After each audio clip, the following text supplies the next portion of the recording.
violations. Listen, Pierce, as you can tell, he's not able to actually answer anything that I'm saying. All he does is just attack me and attack my credibility. So I think that shows the viewers exactly where the Nigerian government is. She's going to keep on insisting that he has not heard the figures. So that's what she's trying to do. Start a war.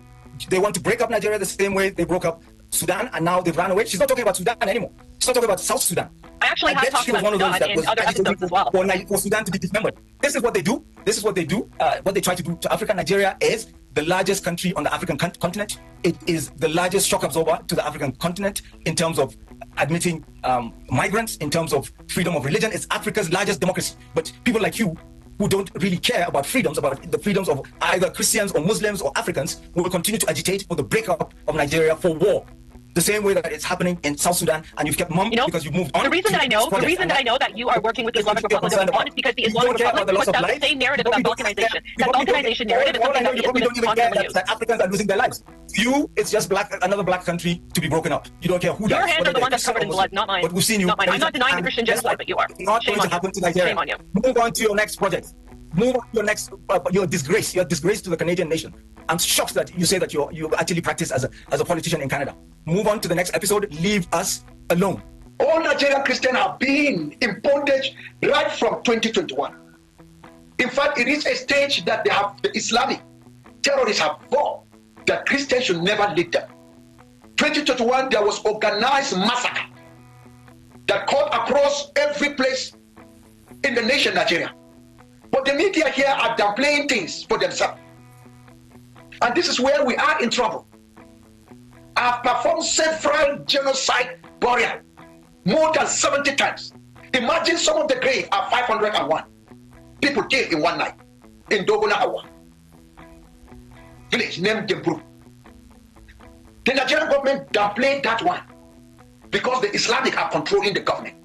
So the Nigerian government, if I may just jump in there, the Nigerian government has vehemently denied there is a genocide of Christians in Nigeria. Further, they say a lot of Muslims have also been killed by the likes of Boko Haram for being too moderate, and that therefore the issue of Islamists killing people is not restricted just to Christians, but also to moderate Muslims. What do you say to that? So let me give you the background of what happened. This is the background of initial fact-finding. They created Boko Haram by many that are in hierarchy of the government to remove Goodluck, who is a Christian. This is what happened. They steered them. They caused riot every village.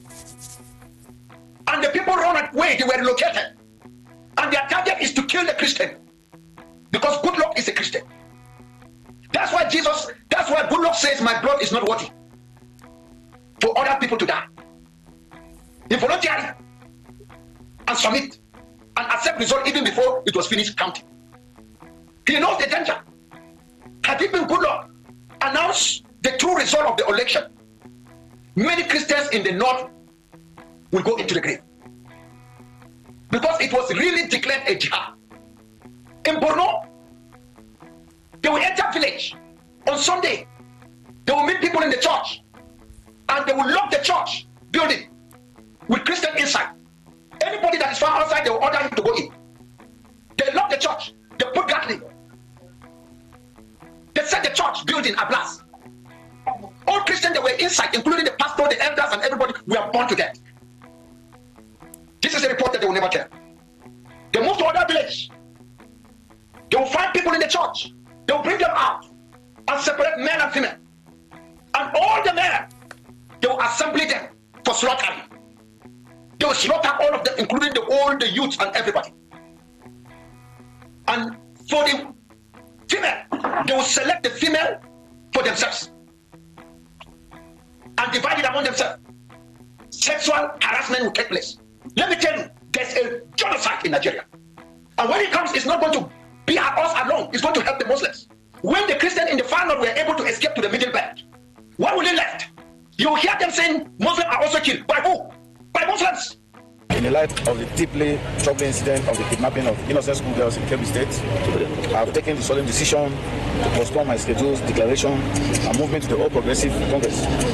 At a moment when our nation is once again confronted with the painful reality of insecurity, solidarity and compassion must rise above politics. The safety of our children, the most vulnerable and precious members of our society, is far more important than any political activities or ceremony. an ad hoc committee to look into the Safe School program funding and expenditure and whether or not it has achieved its purpose in view of this current incident of the kidnapping of our school children and the killing of this vice principal. Those in support of this motion that the Senate should immediately set up an ad hoc committee to look into, I don't want to use the word probe, to look into the funding, the expenditure, and the outcome of the Safe School program. Say aye. Those again say nay. The ayes have it. So we will set up the Safe School program committee investigative panel immediately to look into the situation. And we are in sympathy with what has happened. But please be reminded that Nigeria is a very large country with 36 states and the FCT. Also be reminded that it is not possible to have even one policeman per polling unit during election because we don't have the personnel. And then, of course, our security services are stretched. And these people are going to soft targets. They go to places that we are not expecting at all. And also, there's no society without crime. Even the almighty America has crime on a daily basis. So, but we must do our best to minimize crime, to reduce crime to the barest minimum. And it is not peculiar to any particular regime. Crime is crime. Crime is crime. It doesn't matter the administration.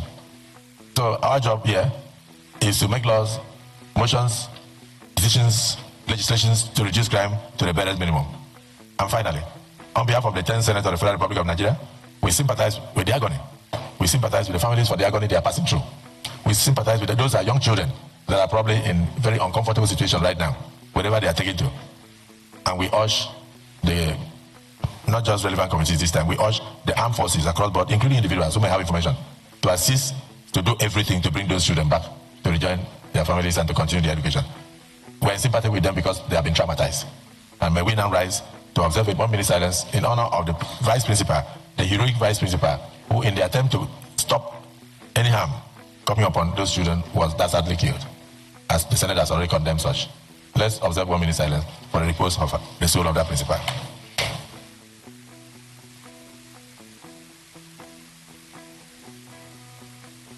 For the soul of our fellow Nigerian vice principal of the school, who died in the cause of protecting the children, rest in perfect peace. I want to assure you that if you remove your car, everybody will go out. No, you didn't ask us. Let him move. Sir, you know you blocked him. Yes. If you don't, we blocked him because he entered illegally. Okay. And you allowed to give you access to move. We'll obey the law. Yes, and if you move, everybody will. Did you tell me to move? I'm just telling you. But I had to you know have the my other time I spoke to you. Yes. Bishop, even in age. I'm your younger brother. I'm your younger brother. So please, if you ask me. Everybody will go. Yes. I want to give you that assurance. Then tell him. I will. There's a space. Otherwise, we will be here after the next meeting tomorrow. What were you fighting for? Yes. This is not the issue. It is survival of democracy in Nigeria. Please. I want to call on President Trump. What is at stake is not just genocide against Nigerian Christians. He should come and save democracy in Nigeria. Democracy is under threat. I'm calling on all other developed nations, all advanced democracies, come and save Nigeria, come and save democracy. Because I cannot understand how a serving minister of the Federal Republic of Nigeria will be leading talks, armed talks, and then will be acting connivance of the support of the police to come and create mayhem here. I have said it, we are willing to lay down our lives to protect our office, to protect our democracy, to protect our mandate. So Nigerians, you are watching what is happening. International community, you are seeing the threat that Nigerian democracy is. Come and save us! Come and save us! Your Excellencies, other distinguished leaders of PDP, I want to thank all of you for your resilience, for your courage, for your resoluteness in this struggle to take over our party, our property, and in doing so, to save democracy. For the past 7 hours, Nigerians are living witnesses to the struggle we've been engaged in with those renegade members of our party that were expelled in our national convention in Ibadan. They came here with armed talks like we did predicted to disrupt our meetings. But God so kind, we were able to contain them effectively. Now, we have driven them out of the secretariat, and as you can see, I have entered my office at Zoom leadership as the elected. So this struggle, no doubt, is a continuing one. We will continue, we will remain relentless, we should continue to fight. But I want to call on the president. If there's anybody that wants peace in any given society, it should be the leadership. The president should call his minister to order. The kind of conduct that the Minister of the FCT had gotten himself engaged in this morning, leading to this afternoon, is unbecoming. How can a serving minister lead talks to come and disrupt a legally arranged meeting? The meeting, in respect to more notices, have been given to the police and other security agencies. If we had not exercised restraint, if we had not controlled our members and our leaders, there would have been bloodshed here. We would have been tear gassed, and I think more than 50 canisters of tear gas have been shot at us. But we remain relentless, I will continue to remain relentless. So I call on all members of PDP all over this country to know that this is what is happening. And should this continue, I will not hesitate to call all members of PDP in Nigeria to assemble here. If they are going to kill us, so I want to call once again on the international community. You've seen what is happening. You've seen what is happening. You've seen the attempts that is now openly being made to destroy and stifle democracy. We will defend democracy. We shall continue to act as the vanguards of democracy. And like I said, we are prepared to lay down our lives for the purpose of watering and nurturing this nascent democracy that our forefathers had fought arduously to give us. Today, 18th of November 2025. Next received report of the Acting Chairman Mohammed Bin Bishop Articles 58, 1, and 59. Security activities, evidence to court orders, and close conduct bringing the acting to this. Next, approved the expression of the following: 1. Adam Mosa Rice. 2. Alabama George. 3. Ben Obi. 4. Kabiru Tamil Suraki SN. 5. Palam Mohamed. 6. Oluseyi Makinde. 7. Dawuda Lawal. 8. Tafik Arabaja. 9. Setoji Oshode. 10. Okechukwu Bechina Daniel. 11. Oyikoro Daniel. 12. Mohammed Kadede Suleiman. 13. Emmanuel Ogidi. 14. Suleiman Adamu Buga. 15. Omar Sadi. 16. Odom Emmanuel. 17. Emmanuel Enedo. These who have respect from our party based on anti-party activities, discipline of court, judgment and order, and forces affection of the party. They also approved the ratification of South Congress's head in Calabar, and then also ratified the Cabinet Committee of Bayelsa. Also ratified the position of Honorable Chinedu Eku as the acting national vice chairman of Southeast. And then NEC also talked about the solution of the following states, executives: Bauchi, Ebonyi, Oyo, that's all. Edo State, Zamfara State, that's all. And Ekiti State. NEC approved the conduct of the outstanding congresses in Enugu, Ebonyi, Anambra, Delta, Bayelsa, and Taraba, and mandated full compliance with INEC guidelines, the Electoral Act, and the PDP Constitution. The NEC also ratified the position of Honorable Abraham Mohammed as the acting national chairman of the party. Then, when the NEC acknowledges the anxieties among members, but assures the party faithful that these decisions are aimed at stabilizing and strengthening the PDP. The NEC affirms the era of discipline is over. The PDP will not bow to lawlessness or personal ambition. With unity, discipline, and renewed purpose, the PDP will rebuild stronger and restore public confidence ahead of the next electoral cycle. This is signed. The deputies. The NEC also ratified that the deputies of the parties should assume the active position as successive members of the National Unity Committee. That's a great idea. NEC. Thank you. All right, so let's continue with a review of the papers. Okay. I welcomed you earlier, and then we went on a commercial break. You listened to two items. Okay, Nicki Minaj, one of perhaps the only celebrity I saw that jumped on Trump's tweets in that designation of Nigeria as country of particular concern, with the initial statement that she made, and then Trump's loyalists and allies jumped on it, celebrated her, praised her to the high heavens and back. Well, they took her to the UN to amplify whatever idea that she has of a genocide in Nigeria in support of President Trump's statement. Okay, so you listen first to Nicki Minaj. She's a superstar, by the way. So, I don't believe that there's a Christian genocide in Nigeria. I don't believe it. The data doesn't point there. But you believe it, you shout it, okay? So my duty is to serve you now, ba? So that's your hero. She has gone to UN to sing it. So I would have made a choice to leave it out. You say Kelly's not being selective. That's not the character of the job. It's not even ethical for me to do that. Okay, so there you have it. Nicki Minaj speaking at the UN. And then the United States ambassador to the UN that invited Nicki Minaj equally spoke there. So you listen to those two. Then we took the commercial break. After the break, the Piers Morgan uncensored interview where Ambassador Yusuf Tuga made an appearance that caused a bit of a stir last week between release the full thing, don't release the full thing. Okay, so I watched the entire thing. In fact, I watched the session with the Minister for Foreign Affairs. Is about 26 minutes. Then he now added an additional 20 minutes or so to interview Dachumo. That's the Reverend Father from Plateau State. So I watched the entire thing. And when I watched it, I must say this frankly, the minister didn't do quite well, especially in the beginning. Okay, at the beginning of the interview, where he was asked certain questions, was trying to be evasive, was repeating most of the narratives that they've been saying. Okay, they've been repeating some of those narratives, and he was just repeating the same things. I'm like, okay. So I kept watching. Then it came to the interaction with the Canadian, I don't know what position that she occupied or so, and the claims that she was making. Muslim government, that the government is complicit in the killings. And some of you listening will be happy. So it's very, very true. She's very correct. Oh, Barry, what's my own? A Muslim government, that the government is complicit, the government is aiding the killing of Christians in Nigeria. The reason why the Nigerian government is not doing anything is because the Nigerian government is in cahoots with Ayatollah Khamenei of Iran. I said, Iran don't enter inside this one too.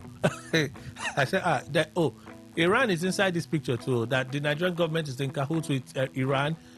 I'm like, it's not the same Iran that we read at some point was querying the Buhari government for what they described as the killing of Shiites in Nigeria. It's not the same Iran. Even the Buhari government, and when she talked about a Muslim government, I'm like, okay. We had a vice president, a Christian, not just a Christian, a pastor, as vice president in this country. It was in that administration that the amount of killings were recorded in this country. Anyone would think about, in fact, it was so bad that members of Redeemed Christian Church of God were going for their annual convention and they were abducted between Ondo and Lagos. They were abducted. If I when that happened, I was saying it on the radio then. It won't be long, they will get all of them. And they got them all out instantly. You tell me that the vice president pulled his weight to get those persons out. They got all of them out instantly. It didn't take a week. They got all of them out. But we had a vice president, and I have absolute respect and admiration for Yemi Osinbajo. But he was vice president in Buhari's government. That's a Christian vice president. And I said, a Muslim ticket is an idea to Islamize Nigeria. I'm like, No, it's a political strategy to win the votes from the north. He said, we don't agree. Am I telling you to agree? Don't agree, Jare. Hold your position. Stand firm with your position. So, yeah, that interview. So, he got into that sparring match with the lady. I don't even know her name. I don't care to know her name, sir. I got into that sparring match with the lady. I'm like, come on. Like you sit, I'm not sure she has even been to Nigeria before. You just sit in the comfort of your developed nation and you just write gibberish about a nation that you know nothing of. Yeah, even me. That's what I'm like, just write gibberish about your nation that you know nothing of. Anyway, the reason why all these things are happening is because the failure of the state to protect its people. The lack of justice in Nigeria is the reason why foreigners that have no knowledge about your country will sit where they are and be writing propaganda and writing all sorts of stuff. Of course, some of those things are supplied them from Nigeria now. And those persons are screaming out because of a lack of justice in the same country. That's why they're screaming out, lack of justice in Nigeria. So they're screaming out. So those that don't understand will take it and take it as it is. That's what is happening. So the government is facing the embarrassment because of its own failure. It's simple. That's why when I watch all these interviews, I just laugh. I'm like, clearly, don't they say that if you don't take care of your home well, an outsider will tell you how to manage your home? Someone outside that has no clue what is happening in your house will be brought in as a mediator to come and help you fix your home. It's just crazy. Anyway, I listened to that, and I just added the part of the Dachumo conversation with him. And Dachumo, in his own part, I'm like, okay, what has Dachumo said? He has conducted, some people will hear 71 funerals, and in those graves, 500 and something persons were buried. He said in some of those graves, so in some it could be two, it doesn't mean 500 plus in 71 graves. This is the very reason I play it. It's not so we'll just read the headline and we'll become sensational with the headline. I go to the body so that you people can hear what the person actually said and not the writer's summary as captured in the headline. Yeah, you said it. And he was even speaking further, he now mentioned how it started, that the government started Boko Haram. they started Boko Haram to remove the Jonathan administration. I'm like, Boko Haram started years before Jonathan became president. So are you telling me that they knew that a Christian from the South would become president, so they needed to destabilize the South? Somebody there listens to say, yes, now Kelly, don't you know? Yes, it's true. Come on. Come on. We should be more clever than this. But that's what the Reverend believes. That this whole thing started because they wanted to get Jonathan out of power. They wanted to do what they wanted to do. That's the Reverend Tachumo. You listen to it. And then in closing, he said there is genocide in Nigeria. Trump should come. Trump should come because even the Muslims too will be liberated. I thought they said the Muslims are not dying. Enough said. Okay, Abu Kefa suspended his defection party indefinitely. Of course, the vice president is heading to Kebbi as directed by President Tinubu, so that event cannot happen today, obviously. But he gave the reason for suspending the defection indefinitely. Indefinitely could be next week. You know, this will politics matter more to them than anything else. So we listen there. The Senate had a session yesterday, a plenary, some exchanges about the Kebbi abduction and then the Safe School Initiative. When they said it, I'm like, oh, there was a Safe School Initiative.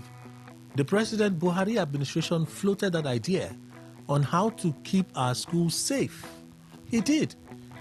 Anyway, Senate President speaking there said the things that he said. I talked about there's no nation where there's no insecurity, blah, blah, blah. So that part of it, I asked the question on opinion poll, isn't that just another excuse?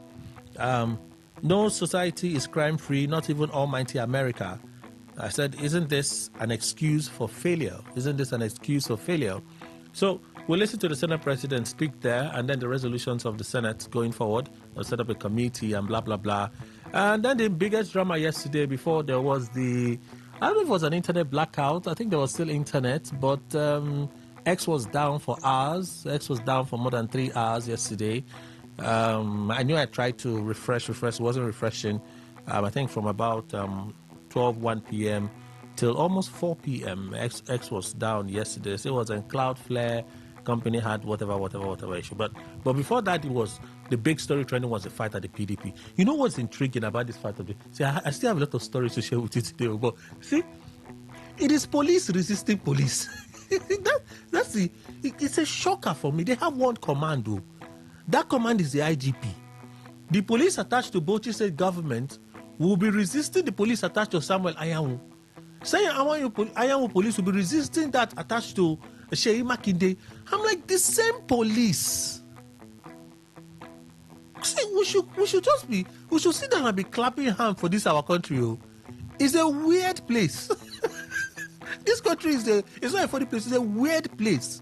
Like police, one command, fighting police, dragging with police so that their principal would either be denied access or will gain access.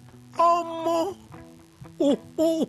police, it's not one MPF, because the officer from Abuja command can be transferred. It's just an order from Oga at the top. One command. Like, I was thinking the police would just stand aside and say, it's a civil matter, people should sort out yourself as long as you don't begin to tear your dresses. No, the police are the ones dragging. This one is dragging police, this one is dragging police. I tell you, if nothing else tire you, Nigeria is supposed to tire you. This country is supposed to tire you. What on earth? Huh? Hi. Why do I think that one? There were attacks going on in Kwara State. Why they were dragging the PDP secretariat? There were attacks going on in Kwara State. Now the Kwara State, the one that has gone viral is the CAC church that the attackers decided to enter. But nobody's reporting that the community was attacked. What a country. Wow. I'm a citizen of Nigeria, and I hold only one citizenship. I'm a citizen of Nigeria, so I'm equally freaked out about the things happening in our nation. But it's interesting. So the PDP standoff, apparently the FCT Commissioner of Police had to go there. So he listened to that interaction between Bala Mohammed, Sheyi Makinde, and the FCT remove your car. You use your car to block Wike's car. Wike's car cannot move. Oh, but you know that Wike cannot come. I can't give you the story. So after that, you listen to Turaki calling for Trump to come and help us rescue our democracy. Trump. Is Trump a Democrat?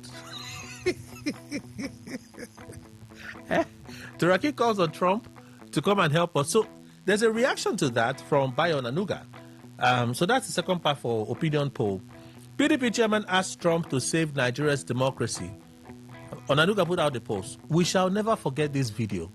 The day a Nigerian politician committed high treason for calling a foreign invasion of Nigeria, all because of intra-party dispute.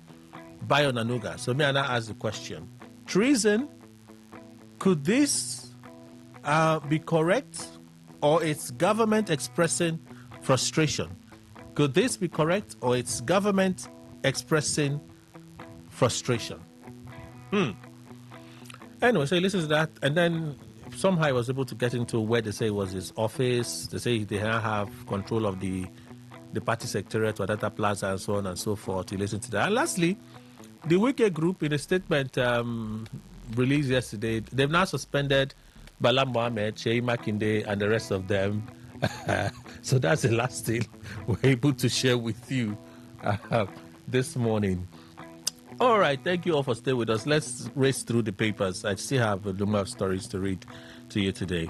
So let's begin. Today is World Toilet Day. All right. The theme is we'll always need the toilet. In a changing world, one thing is constant. We'll always need the toilet. No matter what lies ahead, we will always rely on sanitation to protect us from diseases and keep our environment clean. Today, billions of people still live without a safe toilet, with the poorest, especially women and girls, worse affected. As time goes by, the pressure on sanitation is only increasing.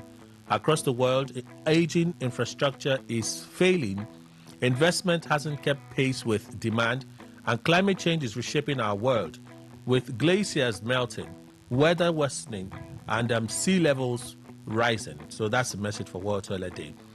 Daily Post, Governor Kefas postpones planned defection to APC over Kebbi schoolgirl's abduction. We listened to him speak this morning, so let's roll this story over. Tinubu to visit South Africa and Angola for G20 AU-EU summit.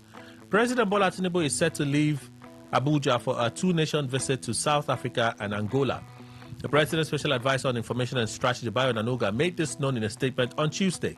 Onanuga says the President's first stop is Johannesburg, where he will attend the G20 Leaders Summit. It's the 20th summit, before proceeding to Angola for the AU-EU summit. We heard that the U.S. will be boycotting, they say it's boycott, the G20 happening in South Africa. The summit would hold from Saturday the 22nd to Sunday the 23rd at Johannesburg Expo Center, and it brings together leaders from the world's top 20 economies, including European Union, the African Union, and financial institutions, among others. In a statement, President Tinubu is also expected to hold bilateral meetings during the summit in furtherance of the Renewed Hope agenda, as well as discuss regional and international peace, security, and development issues. It also added that at the conclusion of the G20 summit, the President will join other heads of state and government from the African Union, AU, and the European Union for the 7th meeting of the two bodies, scheduled to take place in Angola on the 24th to the 25th of November 2025. Okay, so it will also provide recommendations on how to address issues related to climate change, inclusivity in development, infrastructure, the digital economy, the creative industry, manufacturing, and agribusiness.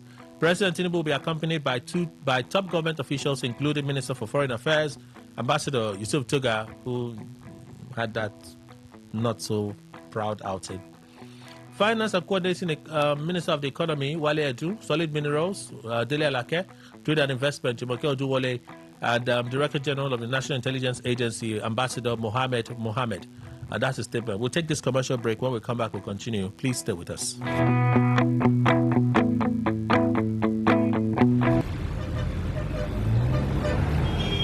Live from the Garden City of Port Harcourt, Nigeria. This is Today 95.1 FM.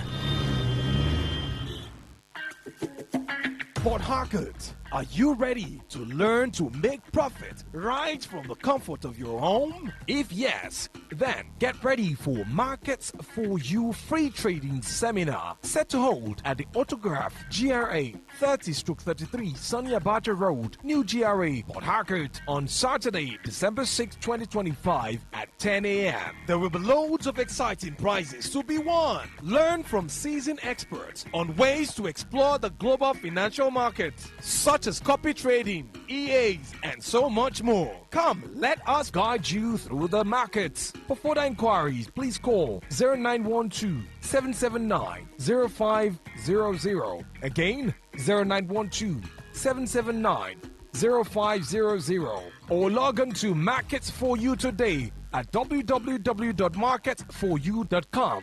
With Markets for You, master the markets to learn, trade, and earn. 95.1 FM, voice of the people. And we're back. All right, thank you. Let's continue. Reckless, shameless, unpatriotic, APC blasts PDP for seeking foreign help. So this is APC's position. The All Progressives Congress APC has criticized the People's Democratic Party PDP for calling what it described as a foreign invasion of Nigeria.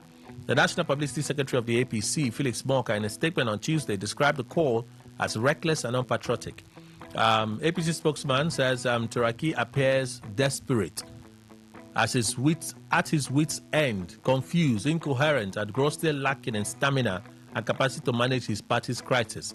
According to him, Nigerians expected that Turaki would set himself on an urgent peace-building mission to bring his party's warring factions together in dialogue towards finding possible pathway to peace and reconciliation.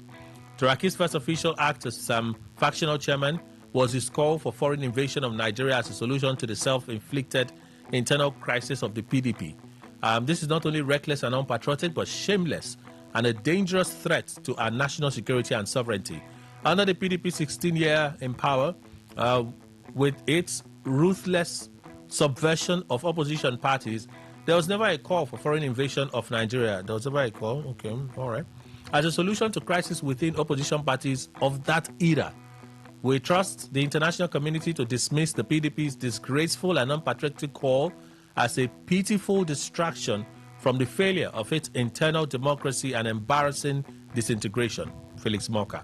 ADC condemns attack on PDP headquarters, says democracy is under threat. The African Democratic Congress ADC has denounced the violent invasion of the People's Democratic Party PDP National Secretariat in Abuja, describing it as a disturbing assault on Nigeria's democracy and a worrying sign of creeping authoritarianism. In a statement issued on Tuesday and signed by its National Publicity Secretary Malam Bolaji Abdullahi, the party accused senior figures in the ruling All Progressives Congress APC of deploying armed men to forcefully take over the opposition party's headquarters on November 14. It described the move as part of what it sees as a broader strategy by the government to weaken multi-party politics. The ADC equally expressed alarm that the Tinubu administration was sending the chilling message through the use of force in partisan disputes, warning that if such methods were allowed to stand, no organization would be safe, including unions, media groups, and student bodies. ADC urged Nigerians and international partners to take note of what it described as a dangerous escalation. And then close with this one. It called for an independent investigation into the role of the police and other security agencies in the operation and asked President Tinubu to rein in political actors before the situation deteriorates further. I conducted mass burials 70 times. Reverend Dachimo tells British journalist Piers Morgan. We listen to him. At least we won't just go by the headline. We'll listen to him. And he said in some of those graves, 501 person. He didn't say in all of those graves. In some of them. Not all of those graves. I know that's the part some people want to hear. So we listen to him. We listen. That's why I'm rolling over. So people will not be, I'm now, cherry picking. We listen. Traditionally, when we listen, I don't read it. So I'm rolling it. Good. Tribune. Bandits attack Kwara community and a church. Kill 2. Gunmen killed 2 persons in an attack in Ekuruku community in Ekiti local government area of Kwara State on Tuesday evening. So it is moving to Kwara. This is now the second loud attack that's been recorded in Kwara State. It's now moving to Kwara. The Nigerian Tribune gathered that the armed gang attacked worshippers inside the Christian Apostolic Church and killed one person and abducted some others during the incident. Eyewitnesses accounts in the community also indicates that many residents fled into nearby bushes for safety when the attackers stormed the area. They came in the evening and started shooting. 2 persons were killed instantly. We don't even know how many were taken. Another resident who lamented that the community has been under repeated attacks in recent times called on the government and law enforcement agencies to ensure adequate security. Members of the community said the police, vigilantes, and the Eruku Progressive Union had mounted resistance in recent weeks, but the renewed assaults heightened fear among the people. The state police public relations officer confirmed the development and noted that police operatives and members of the vigilance team responded swiftly to the attackers. She described the incident as an attempted bandit attack. The Cable. Senate seeks recruitment of 100,000 soldiers after Kebbi attack. Demands probe of $30 million safe school funds. So that is what you listen. You listen to Akpabio summarizing it because I can't bring everything that was said during plenary. We won't have the time. Even now we're racing against time, right? The Senate on Tuesday demanded an immediate investigation into the more than $30 million spent on Nigeria's Safe School program. The Red Chamber equally urged President Bola Tinubu to authorize the recruitment of 100,000 additional military personnel to tackle the growing threat of school abductions across the country. The resolutions followed a motion of urgent national importance moved by Abdullahi Yahaya, senator representing Kebbi North. Lawmakers' anger was triggered by Monday's attack on the Government Girls Comprehensive Secondary School, MAGA, in Kebbi State, where terrorists killed the vice principal, wounded a school guard, and abducted 25 students despite the presence of police. The incident prompted calls for a complete overhaul of Nigeria's security architecture and rigorous audit of funds allocated to school protection since 2014. Presided over by President of the Senate, Godswill Akpabio, the session opened with a sober review of the attack before lawmakers moved into a closed-door meeting to discuss classified security matters. The rest is what you listen to, so let's move on. Wife of slain vice principal recounts night bandits killed her husband and abducted Kebbi schoolgirls.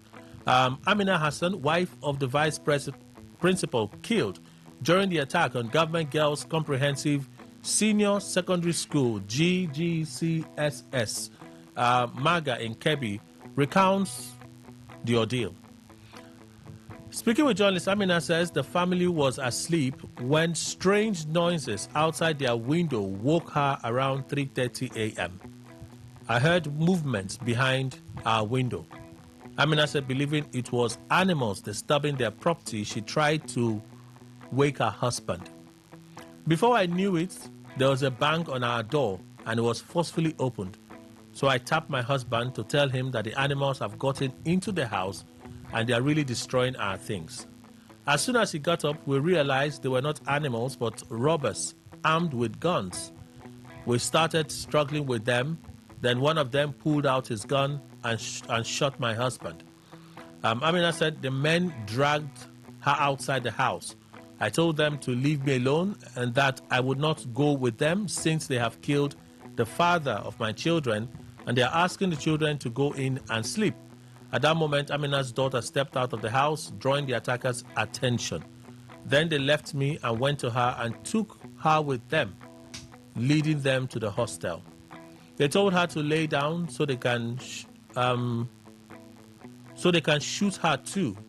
So she told them I should lay down so that you can shoot me. They said yes.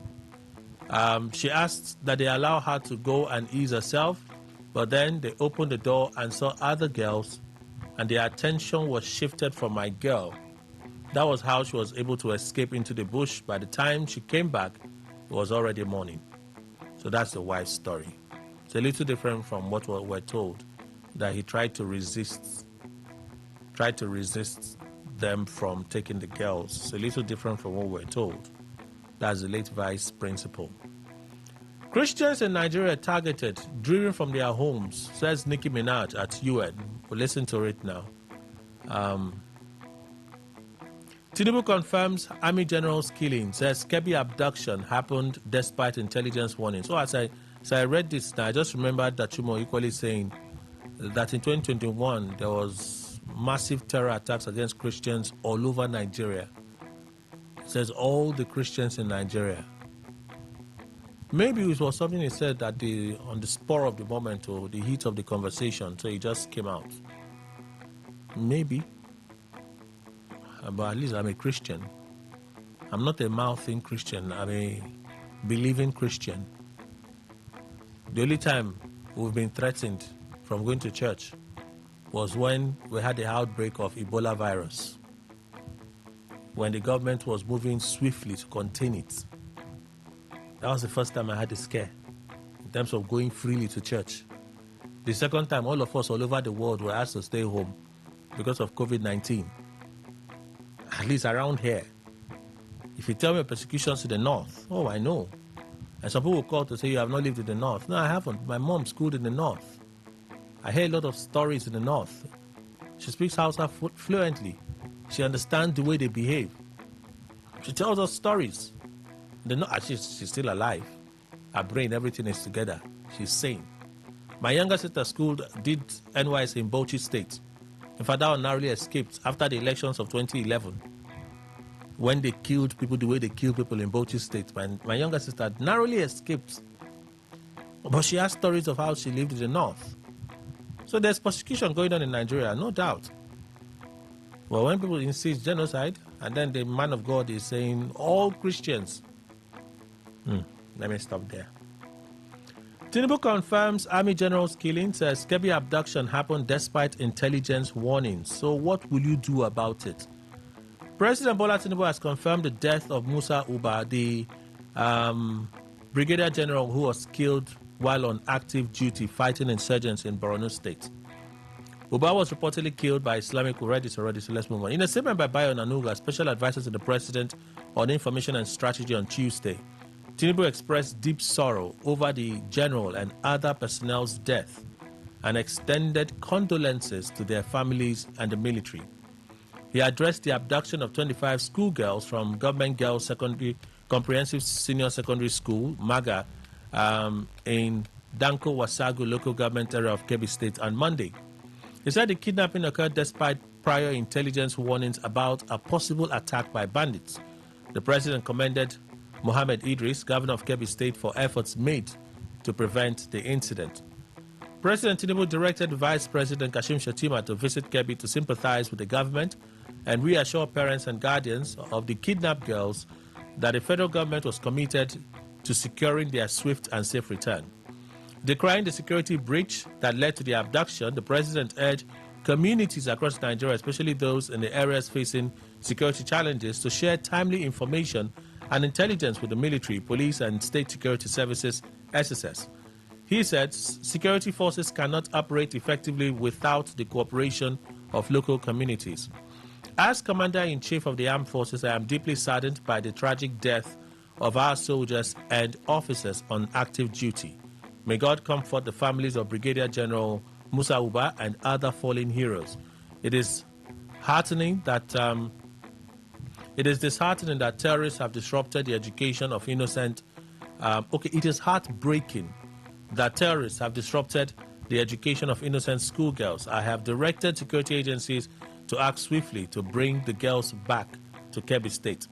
Then the president appealed to community leaders and citizens, particularly those in conflict zones, to provide useful information that will aid security operations. Your cooperation is crucial in our fight against these criminal and security challenges.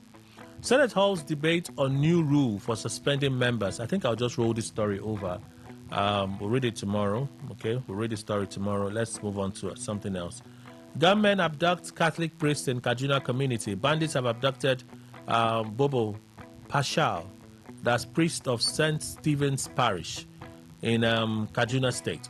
In a statement issued on Monday, the Catholic Archdiocese of Kaduna said Pashal was taken away by gunmen from his residence in the early hours of November 17 during an attack on the community.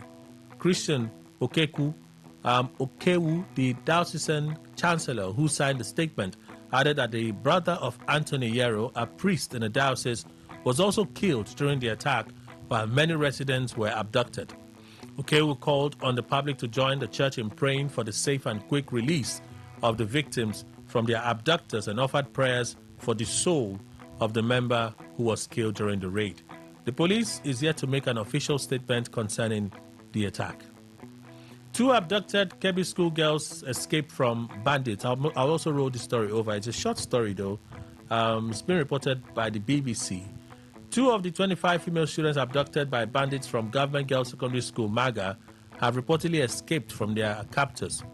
Quoting Husseini Aliyu, an official from Danko Wasagu LGA, the BBC reported that the 2 students ran away as they were being led into the bushes by the bandits and escaped across farmland. Aliyu said the girls were back and are safe, noting that one of them needed medical treatment as she had wounded her leg while fleeing. That's the story. Vanguard, CAN insists there's Christian genocide in Nigeria. So this is the headline.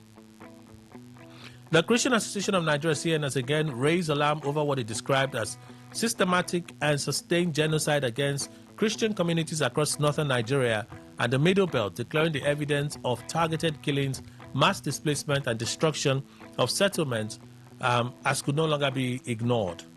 The president of the CAN, Archbishop Dana Oko, made the declaration at the opening ceremony of the 4th Quarterly National Executive Council NEC meeting of the association in Jos Plateau State yesterday. It was hosted by Plateau State government and it brought together senior church leaders from across the federation. Addressing the council, Archbishop Oko said, the Christian body stands unwaveringly by its long-held position that a Christian genocide was unfolding in Nigeria,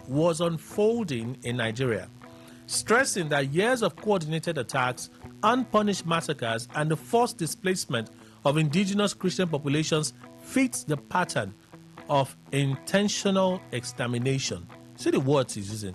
These are in quotes now. It would be a grave injustice to deny the painful reality of what has transpired. Lives have been brutally cut short, communities uprooted from their ancestral lands, families torn apart, churches razed, and hopes shattered. CAN has spoken clearly and courageously on this matter, and we stand by our position that there is Christian genocide in Nigeria. He recalled his recent visit to Bokos, where thousands of Christians remain displaced after waves of violent attacks.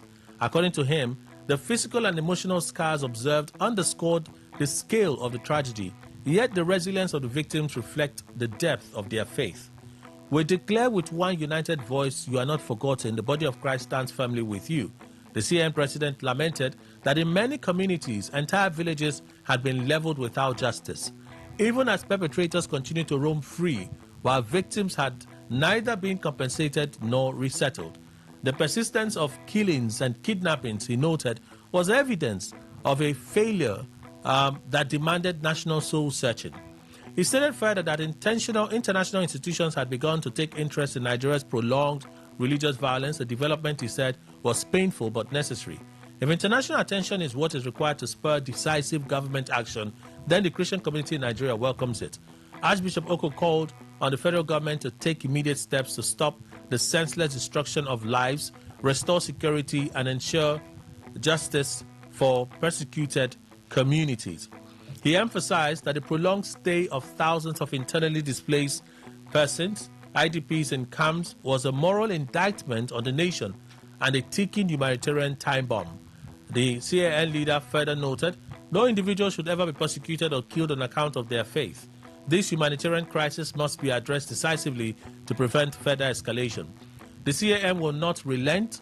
We will continue to demand justice, call for accountability, defend the vulnerable, and advocate for peace and unity. Well, in his remarks, the governor of Plateau State, Caleb Motfang, who was represented by his deputy, Josephine Pio, described the gathering as significant for a state that had endured some of the worst episodes of ethno-religious violence in recent Nigerian history. Then there's some more stories. There's targeted persecution of Christians. Matthew Ashimolowo speaking there. About 15 minutes clip circulating on social media. You can look it up. Daily Trust, Akpabio, no society is crime-free, not even almighty America. Part of the remarks made by the Senate President, which we'll listen to. PDP crisis deepens as Wike-led faction expels Makinde Bode George. Well, we'll listen to Samuel I will read out the communique there. PDP chairman asked Trump to save Nigeria's democracy. Abu Yaram. This is all part of our opinion poll. So those are the stories for review this morning. Let's take a very short break, and then we'll meet a guest in the studio. Please stay with us.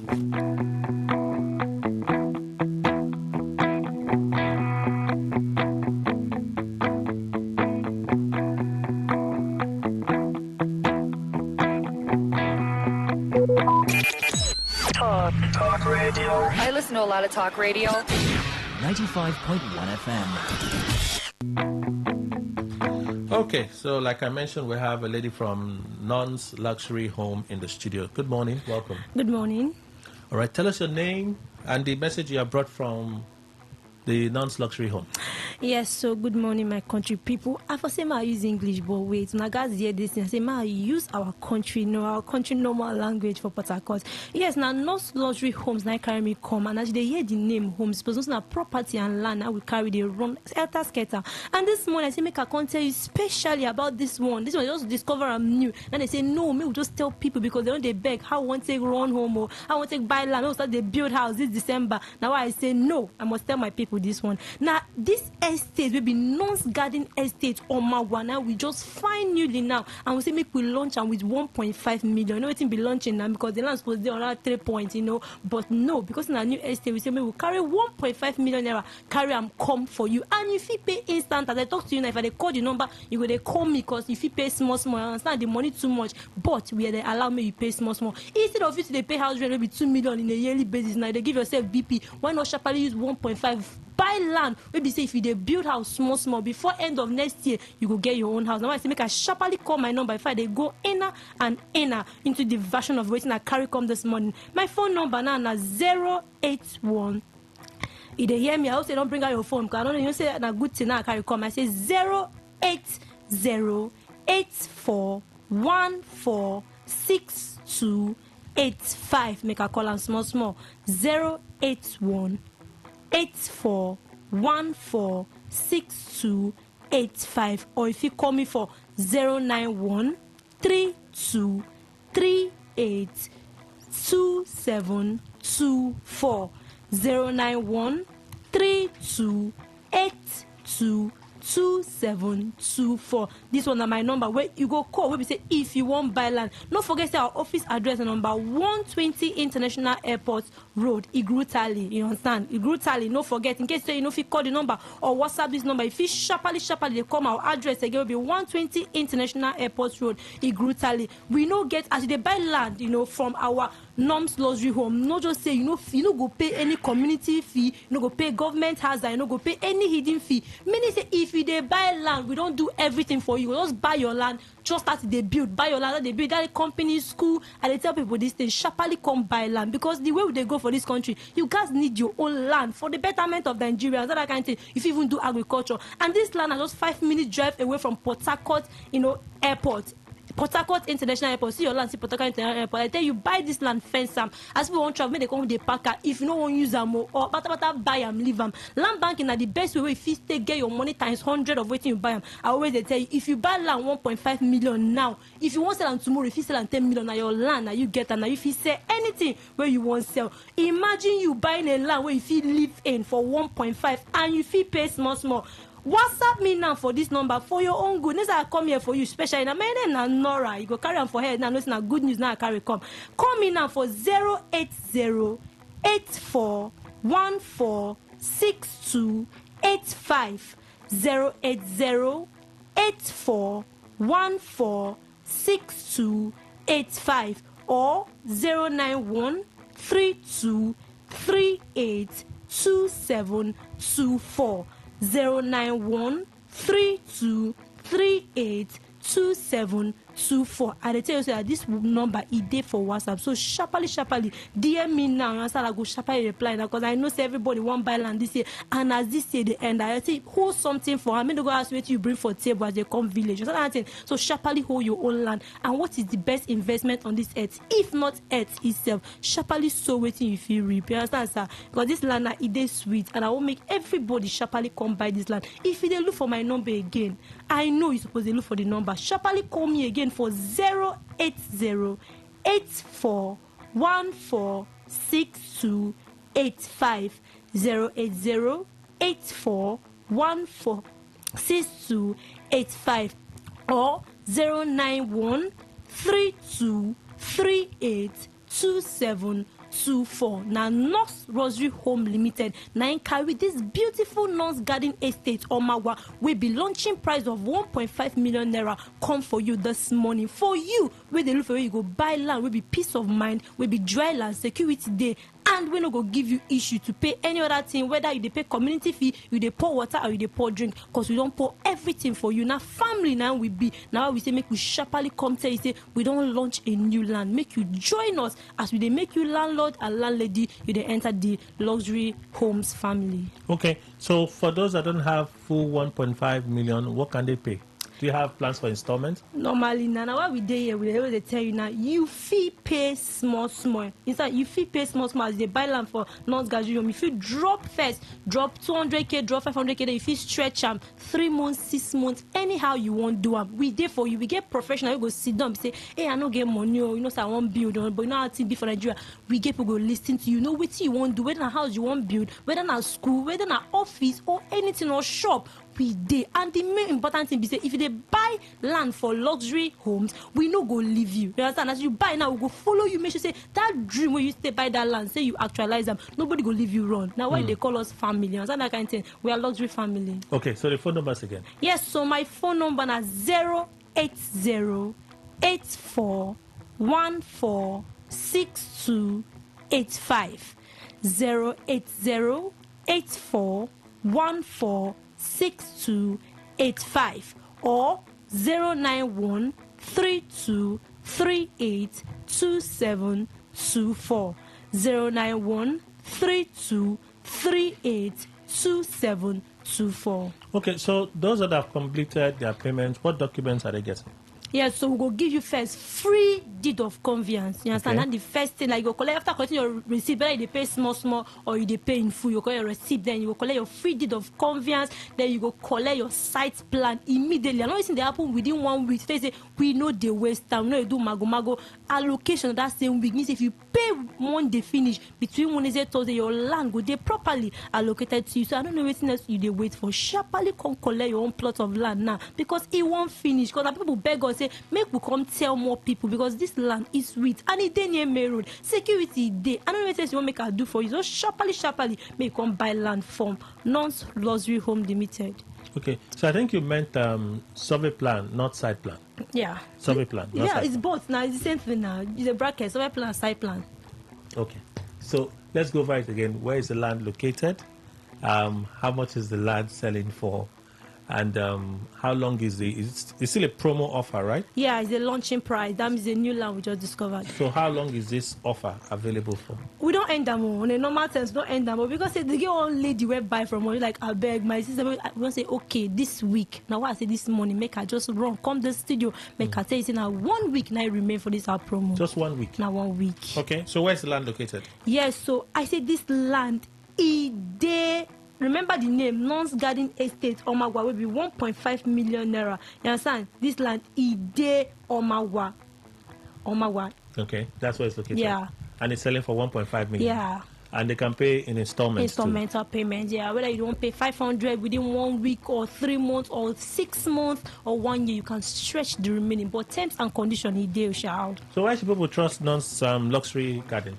Yes, so as I always tell you, say we know be first of all, may I start now almost like 6 years, 7 years now we don't do for this business. Any child we don't do 7 years now, they sell breast again, they chop for phone and normal. So now we will be children, and when they sell land and property, we never get any issue. They never sue anybody, we never sue. Everything on the go wara. I can remember they buy last year from us. Last 5 years they don't build, they don't sell, rebuild. And not only that, for Lost Garden, that thing we know they do maga. Meaning say I don't go do waiting person say if you do me, it go hurt me. So if they buy land, losing a peace of mind now they carry for head.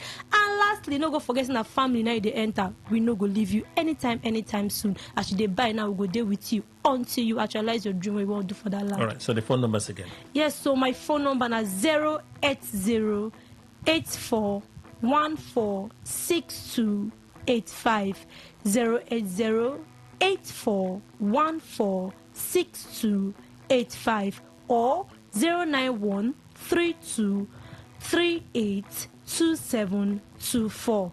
091-3238-2724. This number is also their WhatsApp, and with their social media to add not luxury garden. Just no say we do with you. Go see the people we don't buy and the testimonies where they give. All right, Nora from Non's Luxury Home. Thank you for making the time to be here. Thank you. All right, the news update next. Please stay with us.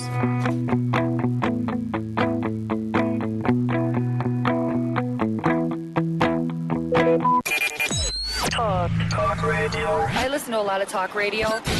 95.1 FM. Whether it's happening in Port Harcourt, South South, Nigeria, or around the world, we've got you covered. On air, online, delivering balanced news and unbiased analysis. Today, 95.1 FM. Today, 95.1 FM, Port Harcourt. News update. A very good morning to you. Here's the news update on Today 95.1 FM. I am Kelly Ikamenjima. The House of Representatives has passed a resolution to investigate the establishment and funding of the Museum of West African Arts, MOWA, located in Benin City, Edo State. This resolution comes on the heels of a protest which forced the indefinite postponement of the opening of the museum last week. The motion was sponsored by some lawmakers from Edo State who raised concerns around the governance framework of the museum, which seems to place control in the hands of private and foreign interests. Lawmakers say questions have been raised around the funding of the museum, prompting the House to resolve to investigate the legal arrangements and level of government involvement to avoid exploitation. It's coming days after President Bola Tinubu appointed a high-level presidential committee to develop a comprehensive framework for the permanent resolution of all controversies between MOWA and Oba of Benin Palace. Taraba State Governor Abu Kefas has indefinitely postponed his planned defection to the All Progressives Congress APC in light of the recent kidnapping of schoolgirls in Kebbi State. Announcing the decision, Kefas said that at the time when Nigeria was confronted with insecurity, solidarity and compassion must rise above politics.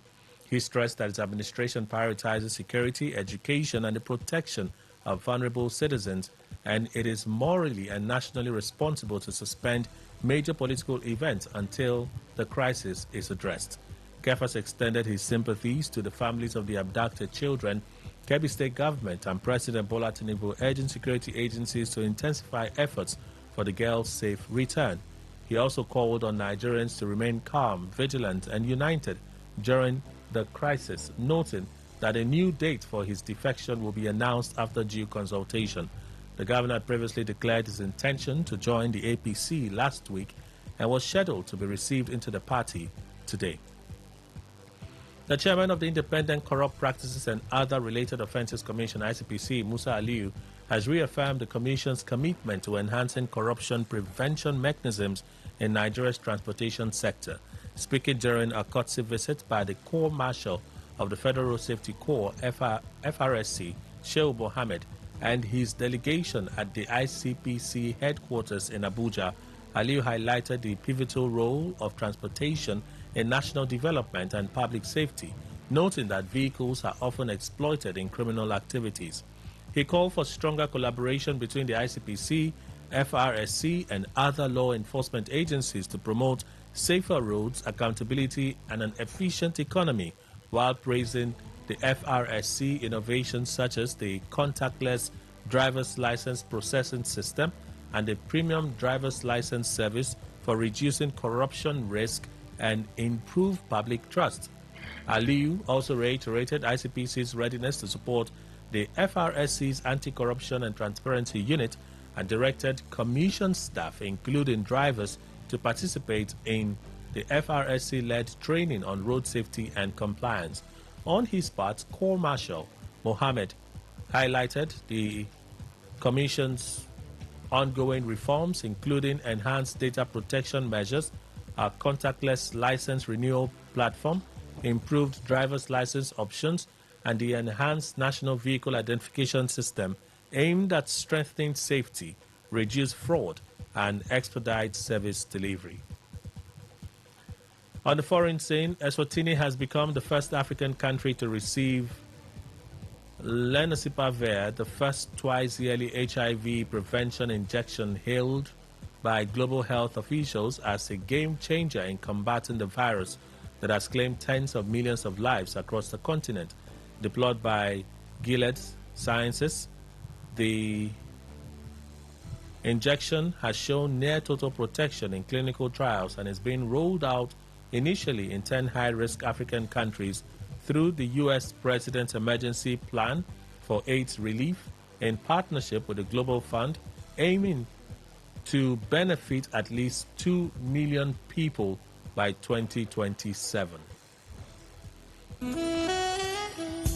Verberge Imperial Hotel. Experience luxury and comfort. Verberge Imperial Hotel is a premier indigenous catering and hotel services provider in Port Harcourt. Our hotel offers a range of well-furnished rooms with modern facilities ensuring comfortable stay for our guests. Our modern event halls can accommodate over 500 guests, making us the ideal venue for conferences, seminars, weddings, etc. Our state-of-the-art facilities include 24 hours electricity supply, constant and steady internet services, CCTV cameras for enhanced security, fully armed security guards, trained professional personnel. We pose a conducive environment as our hotel is located in a quiet and peaceful environment perfect for relaxation and focus. Our location is at Bank Anthony Avenue off Ordnance Junction, Transamadi, Port Harcourt. Contact us today for inquiries, booking and reservation. Please call 0803-272-4646, 0906-557-0873. Delivering Imperial Hospitality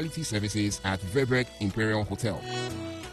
Waiting they create, party for mouth. Waiting they cost, they let you rejoice. Terra Cubes. Terra Seasoning Cube turns your meals into a masterpiece. Unwrap joy, unleash taste. Hey, come cook with Terra Cubes. Come cook with Terra.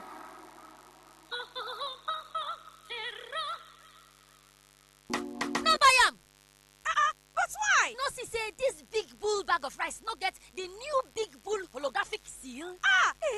Not true. Introducing the Big Bull Holographic Seal Tape, your favorite authentic Big Bull rice, 50 kg and 25 kg. Now with holographic seal tape. This is to ensure you get the premium product from Big Bull Rice. Do not buy if the holographic seal tape is not on the bag or is broken. Big Bull Rice. Tasty rice nourished you. Holy Spirit, you are my Lord. Delighted Word Church International Lighthouse presents Word Feast Conference 2025. Theme: Fire for Revival. Featuring the Word, Worship and Praise. Ministering Dr. Philip Mbazigwe, Pastor Adeniran Ibironke, Pastor George Ajayi, host Pastors Abiodun and Afolake Adegoke. Ministering in songs, Minister Confidence Amadi and Delighted Word Music Team. Date 21st to 23rd November 2025. Time Friday 6 p.m., Saturday 7 a.m., Sunday 8 a.m. The venue: Delighted Word Church Auditorium, Farm Road, Ruma Hollow Pipeline by KRC Junction, Port Harcourt, River State. Come, let's praise the Lord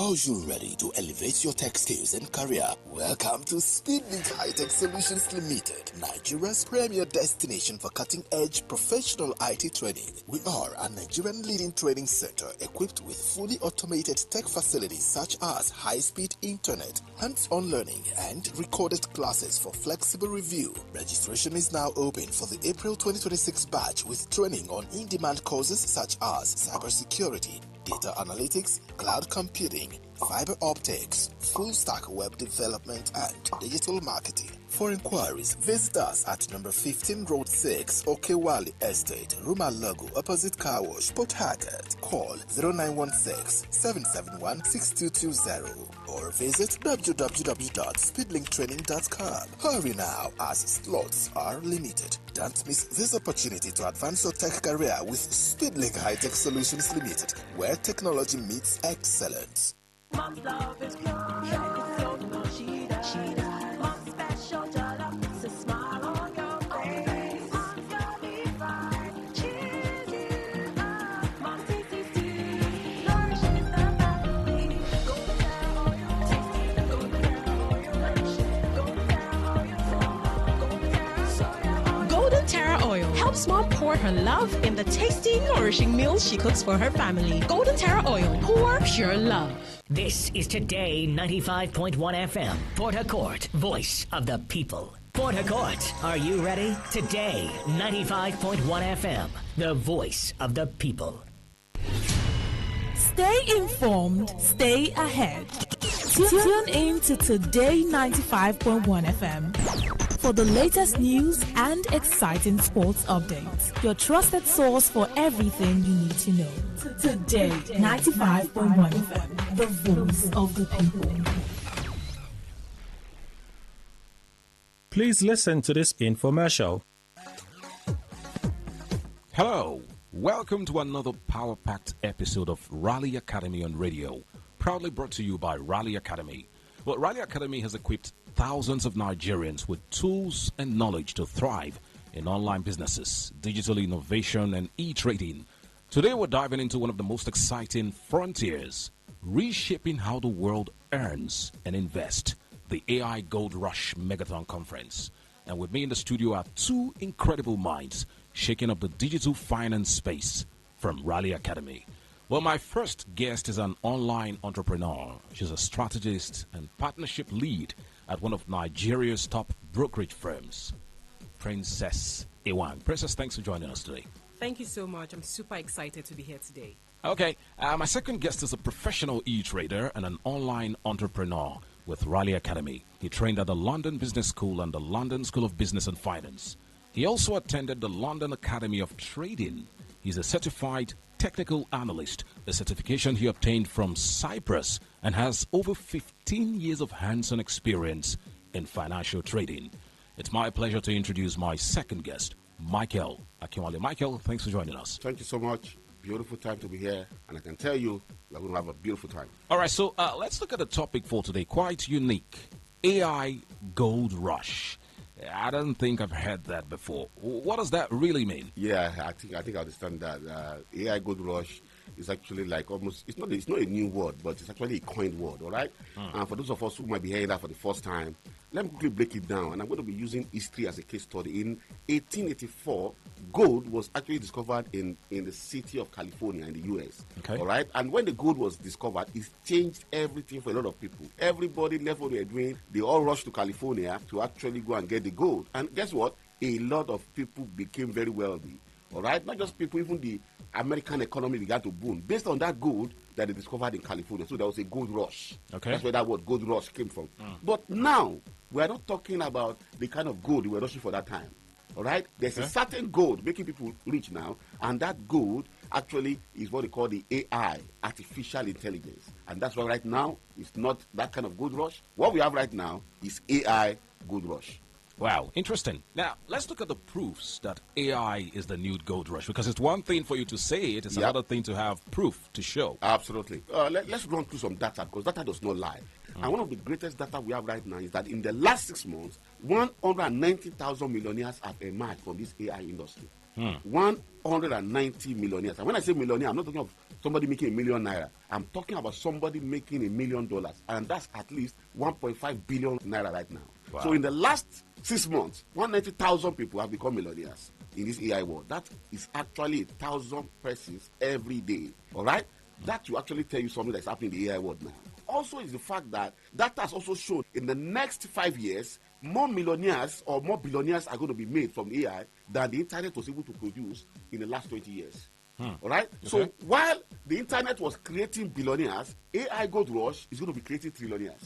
But for the first time now, human beings are going to be alive who are going to be worth over $1 trillion. All right? And you that are listening to me right now, I hope you are also planning to join them. And that's why I'm talking to you right now. You can actually join this Gold Rush and be one of the trillionaires that are going to be formed in the next 5 years. But let me also go to the area of prediction, because you see, in the business world, there's people that I call business prophets. Okay. For instance, I was in university when Bill Gates wrote a book titled Business at the Speed of Thought. In that book, Bill Gates said in the future, people will be able to communicate and transfer information at the speed at which they are thinking about it. And that's happening right now. Yeah. In the same way, the CEO of NVIDIA is the company that is powering AI now. The man's name is Jason.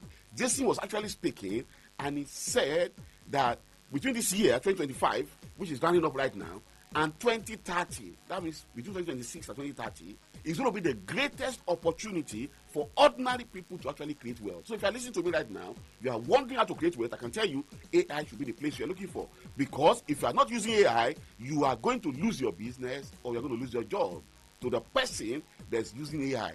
Actually, according to what Jason said, $2 trillion is going to be transferred from some other people in the next 5 years in this AI industry. So if you're listening to me right now, there's an AI Gold Rush. You need to plug in, and that's why Rally Academy is here.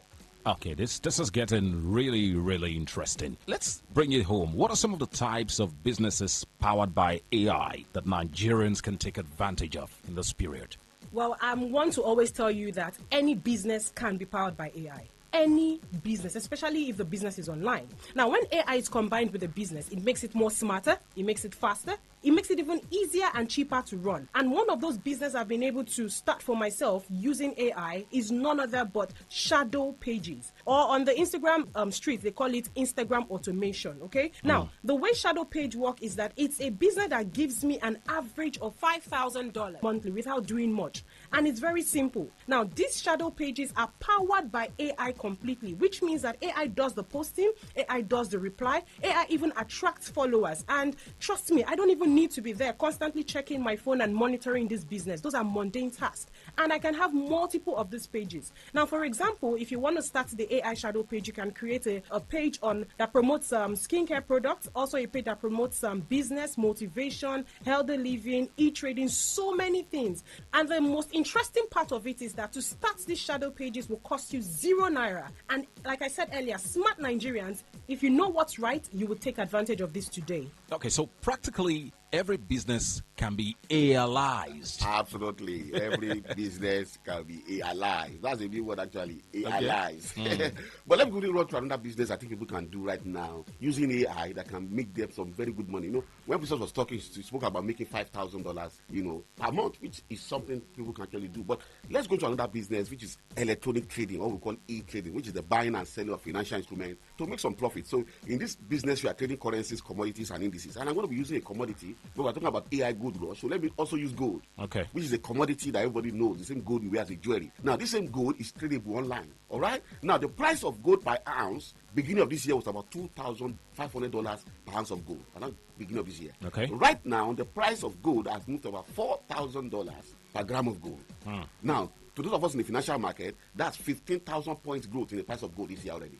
If you are trading at $10 per movement of gold, that's $150,000 you have made this year from gold. Wow. I don't think that's a bad income that somebody should like to make. And if you're trading at $1 per pip, you're looking at about $15,000, which is also manageable. But these are things you can actually do right now in the financial market. But let me not bring it home, where AI comes in.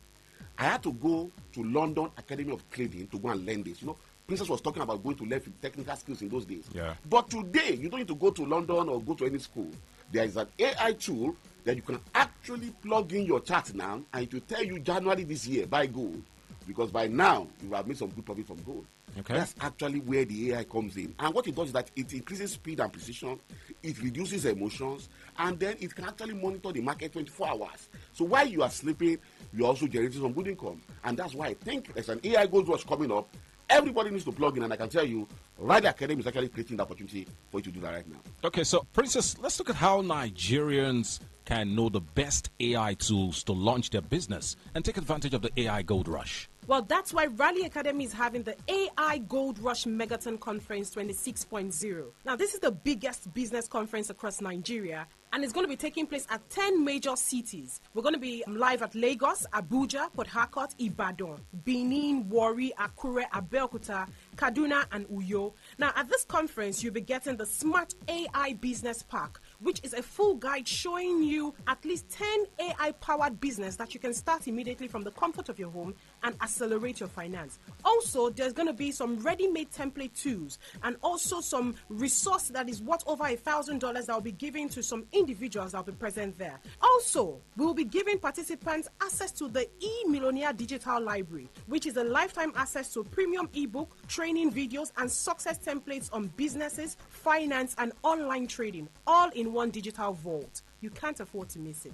You guys are blowing my mind, Michael. Yeah. I mean, you're blowing me away, absolutely. Yeah. What else is unique about the AI Gold Rush Mega Conference, and what else will participants be getting? Well, I think this is the most important part. Apart from the things Princess just read out, this is the most important part. We're going to be bringing experts on different areas and aspects of AI businesses that Nigeria can do, succeed, and join this gold rush that is coming. You know what I'm saying? And secondly is that Raleigh Academy, we're actually 10 years old this year. We're 10 years old, and that's why we're doing the event in 10 cities, and so we're going to be giving out mega gifts. For instance, people are going to be going with laptops, tablets, phones, television, a generator, refrigerators, air conditioners, power bank, smartwatch, airport, flash drive with top business books, and finally and most importantly, next year, we're actually organizing a retreat for millionaires in the city of Qatar. We're going to be having the Raleigh Academy Millionaire Traders Retreat. Actually, it's a one-in-a-lifetime opportunity to join millionaires in Qatar. Now, to attend this event, you need to pay at least $5,000. But guess what?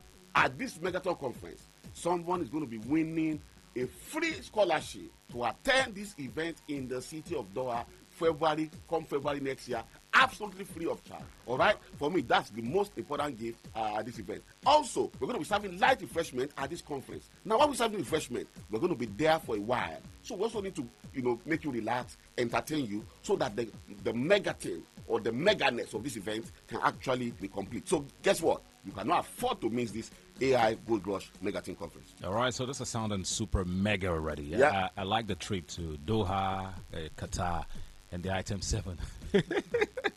So how do Nigerians qualify to attend the conference? And tell us the dates, the time, and the venue of the AI Gold Rush Megaton Conference. Well, thank you very much for that. Trust me, if you are a business owner, an entrepreneur, an employee looking for another business or a side hustle, a job seeker, a retiree, this mega conference is for you, and it's absolutely free for anyone and anybody that is interested to join us. Come there live and we'll be at the venue waiting for you. And the Port Harcourt AI Gold Rush Megaton Conference will be happening just for one day in the city of Port Harcourt. One powerful day, you cannot afford to miss it. And the date is this week, Thursday, 20th of November, 2025. This week, Thursday, 20th of November, 2025. And the time is from 10 a.m. till 2 p.m. From 10 a.m. till 2 p.m. And the venue will be at the Kasoni International Hotel and Suites. Kasoni International Hotel and Suites, located at number 6 Presbyterian Close off Stadium Road, Rumomasi, Port Harcourt. Located at number 6 Presbyterian Close off Stadium Road, Rumomasi, Port Harcourt. To register for this Megaton conference is very simple. Bring out your phone and let me show you how it's done. Simply text PH to this number, 091-6466-0000. I'll take the number again, 091-6466-0000. It is important that you register immediately so we can have your seats booked. So what else will participants be getting at the AI Gold Rush Megaton Conference, Michael? Well, It's already power packed. It's already mega. But guess what? It's getting bigger. We have other gifts and opportunities that are available for people to get at this mega conference. All right. So apart from the trip to Qatar, apart from the other gifts we're giving out, we're also going to be giving out the 126 trading bonus. 126% trading bonus. This 126% trading bonus is equal to at least 126,000 naira.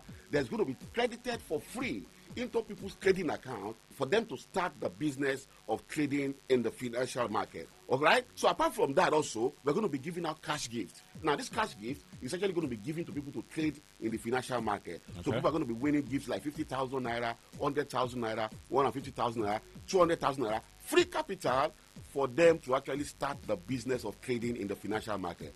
Apart from that also, remember, like I said, everybody's going to be getting 126% bonus. But apart from that, we're going to be giving out bigger bonus also. So for instance, at that event, people are going to be winning 150% bonus, 175% bonus, 200% bonus, and several other gifts at this event. So I can tell you, it's very power-packed, it's a big event, and you cannot afford to miss it. All right, this sounds like a one-in-a-lifetime opportunity. Finally, can you tell us again the dates, the time, and venue of the AI Gold Rush Megaton Conference, and how participants can register to attend? And the Port Harcourt AI Gold Rush Megaton Conference will be happening just for one day in the city of Port Harcourt.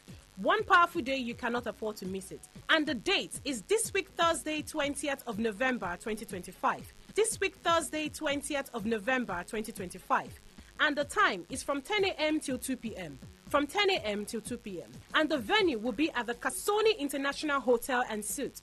Kasoni International Hotel and Suite, located at number 6 Presbyterian Close off Stadium Road, Rumomasi, Port Harcourt.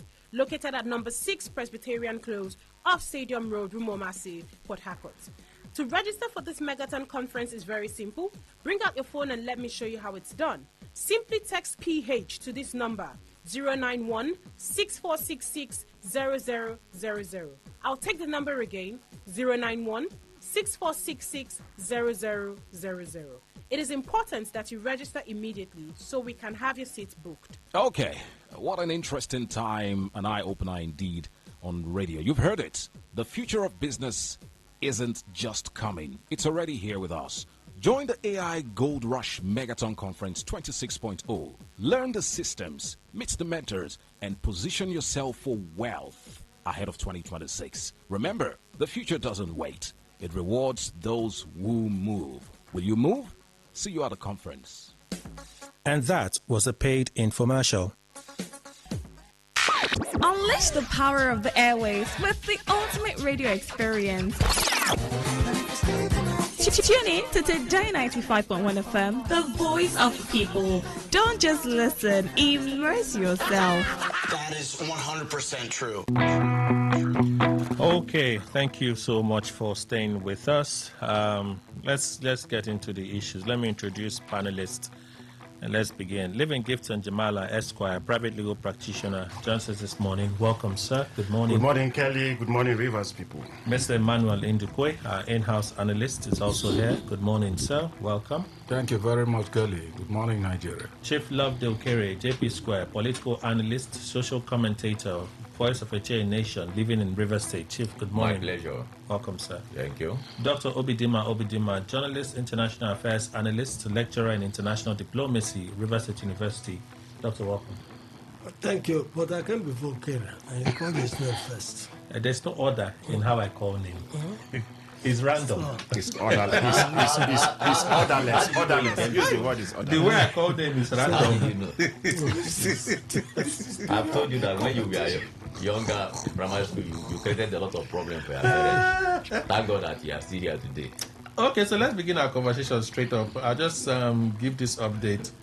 Cardoso is revealing that our foreign reserve has now hit $47 billion. I don't know if we should be celebrating or not. But let's begin with PDP.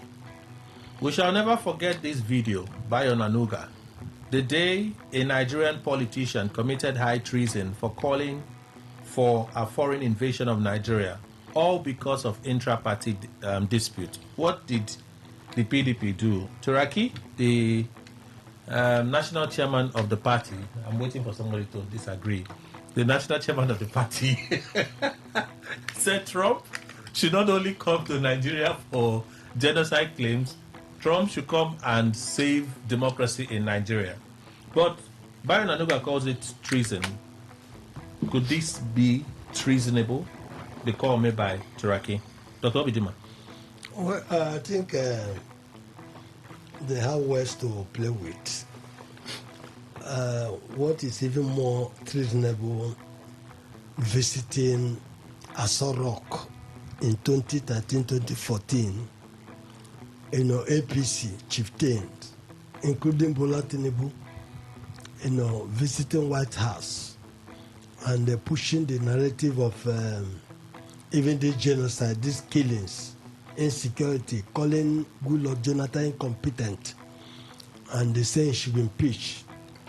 And they actually got the American government, led by Obama, on their side. And they put all pressure to ensure that Jonathan do not return back. You see, what you did in the past can haunt you today. So this is what they did in the past is what is haunting them now. If somebody called, yes, when I listen to that this in Arise TV, I say yes. You see, this is what America is even waiting for. Well, you agree with Raki's call? I mean, you see, okay, you already said that Nigeria. You said Nigeria should be the 51st state of America. You already made yes, that call, we don't have democracy. I've been consistent about this. Okay. All that will have a civilian administration, not democracy. So if there's anything they are saying, to attack back the civilian government in Nigeria, who that are not even civilized enough, well, that is left for them. But what I'm trying to also understand here is that in going to 2027, the politics, the election in Nigeria will be internationalized. And a lot of factors will come into play. And that is why I see the APC still using that kind of Aboro style of politics. They have not even come up with a strategy on how to go into that election. This Aboro style of strategy is this issue, what we are seeing, and PDP do this, you bully the opposition, you do this, you give somebody power, this is Aboro kind of politics. If we are not civilized, if the chairman of PDP is now calling on Trump, and this is what the West want. In fact, part of their foreign policy objective is to how to push for democratization in countries. Is Trump a Democrat? He's a Democrat. Okay, you've answered. Because he's a Democrat in the sense that America is practicing democracy. Okay. And the institutions there are working. Which institution is working in this country? So, for you, the call made by Bayo Onanuga. But that is... that call is in no way treasonable whatsoever. It's that is just talking, have they not said something that's maybe more treasonable than what the chairman of PDP called? It's not treasonable. It's not. It's what they said that, look, it's calling on international community. It's that when we are going for election, they invite the international community. Why are they inviting them? To observe. To observe. Why are they coming? We're a sovereign nation. Yes, but we're signed into some of these treaties. We're sovereign nation. We're signed on into some of these treaties. Thank you very much. So, because we're signed onto these treaties, that's why they come to observe. Thank you very much. And part of the treaties we sign is also about good governance. It may not be named good governance. In other words, you have to treat people equally in your state, in your nation, where there are issues of marginalization, whether political or economic. Yes, somebody can push for self-determination, can push for secession. Where there are killings. You don't find that call strange in any way? I don't find that. How can I find? I'm even calling on them. I mean the call of Turaki. You don't find this is what I'm saying, sir. I'm even wanting to add impetus to it. Telling Donald Trump, you should not waste time. You should not waste time. To sanitize the system here. Chief Okere.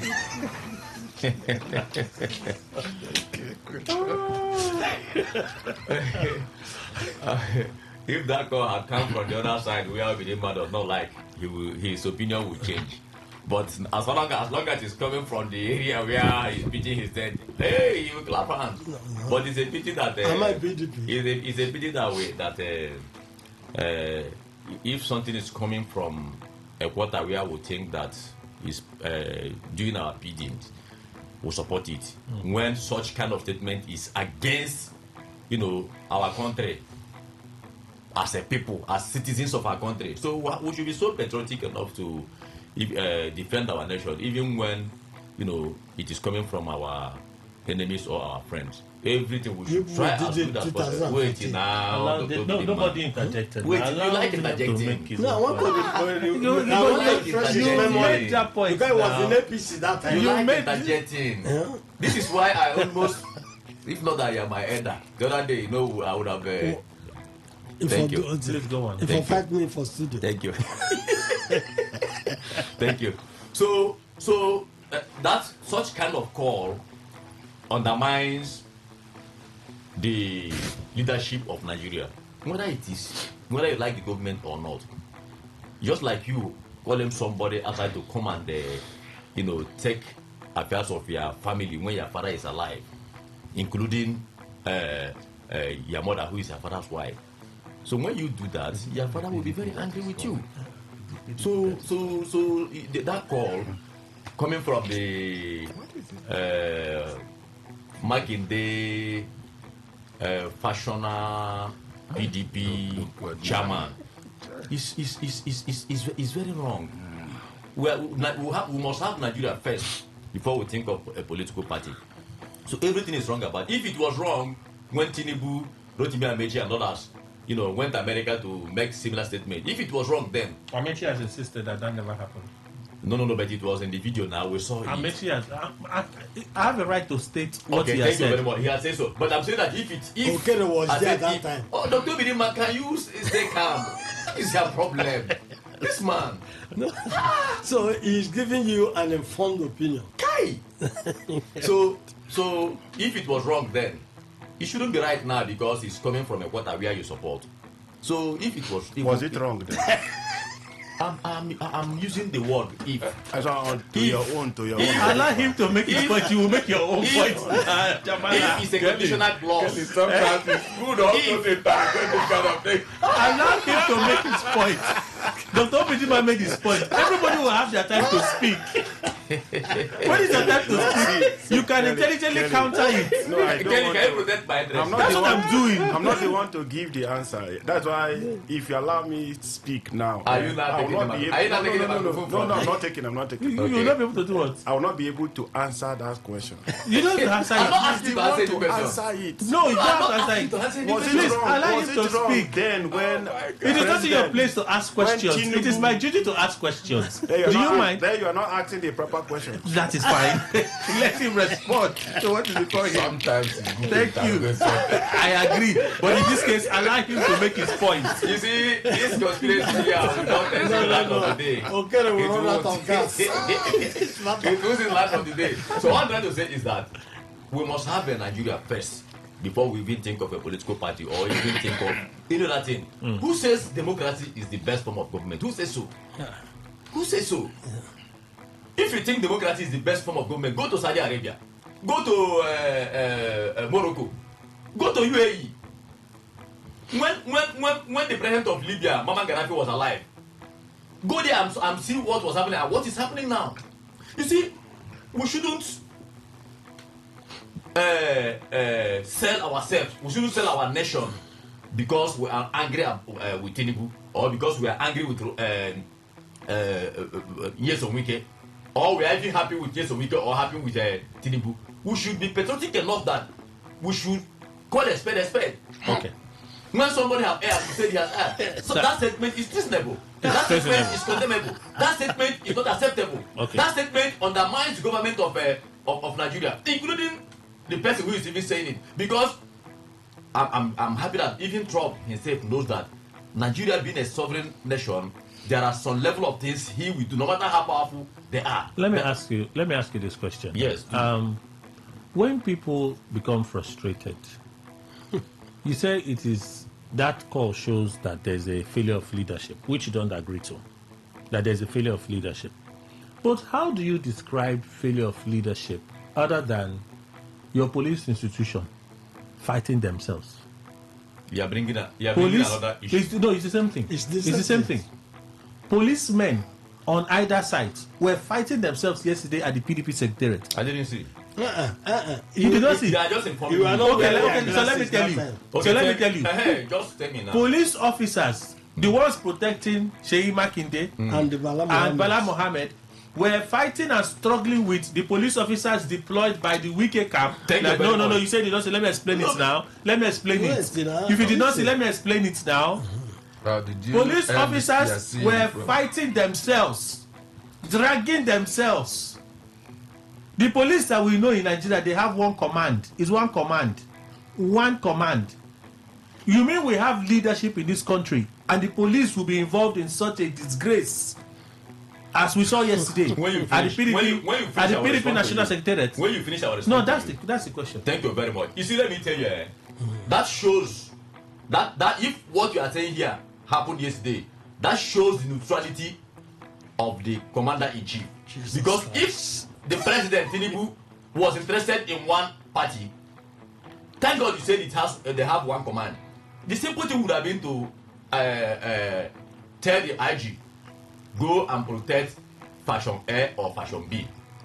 Now, recall that at a certain time we saw when governors were crying in this country that they have been deposed of their security. It has happened in this nation, and we accuse the IG, we accuse the president before now. So if the president was interested in the matter, then there would have been a command to say, please protect faction A or faction B. But what happened here was that. The best way of showing neutrality is to allow men dressed in police uniform, powered by the states, to be fighting themselves. Who allowed them? No, you are saying that Tinubu. No, you are saying that if the actions that I just described happened yesterday, it has shown the neutrality of President Tinubu. That he did not say, police protect A and leave B. Thank you very much. It has shown that neutrality. So I'm saying, so the way you show neutrality in a sovereign nation is by allowing police in their uniforms with their name tags and all their regalia to be fighting themselves at Wadata Plaza. That's the way you show neutrality. Can I respond to you now? Yes, please. Thank you. President Tinubu or the IG of police wouldn't have been aware that there was going to be a clash at PDP secretariat. It's God Almighty. Hold on. Please. You mean? If you no, one moment, sir. No, one moment, sir. Let me ask you this question. They say we should interject. I know when to interject. Let me ask you this question. Okay. Turaki. I hope you allow me to answer. No, sir. Turaki went to FCT command of the police to go and say, this is what we are hearing. We need you to ensure that there is no breakdown of law and order. He went there the day before. The Wike group had called that they were going to have NEC meeting at the same Wadata Plaza. That announcement was in public. Let's assume the police said they did not hear of the FCT minister's statement. Did you hear what I said? No. Let us assume that. But Turaki went to the police. Turaki went to the police to inform them. And the police inherited the information. Also went to the police to I didn't hear Ayam going to the police, so I said it all. I said Turaki went to the FCT police command to go and inform them. They went there, right? That they were going to do what? They were going to have meeting at the Wadata Plaza, right? For security. In papers, and in the fashion of yes, weekend did not go. They did not go. You are here. You are here now to confirm that they did not go.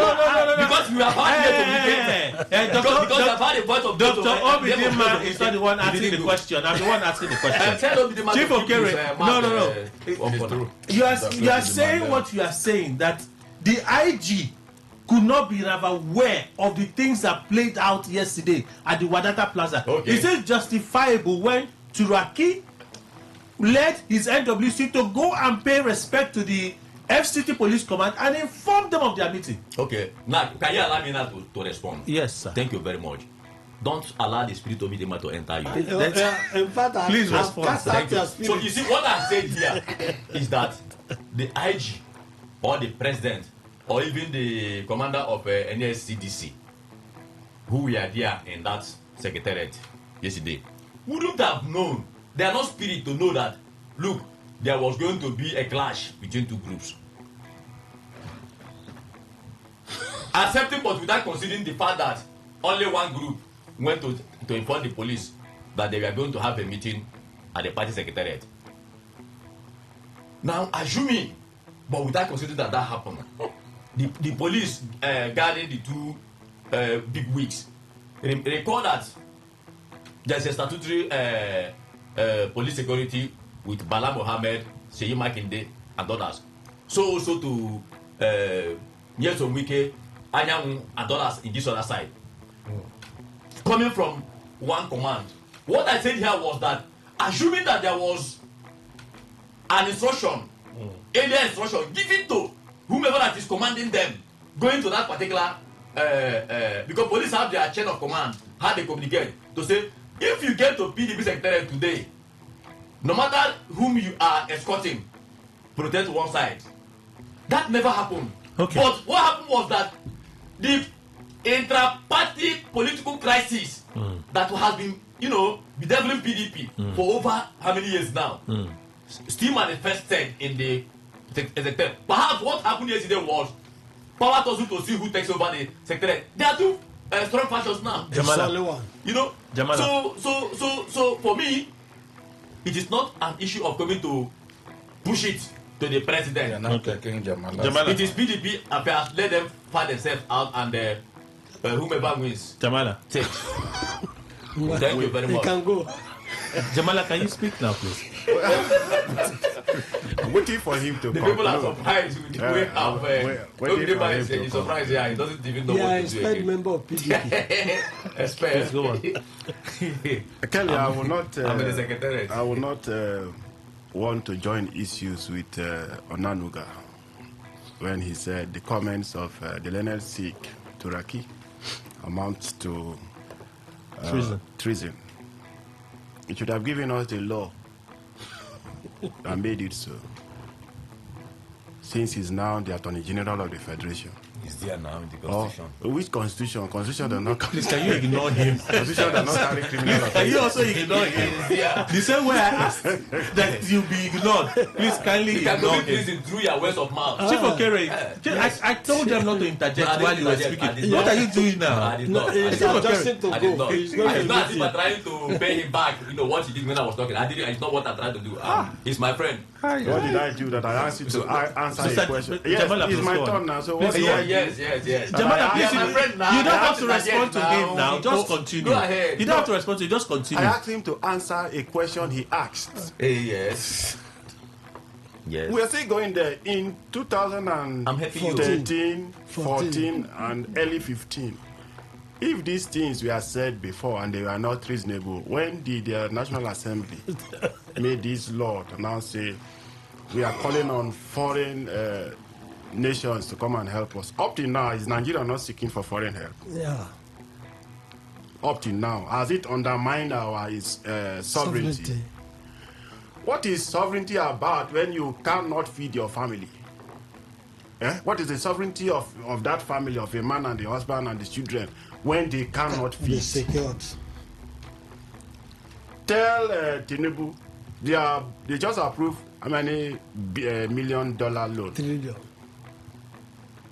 That one did not affect our sovereignty. Now, yes, the government has been so docile with respect to issues of security. Now, they have moved into political, making Nigeria one political state. Kelly, if you look at the activities of Nyesom Wike and his group, the Fire Shares, I was even waiting whether he will come out there yesterday. He was there, but he didn't come out. He didn't come out from the vehicle. He didn't come out. Yeah, he didn't come out. He was there. They didn't let him come out from the vehicle. Maybe he would have protected him the way the guy said, I'm not stupid, I'm not a fool. So what happened is that because the government has failed and the PDP have come to say that no, look at what the other interview the man said. Jonathan said it is difficult to wake someone who is pretending to sleep. There is never a reconciliation that will happen in PDP so long as Nyesom Wike is there to project an agenda. That agenda was made known, I think, like about 2 days ago, when he said the only way to have peace is that the PDP will not project a presidential candidate. So what will you do to that kind of person? That's what Yesomike said. Allow him to. What will you do to that kind of person? He's informing the public. The one that even me I said you said. The one that even me I said you said. He said it did not happen. Please. He said he selects the video now. He doctors video and see what he wants to see, and close his eyes to what he does. Let's say he selects the video. Let's say he selects the video. Please, can you go? Please go on. Oh, this man, I will unfriend you. No, let him not do it. I don't know whether tomorrow he will be made commissioner for information. Take over from Onanuga.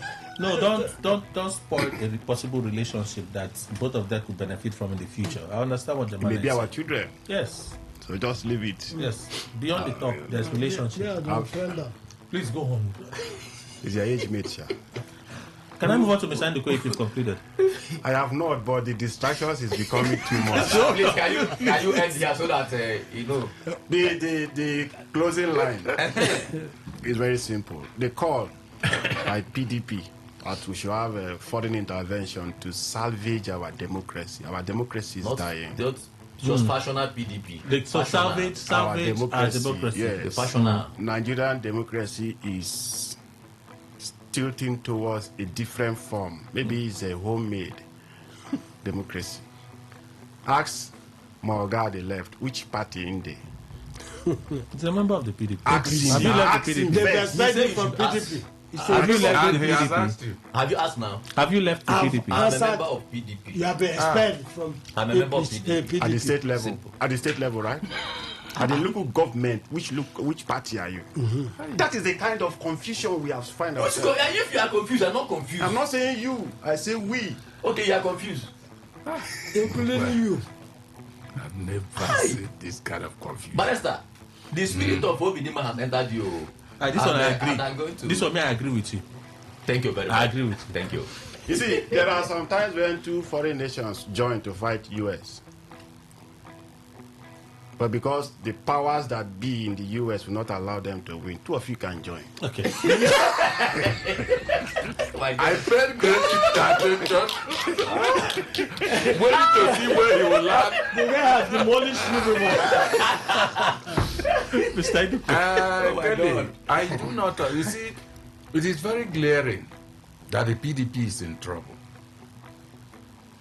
Because if any of us in this studio belongs to the political party called PDP, and that same person is talking about this side, this faction, that faction, you can now see that the problem is still that PDP, because that particular name has not been erased on any faction. Even if they are up to 10 factions or 20, but the PDP is hanging on the neck of each individual in the camps. So, what kind of confusion are they creating in this country? When you come down to Rivers State, for instance, you have local governments run by APC and PDP. Please. You didn't hear my voice at all when you Okay, that time. Then you were laughing that time. No, but you can laugh. Go ahead, laugh. Okay, I can laugh. Yes. See, Kelly, run by APC. And then if you ask any of them, they say, oh, I belong to PDP. I don't understand. Are you talking to children? Now, look at those who said it's treasonable. I don't know where the law that makes it treasonable. Constitution. Kelly, when a man gets so tired, not moving forward on certain things, the way he feels so, he can invite those who are stronger than him. Come and look at the kind of marginalization I'm facing. Come and look at the bad behavior of these my antagonists and see if there's any way you can do to save me. That's the way I look at the call, even though it's coming out from the PDP. But my problem is that who actually is the PDP? That's my problem. So for me, that call is not reasonable. Okay. So I'd like to take the same question because it's been puzzling for me. How does the police do it? the police will be fighting the police. Do you understand it? Jamala, do you understand it? Police fighting police dragging the police. I'm like, how do we do it in this country? One commando. Do you understand it? No, that one now. That's what I asked you already, Chief Okere. It's the same question I asked you. You responded to it. That's No, not I didn't. No, you did. Now you did. No, I did not. It was a passive discussion that you brought it in. That I didn't say anything on this. Because this one is not politics. This one is security. This one is security matter that we should take very serious. It's still from the PDP saga now. It can be happening on other angles now, even on the roads. So we'll have to talk about. No, this is what we're talking about. Organized police. There is organized police. That's what I'm saying. Police attached to VIPs fighting themselves. So I wouldn't have discussed the matter. You have started disturbing Jamala. Again, it shows that the Nigerian police lacks internal discipline, self-respect, self-value for themselves. What happened in Gadua in Abuja, Gadua district in Abuja? The convoy of the FCT minister, there are military men, there are DSS personnel, there are police, there are private security guards, and sometimes they add the civil defense. But when the minister confronted the other officials manning security at that environment, all the military men in their uniform moved backward. Once it sends a higher command, if there was anyone higher than Yerima at that place, Yerima would have bowed to order. Yes. I agree. But that is not same with Nigerian police. Nigerian police fight for personal interests. Yes. Personal interests. They don't fight for the country. They fight for what is available to them. They protect their interests. I've seen several of them on the road, those who are moving with what they call the VIPs. You see them harassing the other ones on the road as if they are lesser policemen. And most times you see that those on the road are even higher in authority than them. But because they are blaring siren, they should just destroy everybody on the road. And the IG, the problem that our police has been so immersed in politics. So things that they should ordinarily do to build up their name, they neglect it and face. The other day they visited police facilities, training grounds, and you saw what they presented in Rivers State at Noah. Go to police barracks, check their environment. Go to army barrack, check the environment. Okay, just check the police cars on the road and check the military cars on the road. So it is something that has eaten deep into this. They don't even value whatever they have. It is what is available at that material time that matters to them. Okay, Chief, quickly, before we go for the news. Yes, thank you very much for giving me the opportunity to speak again on but this. He said something before. I still gave him the phone. I said the issue of policing should not be played with. It's not political. This is about security. I want to agree with the position of Barrister Jamala here, hook, line, and sinker. It is not about where the support. If they support me or if they support you, it is about policing. When I came up as a small boy, growing up in this country, how it was those days is not how it is today.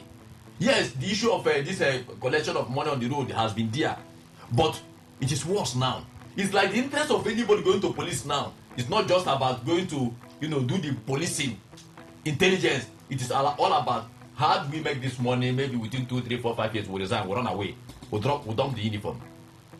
It is worse in police. If there's anything that we can restructure in this country, it's police. Once we restructure police and get it well, Nigeria is restructured. Okay. We have to go for a commercial break. That will take us for the news. Based on this afterward, we'll return. Dr. Obidima will speak on this. Mr. Enduka will speak, and then we'll look at other issues. Please stay with us. Port Harcourt, are you ready? Today, 95.1 FM, the voice of the people. Good tasty food is worth living for. Worried about your oil every time you enjoy your favorite meal? Introducing Golden Terra Smart Balance Oil. Smart Balance Rice Bran Oil is rich in gamma oryzanol. Several studies suggest that gamma oryzanol may contribute to the reduction of bad cholesterol. Golden Terra Smart Balance Oil. Good food, no worries. How do we make our cooking come alive, oh? Pepetera. For that tasty meal where you like, oh. Pepetera. I mean, you want cook food to impress, oh. Pepetera. Hey, Pepetera, Pepetera. Whether it's jollof or na stew, even for porridge or spaghetti, cook to impress with Pepetera.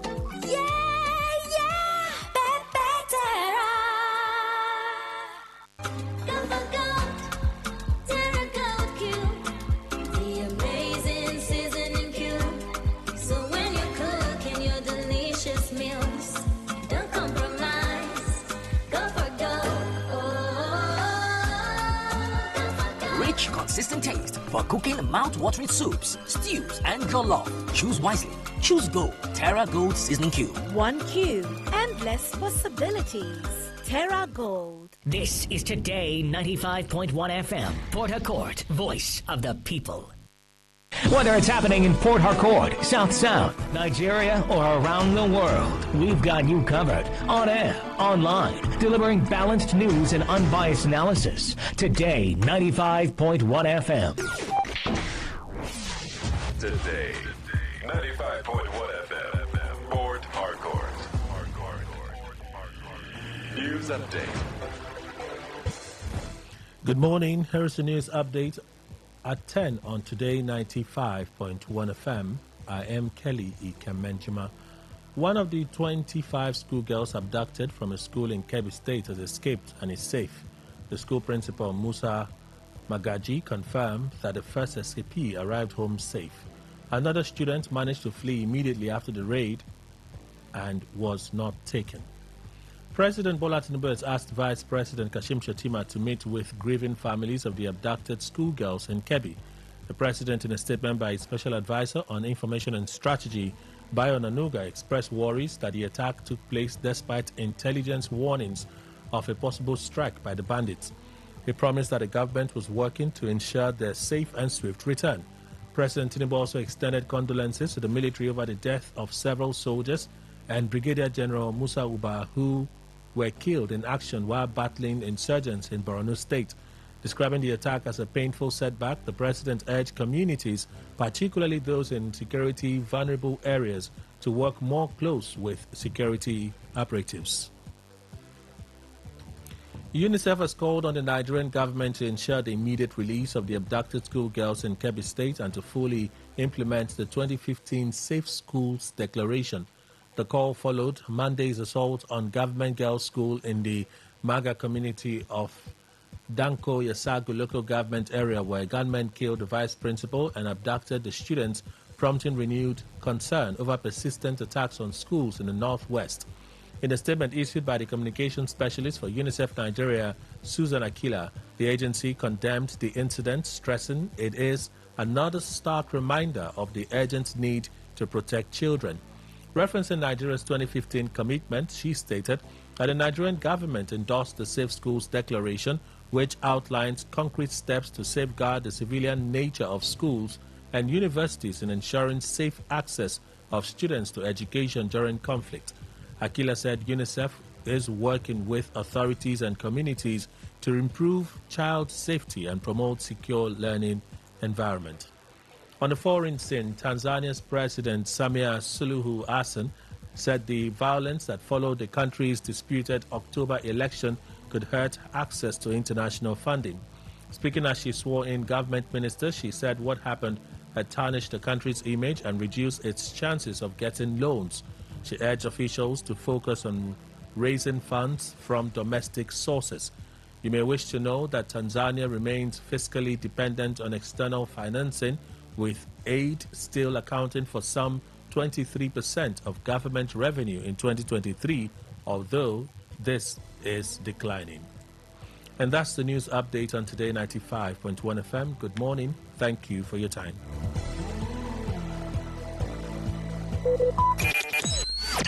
Talk radio. I listen to a lot of talk radio.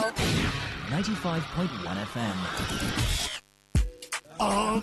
See packaging now, eh? This now wetin I call full house. Na me na. I full yakata. I full.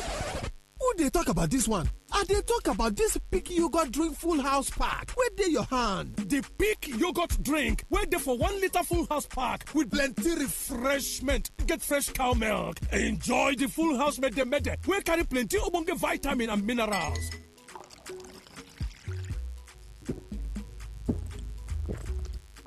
Oh yeah, I beg. Give me my Peak Yogurt Drink Full House Pack. She know your own again. Peak. Reach for your peak. Now me be Lord, the God of all flesh. He get waiting too hard for me. The God where the virus is still they do miracle. Come experience the God of all flesh for the Redeemed Christian Church of God, them 2025 Holy Ghost Congress from December 8th, go reach 13, 2025. For Redemption City of God, kilometer 46, Lagos Ibadan Expressway by 6 o'clock every evening. Pastor E.A. Adeboye Tandagidigba to move the ministry with other Ogbonge men of God. No miss amo, miracles, signs and wonders go full ground. Jesus my Baba. This is Today 95.1 FM, Port Harcourt, voice of the people. Stay informed, stay ahead. Tune in to Today 95.1 FM for the latest news and exciting sports updates. Your trusted source for everything you need to know. Today 95.1 FM, the voice of the people. Please listen to this infomercial. Hello and welcome to another wonderful time on radio with Peeps Global. I've got Mr. Dan Ako, a financial coach, and Mr. Emmanuel Ihoma, lead instructor at Peeps Global. Welcome, gentlemen. Yes, thank you, my brother. Thank you, Port Harcourt people. Good afternoon, everyone. Thank you very much. So tell me this, Mr. Dan Ako, what is Peeps Global about? All right, thank you. Peeps Global indigenous company with an all-international recognized tools that can help you talk about the financial market in a bit. This market is an opportunity-based market that allows everyone and anybody to learn the skill, master the skill, and profit daily from the market. Okay. Now, please underline the word learn the skill and master the skill. For example, we tell people, we said in forex trading, there is a process or a period of learning, and there is a period of mastery. So that's what a lot of people don't understand. The period of mastery is a period of direct mentorship. You see, all of these things Peeps Global give to you. So, for example, I was a struggling pastor myself. I was a preaching pastor, yes, in the street of Port Harcourt. And I was actually struggling, in fact, selling Gary just to keep up my ministry work. But it's a whole lot of struggle until I heard about forex trading, until I heard about this digital market. I learned it, and I tell people, I said, you've got to wait. You've got to learn. That's a mistake a lot of people do. They don't want to wait. They don't want to learn. All they want to do is to earn. And we said the learning comes first before the earning. Okay. So if you are able to learn the skill, master the skill, you can actually profit via our mentorship every single day. So the word is, are you ready to learn something new?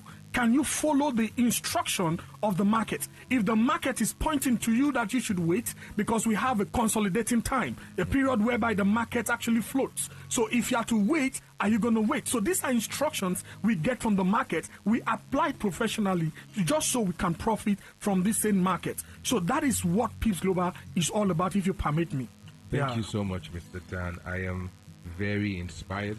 Well, tell me this. What makes Peeps Global tools unique? Okay, number one is that we are a company that is not profit oriented but impact oriented. Okay. A lot of companies comes in and actually bamboos people on how they can actually fund an account so that they can start trading immediately. We tell our students, no, that's wrong. That's the wrong step.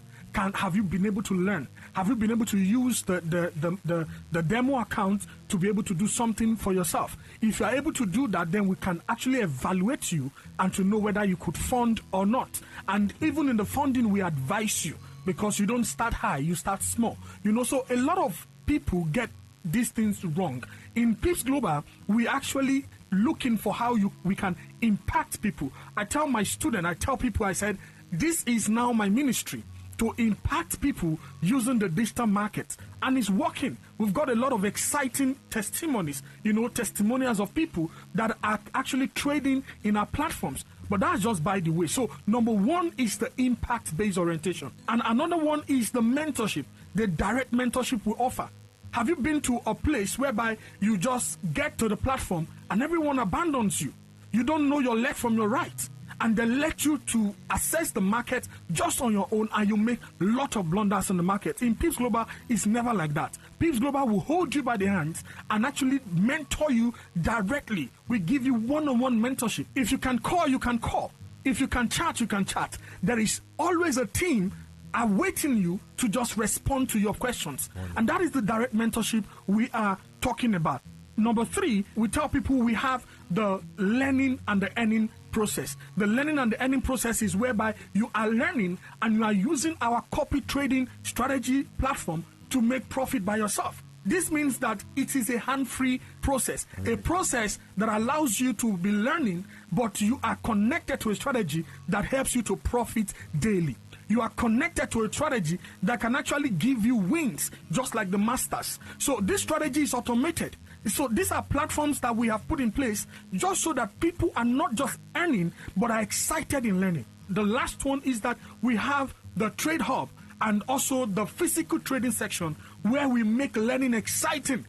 People learn as if they are kids because we have actually put in place these platforms and strategies for them. And so this is the reason why Pips Global will actually be unique.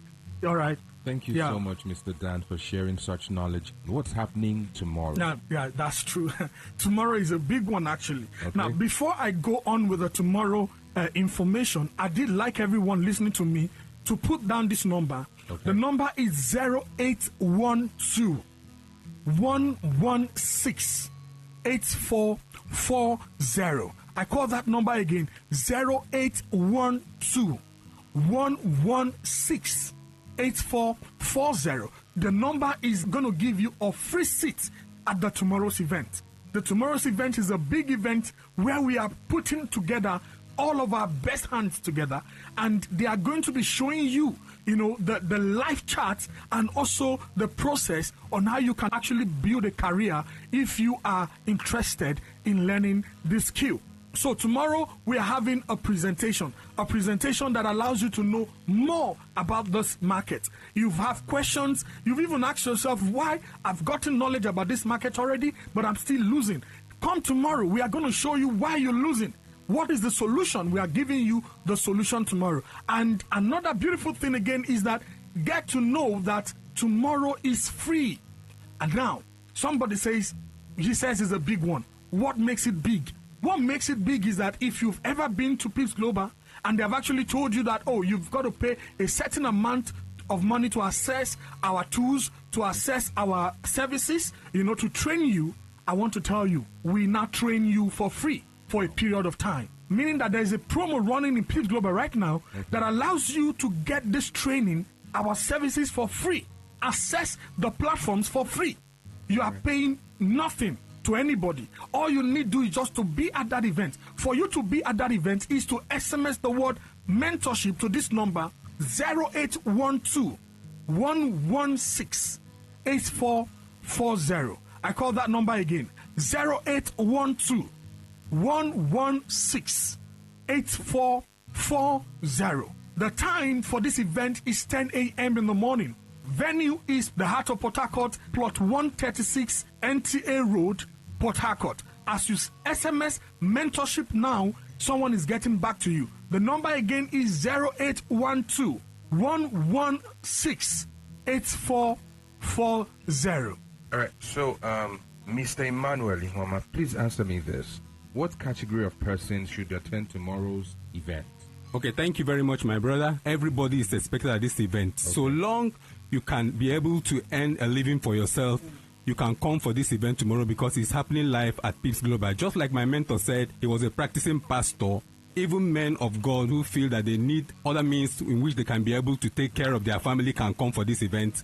We need medical doctors, we need practicing lawyers, even students that are in the higher institutions that really wants to learn how to navigate the digital market can come for this event tomorrow. So you can use this opportunity to send an SMS to this number 0812 116 8440 0812 116 8440. Thank you.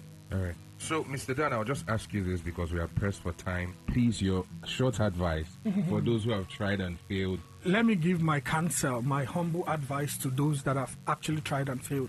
And I want to tell you that it is a normal thing. I remember traveling to Lagos to learn, and then at a certain certification course, I lost about $4,000, and that pained me. But that's the learning process, leaving that program, I know what I learned, and I made more than what I lost, So the thing is now, you are doing something wrong, definitely. That is why you actually lost, or that's why you're losing in the market. And I can tell you via experience that we that have gotten this experience over the years, decades, we've spent a lot of time in this industry, we can actually put you through. We can actually show you your wrongs, and we can correct these wrongs and make it right for you, so that you can start profiting. It's possible. Now, the venue, like I said, is the heart of Port Harcourt, NTA Road by Location Bridge. All you just need to do is SMS the word mentorship. Mentorship to the number 0812 116 8440. We are giving out some lucky winners are going to be winning some good amount of money in dollars. If you come early enough, you increase your chances of actually being a lucky winner. SMS the word mentorship to this number 0812 116 8440. Thank you, my brother. Thank you so much, Mr. Thank Dan, you, Port Harcourt. Yeah. And that was a paid infomercial. Radio has never been this good. Today, 95.1 FM, Port Harcourt. 95.1 FM, voice of the people. And we're back. All right, thank you all for staying with us. Let's continue our conversation this morning. Let me go straight to Dr. Obidima. The police, dragging with police, fighting with police, I don't know how awkward that may seem to you. Well, you see, when some of us say about a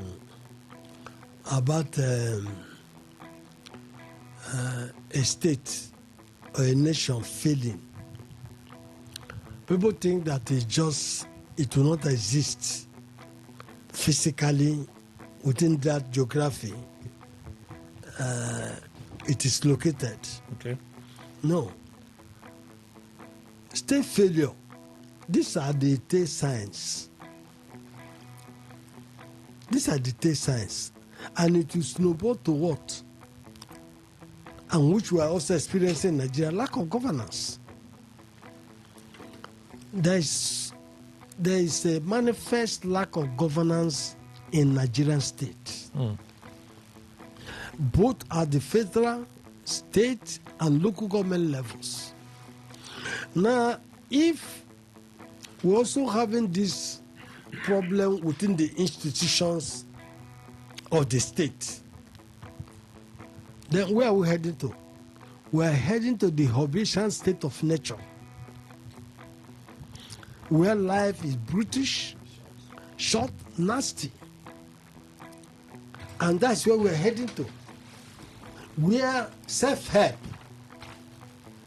other than the law, becoming the rule of the people, other than the law.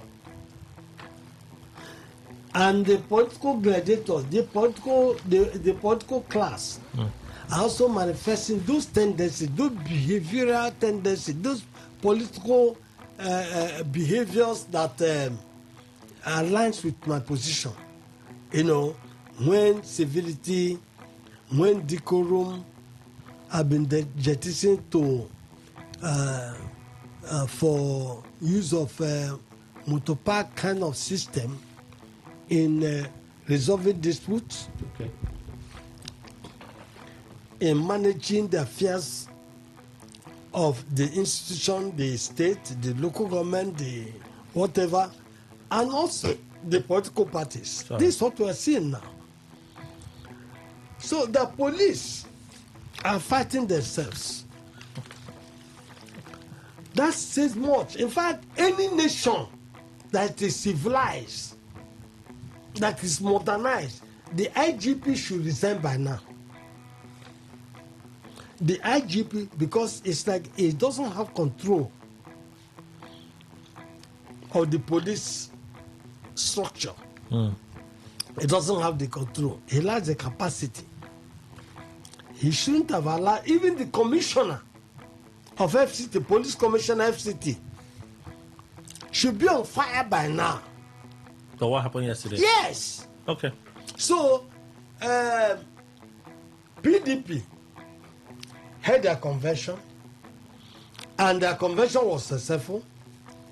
And the people that were elected in that convention want to go to the party secretariat and take control and start the management of their party. They also took the lawful step. Not that Taraki is a SAN. Yeah. They also took a lawful step to go and form the police command in FCT, or their intention. In other words, we need protection because of the other side breathing fire. And the other side, they never expected that there will be that bombshell in that convention. There will be that motion for expulsion, of some people who have really played anti-party activities all this while. And that is the highest organ of a party, the convention. And any decision taken by the convention cannot be reversed till the next convention, except maybe court declares that convention invalid. If not, it stands. And thank God, yes, Owike is a lawyer. He knows this. If not, since Monday, he would approach the court to challenge the expulsion than resorting to self-help. So all that we are saying is that this thing is a shame to the Nigerian nation internationally.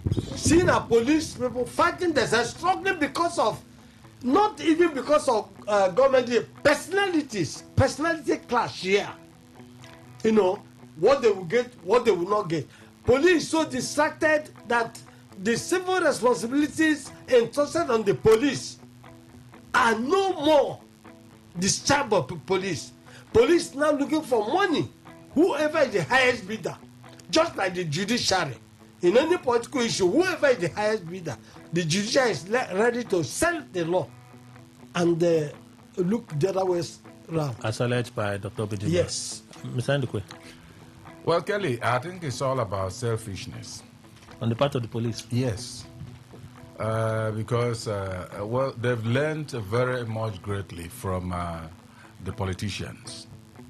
And of course, when I talk about politicians, it looks as if one is not talking good of them and all that. But you can see the glaring display of what they can do. And police have taken a very firm cue from them. They are looking for their pockets. You hear this one is president, this one is senior president, all the rest of them, they are taking care of the country. No. They are looking for their own pockets. Anybody that doubts that should also go through to see their philosophy. No permanent enmity, no permanent friendship, but there's permanent interest. And that's what the place is doing. For me, it doesn't show me any surprise at all because it's been happening now. It has happened in Rivers State here, Port Harcourt. At Nkpogu Road, was it Nkpogu or wherever, where Mechi was coming with his entourage and Wike was coming. One thing is that the thing looks for a way to have Wike in. They were at that time Amechi was, I think, transportation minister also. Good. At that particular bridge, it was also, interesting. It happened. And you saw police, oddly on both sides. Then I said, How can you be fighting against yourself? Now, these people are using you. What I expected was the police looking at maybe trying to save the Oga, just to cover the Oga like that. But they were going after themselves. That is exactly what is happening there. And again, I have said, is this not a testimony to people to know that the PDP will be very difficult for them to get out of this problem? When the PDP got out of the problem where McAfee, after Sharif and all that, I said, this party is very resilient. But now, that resilience has flown away, I'm telling you. Because the people went to Ibadan after everything to make sure that the convention was frustrated, wherever it was coming from. They still went to Ibadan, finished everything, especially those that they think deserve expulsion. And they are back. And you also, without a convention, is their own convention, has expelled Makinde and whoever. But what I'm asking, what kind of nod does this your own, the authority, your own expulsion have? Like the one day, let's say it's in the guise of convention. They have expelled the people. But your own, what is the seal of authority on it? So for me, the politicians have taught the Nigerian police very well. Nigerian police is completely, very much interested in its own pockets. Selfishness, that's what the police is doing. Okay, so Akpabio says there's no nation that doesn't have cases of insecurity. He was speaking yesterday when fellow senators called out the federal government, expressed real concerns about the abduction of school children. I'm going to combine about 3 stories and let's talk about it. Akpabio, no society is crime-free, not even almighty America. And I think I mentioned some things about America, but what is germane is, in as much as there's school shooting and there's gang violence, all of those things in America, there's always justice to a large extent for the victims. And it's the absence of justice in Nigeria that is a big, big problem. But in that conversation, they reminded me in particular of the Safe School Initiative. The Safe School Initiative, let me just read through the document. A commitment to Safe Schools declaration began with a 2015 endorsement, a global political commitment to protect students, teachers, and schools from attack during armed conflict. Following its endorsement, Nigeria developed a national policy on safety, security, and violence-free schools and minimum standards for safe schools in 2020 to help implement the declaration's principles at the national level. The declaration aims to ensure the continuity of education and to prevent the use of schools for military purposes.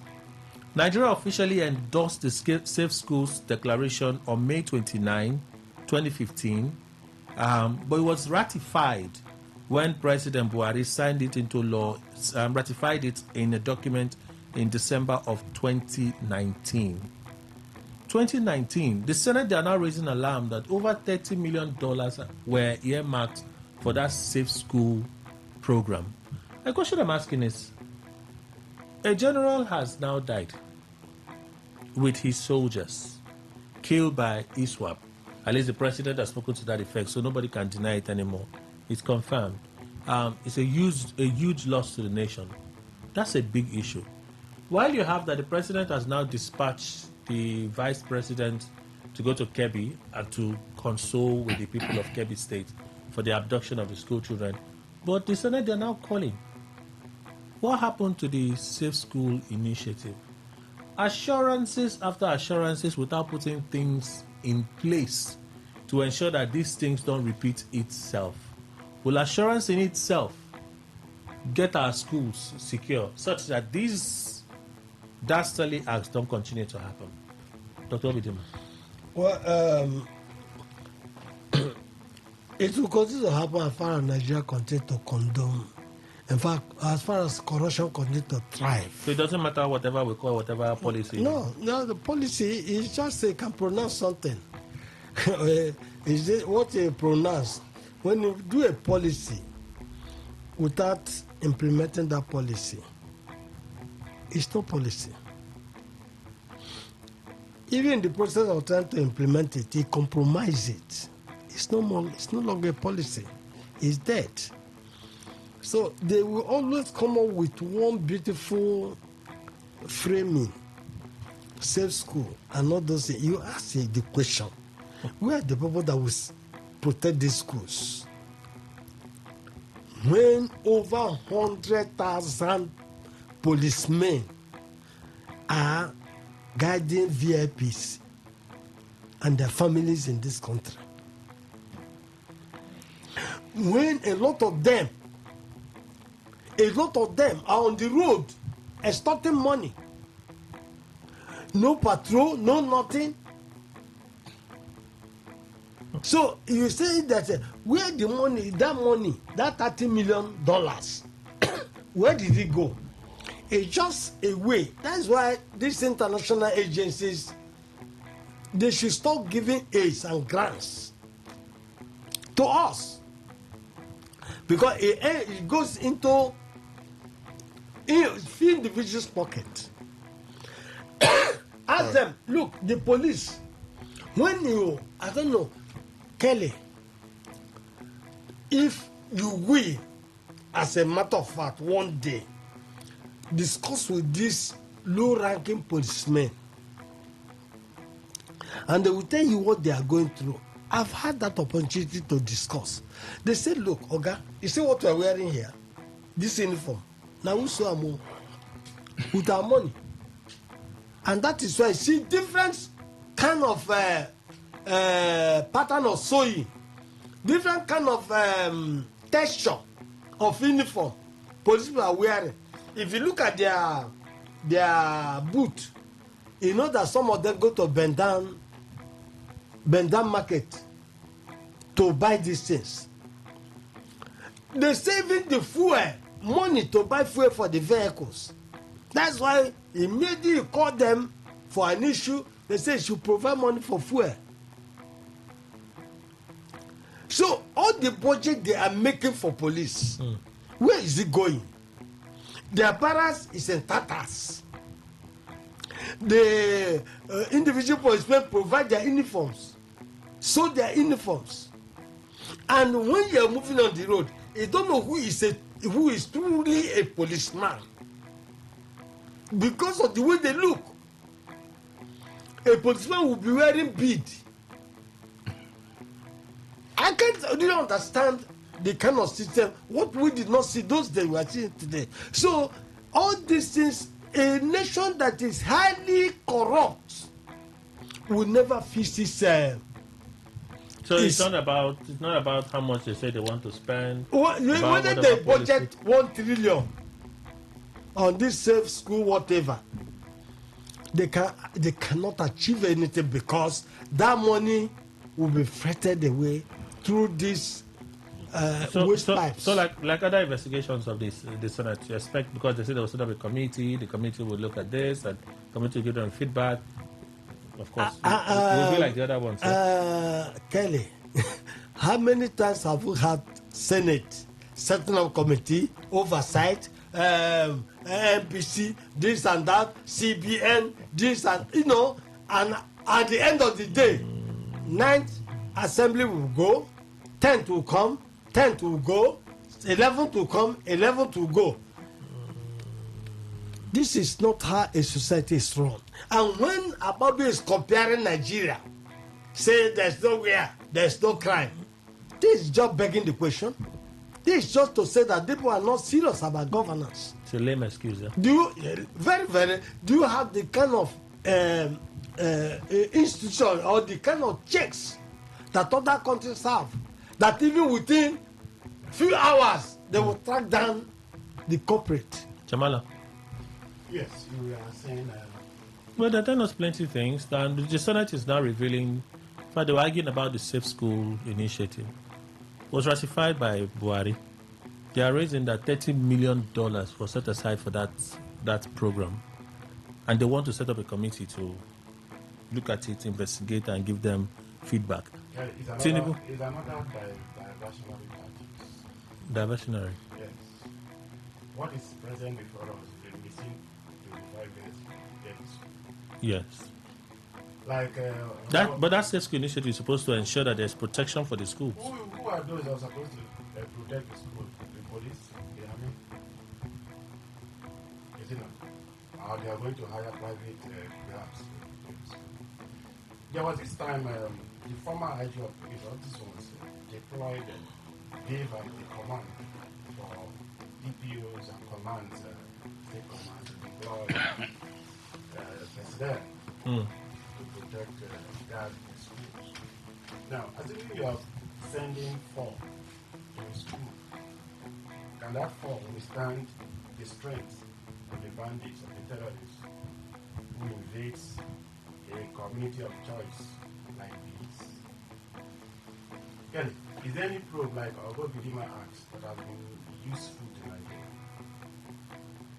The Niger Delta Development Commission probe, Ababius sat on it for many years. What has happened to it? There is no probe of the Senate. It is just an avenue for them to call for 1 or 2 persons to come and settle them. And that is all. Akpabio making reference to insecurity in developed societies. We have a DSS. The essence of the DSS is to look into the future, see what is being planned. But we only have a government that reacts. We are not proactive. We are not. I think there was this book I was reading where they said, where they said the attack, the intelligence came. Tinubu said so. Yes, that they were going to. Yes, try. Is it Benue? Tinubu said that there was an intelligence. Yes, there was intelligence. What happened to the intelligence? Who sat on that intelligence? Allow the action to happen. Even if those girls are recovered tomorrow, the damage has been caused already. And you cannot bring all of them back again at the moment. The damage that secure non-state actors who move into a sovereign state, kidnap girls, kill whoever they want to kill. The principal was killed. Then move them away from the state to anywhere they want to. It's still a failure on the part of the government. So, yes, there is no society that will be absolutely free of crime. None. Nowhere. None that can be absolutely free of crime, no matter how minimal it is. But there are levels of crimes, when they happen, it will be embarrassing for even the media to mention it. As it stands now, most persons don't stay outside till. In fact, the Obirikwere, if you are passing there from 5:36, people will be warning you, be careful, be careful, be careful. Then from 7, 8 is the worst. What are security agencies doing? Obirikwere? Yes. Obirikwere, yeah, you don't dare go down there in the night now. Anyhow. It used to be my one. Now it's becoming that every flyover now is like where these criminals find pleasure in waylaying people. Society cannot be free from crime, but a responsible government will minimize insecurity to the barest minimum. Well, Kelly, I think the problem is that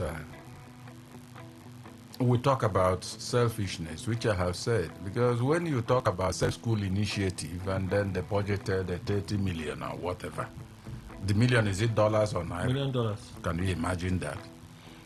You see, the first question will be, where did that money go? Where did it go to? And if you start that question, in 10 years we've not finished the probe, assuming they should institute anyone. It's very glaring, the Niger Delta Development Commission probe. They tagged it forensic audit. Now, it's forensic maybe in the sky now, because when you finish, if truly you did something, why is it hidden? Why? You know, when they were coming, they run up to that audit, I said, let them go and finish and then put the paper somewhere. We won't hear anything. And up till now, we've not heard anything. So what's the essence of spending? And they bring out the experts to come and audit. The same thing. Senators, there are several of them. Even I think it was on this NDDC that we heard off your mic. Good. So, the whole thing, the problem of Nigeria Gradually, Nigeria is becoming a theater of absurdity. I'm telling you. You see this one today. You are crying, shouting, how can this happen to the sovereign nation? Yes, we won't talk about it once we have aid within the country. But it's only perhaps when Italy looks at it and said, how can a country be? In fact, we are going to ask questions on this. I said, we're a sovereign nation. You have grown up. You are 80 years, you are 100 years. But you are behaving like a child. And you think people will ever call you an old man. No, they'll call you that man that behaves like a child. Nobody ascribes any honor to you. And that is why I always say that a short man does not stay quiet. And then people turn around and say, look at you, look at how you are behaving. You are more than 100 years old. You make us to talk now. At that time, you brought shame to yourself.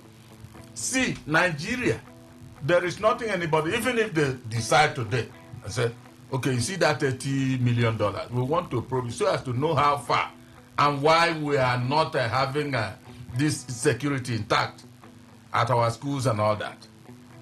They will do it, you get tired of it, and they will not bring out the report.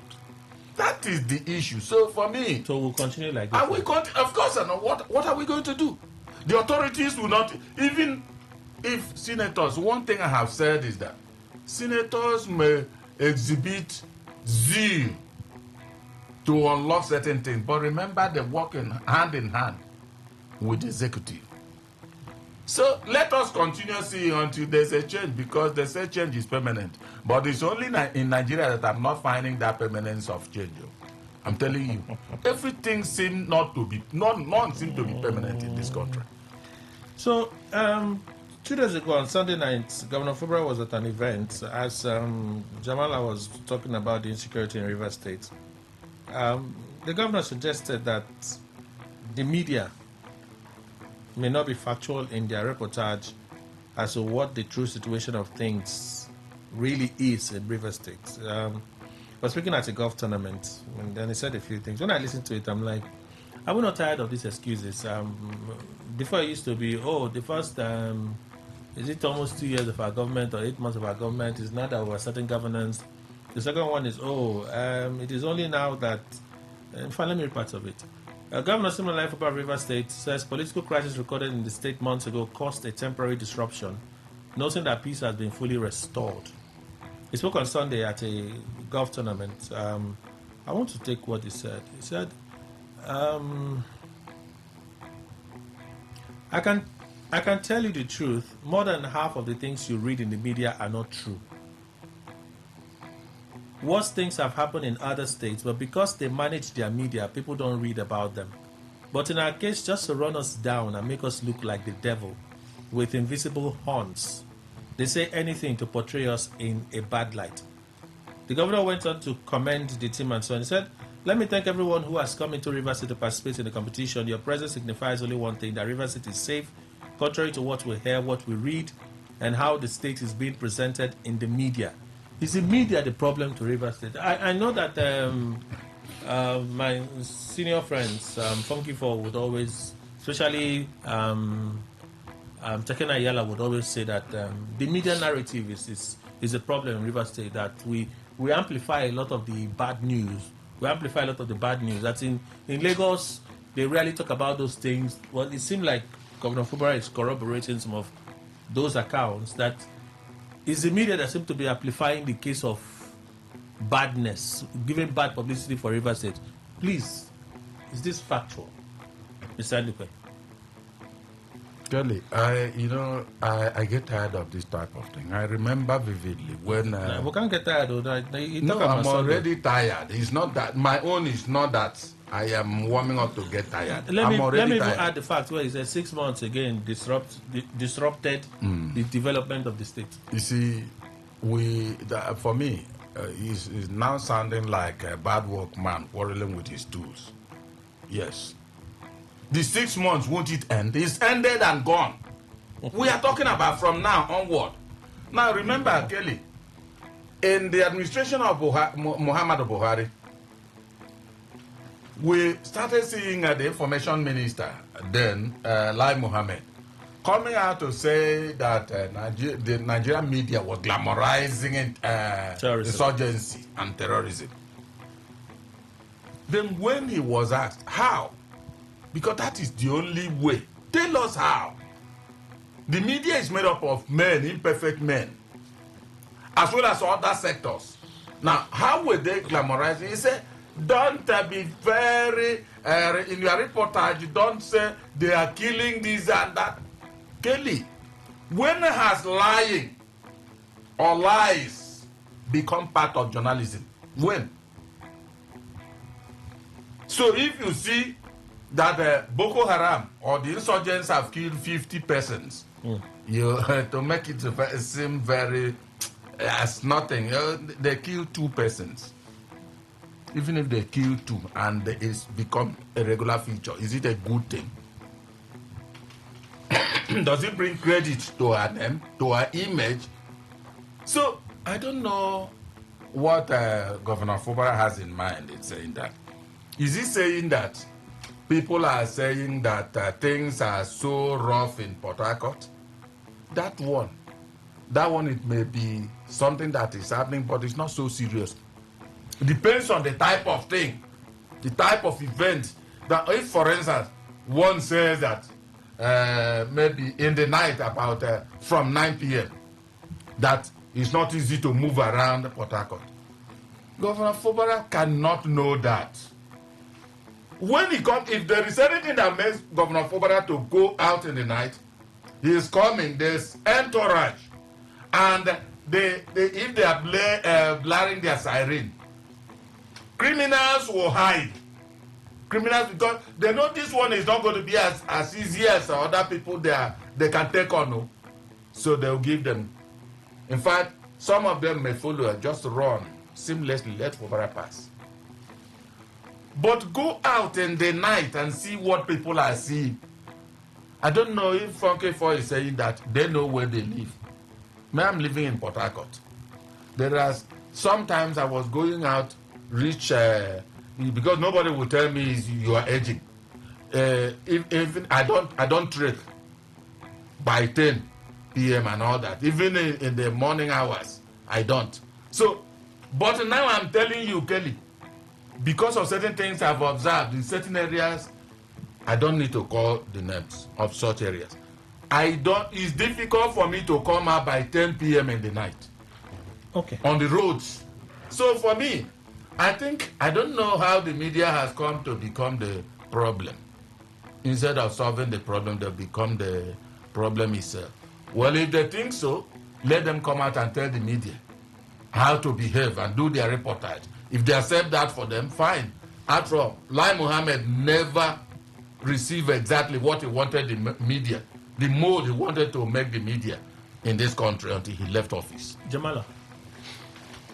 Kelly, I think the kind of insecurity the governor was making reference to is not these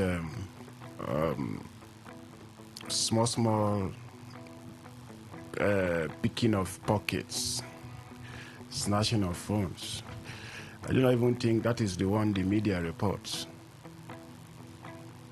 The kind of insecurity the governor is talking about is the one the media amplify to the extent that people from other places, other states call. I just see on Port Harcourt the boil. I've received several calls, even prior to when they fixed the NBA conference in Port Harcourt before the state of emergency. So many people called. Is Port Harcourt safe for us to come for this conference? And I was wondering what is bringing this narrative that Port Harcourt is not safe. True, Port Harcourt is safe to a relative extent.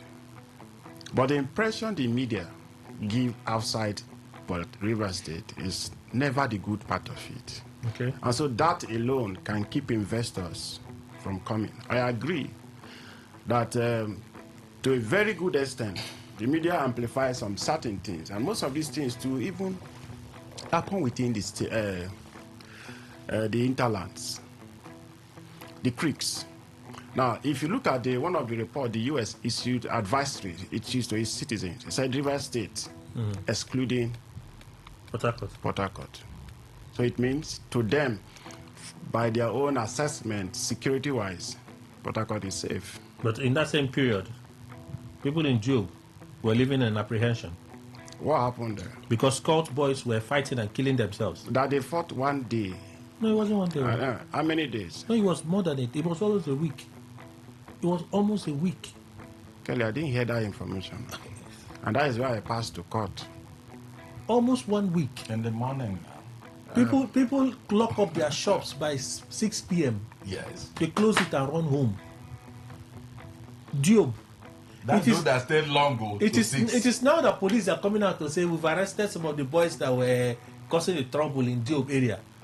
What brokered the peace? I heard from a reliable source. A politician called them to a meeting. And said, stop what you are doing. Job. Thank you for that information.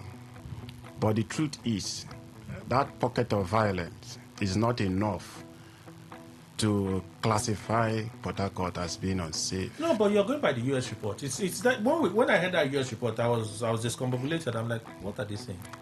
The entire state is not safe. It's still. No, it was America. It was America that released that advisory. Please just check again. It's still not enough.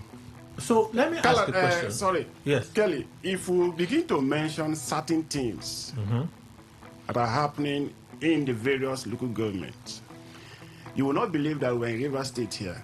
Like I told you, like in my own side of area, for a stretch of about 12 communities, not single policeman.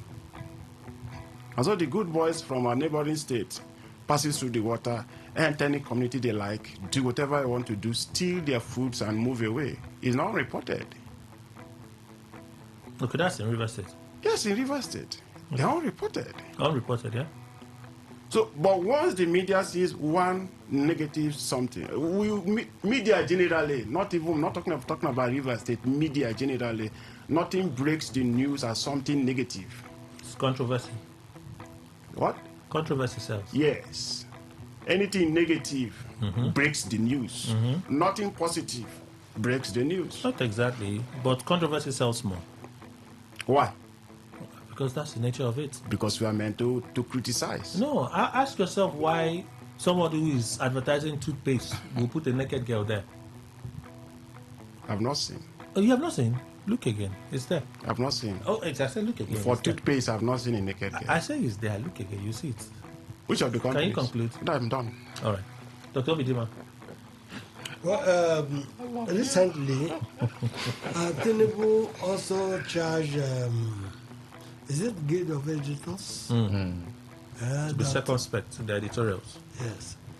That is the same thing, here. So it's not about River State alone. I would say that all these things are not public knowledge to citizens of this country. All that is happening within our environment, that we need to get the media to report them before we know. Even in this era of social media, when things are captured immediately and sent and posted, the spot it happened and how it happened. So I believe that the government should try to do their work properly. Because Nigeria society is so bad in terms of governance that anything goes without check. A lot of things are going without check.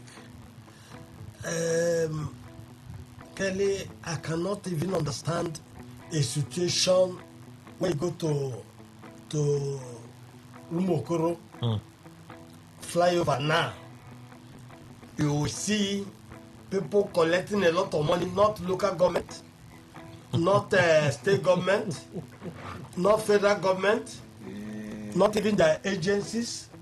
People collecting, they say this one collecting for police. We don't even report this one enough.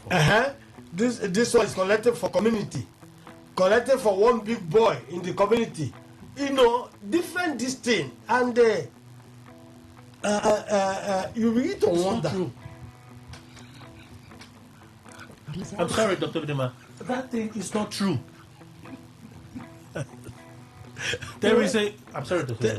There is a report that judges sang "On Your Mandate We Shall Stand" when Tinubu made his presentation at the All Judges Conference, judges of senior courts, right? Yeah.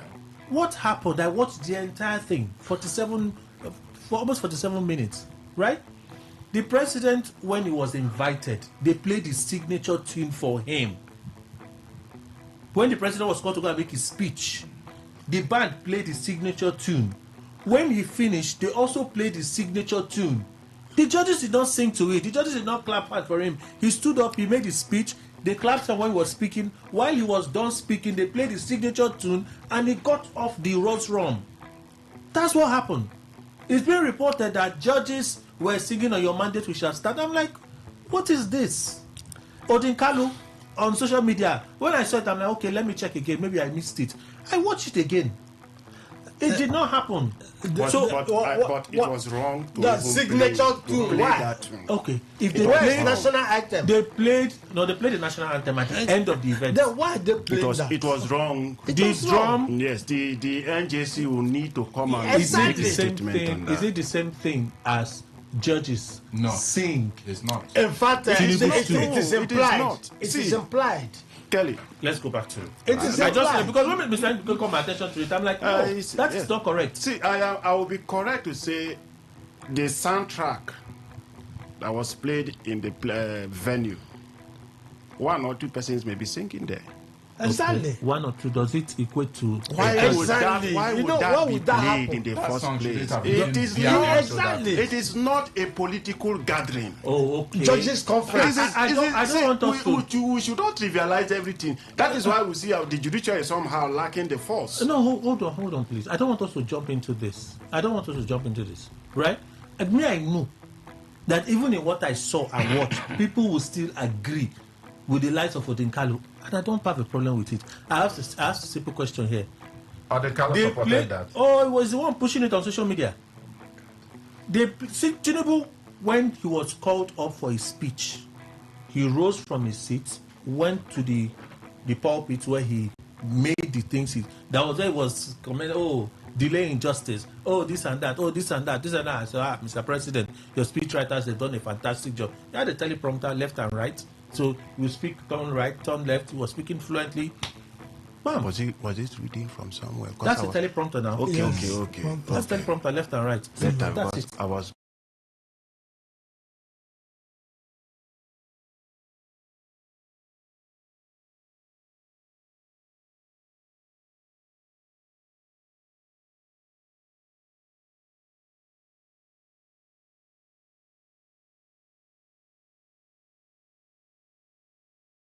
See one left there. Yes, He was speaking from a teleprompter. When he finished and he got up, now the judges are standing. Nobody was singing it. The drums just played it. They just played the tune. But what the judges shouldn't have stood up for that song. No, they stood up for the president when the president was coming down. Yes, that was when the judges stood up. Yes. It's respect for the president. Yes. But they had kicked against that song because it also goes to them now. That's part of the thing because they accepted it. For me, they weren't singing to it. You said the NJC should come and defend it. Let me tell you.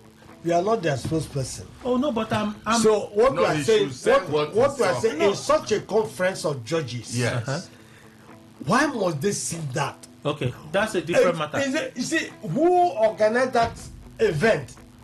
The event is organized by the judges. That's the NJC or yes, so that's whatever. Why hands on their neck now. You know, and if NJC organize it, both the sound system, all the amplifier, all the microphone, all that was said there, them. And they brought the person who, and why should they allow such thing to be played? Okay, so you can continue on the issue. Let me continue with the issue. Is it this country, in fact, is getting something something terrible. I understand there are always implied meanings to something. No, but it's not meaning. A is not the same as B. There's a difference. Kelly, but you're going back to it. Dr. Obidima, you're going back to what you were saying. So let's conclude our conversation and move on. Yeah, we are going back, but the thing is that it's annoying when something like this is thrown up. Mr. Ndekwe. So what I'm trying to say is that Police, we are talking of River State, we are talking of Nigeria, news that are things that are reported and not reported. This is very rapid. Like what I say now in River State, local government is not checking it, state is not checking it. In fact, it has come to stay. It's among us how community CDC will be collecting revenue from keke bus, from taxi, how youth group will be collecting, chief will be collecting, police will be collecting. You know, these are the things that government should come up and say this must stop. So when they are reporting it, is it not part of security issues? It is. I want to ask a question. They are part of security issues. It is. I want to ask And they cause a lot of traffic obstructions. So I have a question. When I listened to the governor, that when I listened to it on Monday, I'm like, okay. On Tuesday again, I heard it again. I'm like, okay. So I'm thinking, in the heat of the political crisis, both sides were speaking. That generated a lot of tension. Of course. In the heat of the political crisis, sometimes even in this studio was so hot sometimes. Yes. Because it was difficult for me to even manage the opinions. Yes. This one wants to speak, I am right. This one is right. It happened. People outside, when they hear some of those things, will perceive that it's not, this tension is not just in talk, Other things may be happening in the society. Well, is the media not supposed to report things that are happening? That's on one hand. The second thing is, we talk about Lagos. I think one of the things that Funky was saying is that you don't have a lot of bad negative news come out from Lagos. And I said to them, no, it's not correct. It's not true. They are not living there. There are many reports I have read, negative reports from Lagos. But in that negative reports, there are also a lot of positive things coming out from Lagos. I do understand that to a large extent, most of the media strongholds are based in Lagos. I understand that one. But if you are doing things, positive things in your state, won't that one be reported? No. If FCT minister is doing propaganda, he's always shouting, this is what we're doing in Abuja, this is always what we're doing in Abuja. They will look for, media will try to look out for negative things. Oh, you are demolishing this, you are demolishing that. If you are doing things in the states, and people are saying, you are building new schools, you are empowering young people with skill acquisition, you are opening this center, you are opening that center, even in the midst of insecurity, you will have plenty good news to speak for you as against the negative ones. But when nothing is happening, literally, you come out and say the media is...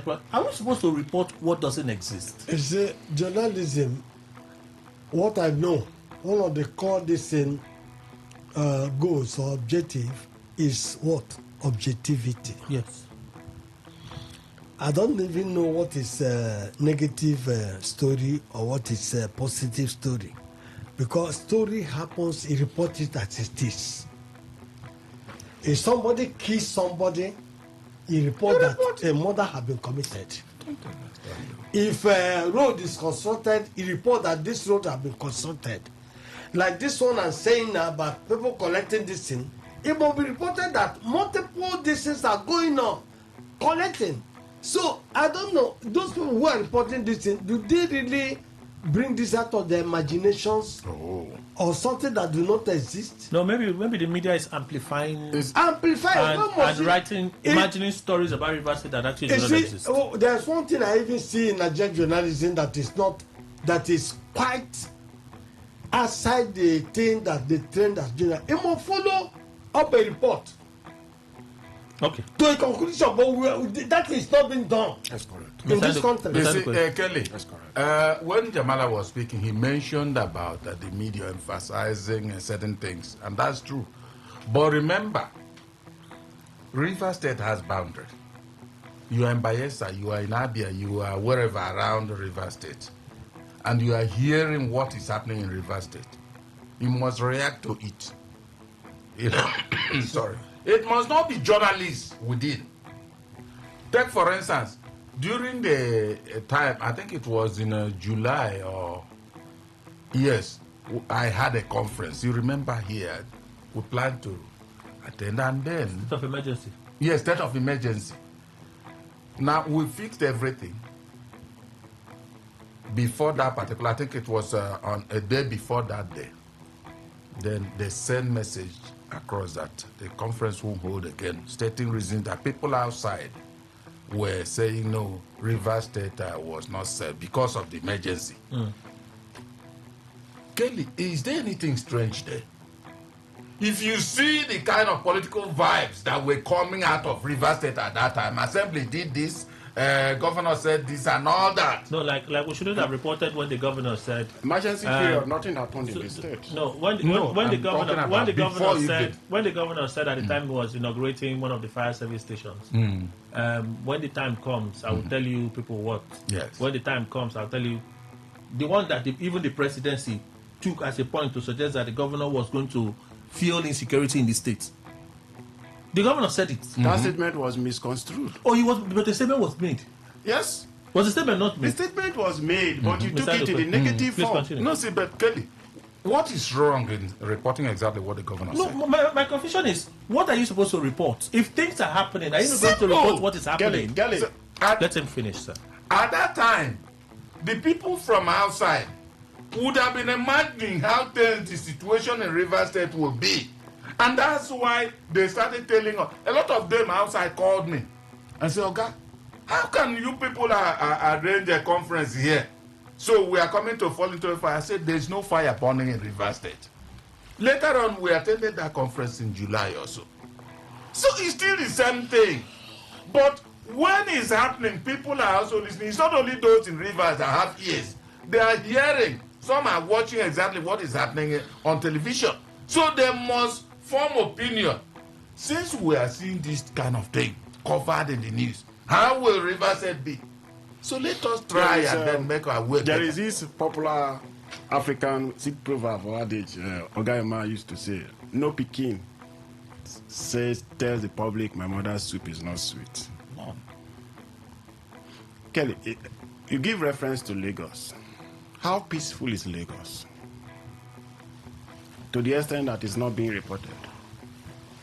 No, it is. Being reported. It's minimized.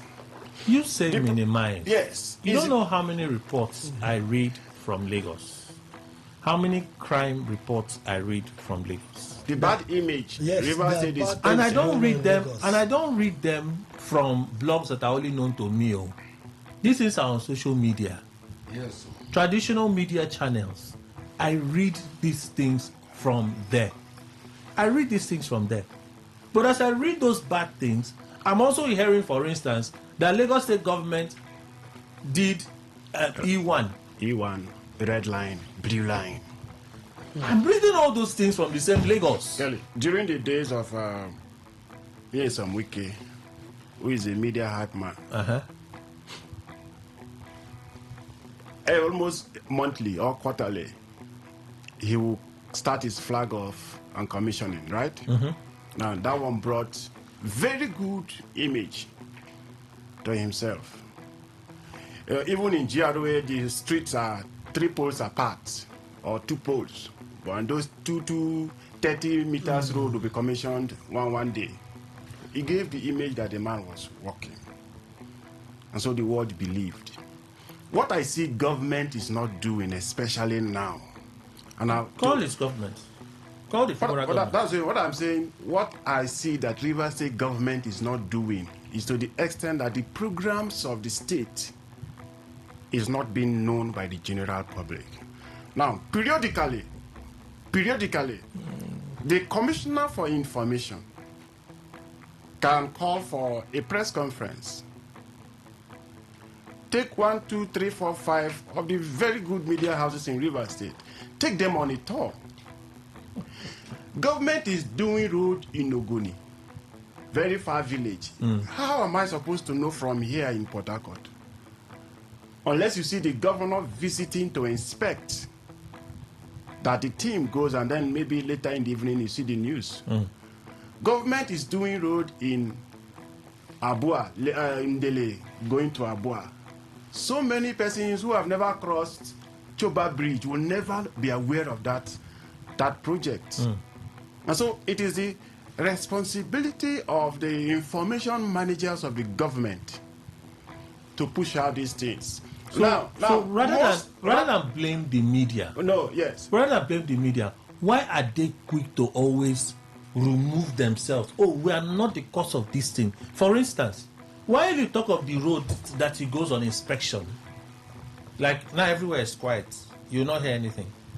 Tomorrow you see the governor is going to inspect one facility. When he's not inspecting, enter the government house, close the door.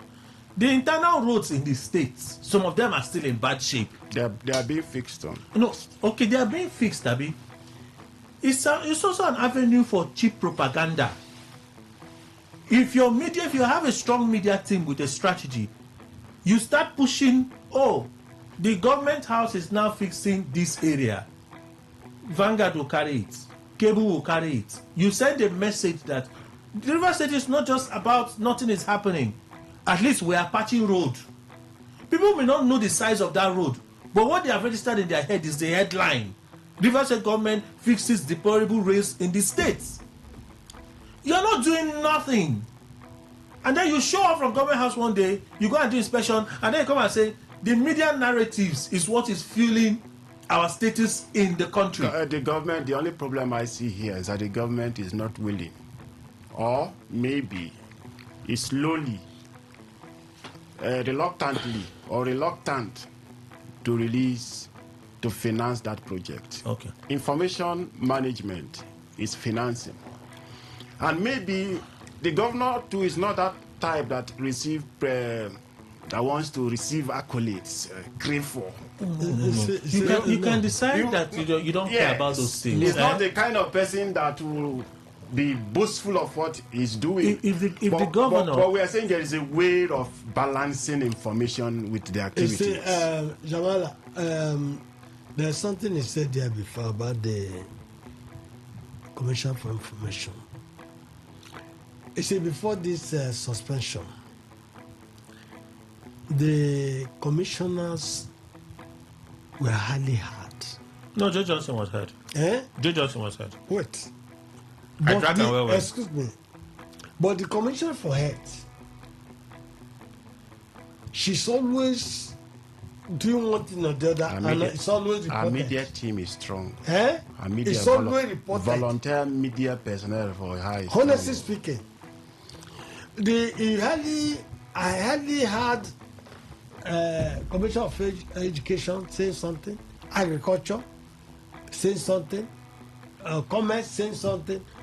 They have press officers in every ministry. Yes. And the budget also made. And those press officers is to also report, inform the public what this ministry is doing. And when every ministry is doing that, honestly speaking, the government is going to be projected. Let him rejig his information management system. And if there is any project that the government is doing, they should begin to let the public know. Let's open the phone lines, take some of your reactions this morning. It's already 11 past 11. 0810951091. Again, 0810951091. Here we go. Today 95.1, good morning. Good morning, Kelly. Welcome, Frank. Please go on. Yeah, I greet all your guests to the studio. Good morning. Let me react on the thing that is happening in our country. Kelly, this morning I'm not happy. Almost all the headlines talk about killing, kidnapping, and you look at all the stuff now is going for 2027. Our president, please, make sure you take care of us. You promised us that you will take care of what they are doing today. It's not good. Please, all your energy coming out of security. It's getting out of hand. The cleaning of people in the church, cleaning the kidnapping in the school. It's not good. And for PDP crisis, former Senate President Saraki foresaw this thing and said that we should not continue or go ahead with the convention. They disobeyed and they went ahead with the convention. Look at what happened yesterday. It's not good. We are just getting ourselves in the international context. Thank you and God bless you. Today 95.1, good morning. Yeah, good morning, Kelly. Hello. Yeah, good morning, Kelly. Welcome, sir. Yes, I want to talk about security management. You see, like what the governor is trying to say is like, I mean, it's just like in our family. If we have a sick person, or maybe our mother's soup is not sweet, once we go out and tell people that our mother's soup is not sweet, to show that, yeah, we are saying the truth, there are some things you can manage. That does not mean you will not tell other things that are, but there are things you can manage. Not every small thing we hit it out as if other state or country are very good. If I did not watch Coming to America, I wouldn't have known that there is a criminal in America. The way we used to America this, America that. All right, it's 60 seconds. Today 95.1. Good morning. Good morning, Kelly. Welcome, Obed. Please go on. Yes, Kelly. The issue of insecurity in Nigeria, I think a call for Mr. President, a question like wondering my mind if truly the president is still alive, because this is not a nation at all. I can tell you for free, Mr. Kelly. This is getting out of hand, and all we hear is giving us amnesty. We are treating, we are approaching, fight against bandits with kinetic approach. Then these guys are, unleashing mayhem in ordinary citizens. Please, Mr. President, are you still alive? That's that. On the issue of paper state, I don't know what the government wants. People should not say what is right. There is nothing like people underreporting anything. I really ask the Nigerians or the journalists to underreport or report the reading, which the government must answer. Thank you. Today 95.1. Good morning. Hello, good morning, George. George, welcome. Please go on. I want to talk about the statement of the personal chairman of PDP. Okay. Clearly, there's something I observed in some of this your media. See, that convention they did at Ibadan is illegal. And that man should not be addressed as PDP chairman. No, sir. At least there's a court order that told them to go ahead with the convention. Are you aware? I'm aware. There's another court order. These are courts of same jurisdiction. It's until a higher court, George, says, oh, this court was wrong, then we can say. For now, there was a court that gave them green lights. Well, that is your own opinion. But my own opinion is that you don't know to report the PDP as the personal PDP chairman. So that is for me. So another one again, the statement of government is the administrative of Governor Similar Experience is too slow. Let's not give us that kind of expensive excuses. All right, George, I'll add a bit more time. Thank you. And this ground, I didn't hit any well. Today 95.1. Good morning. Good morning. And the panelists, good morning also. Welcome. Please go on. Okay, my name is Lawson from almost here. And I think I'm happy for the people that had the convention at the bottom to now have access.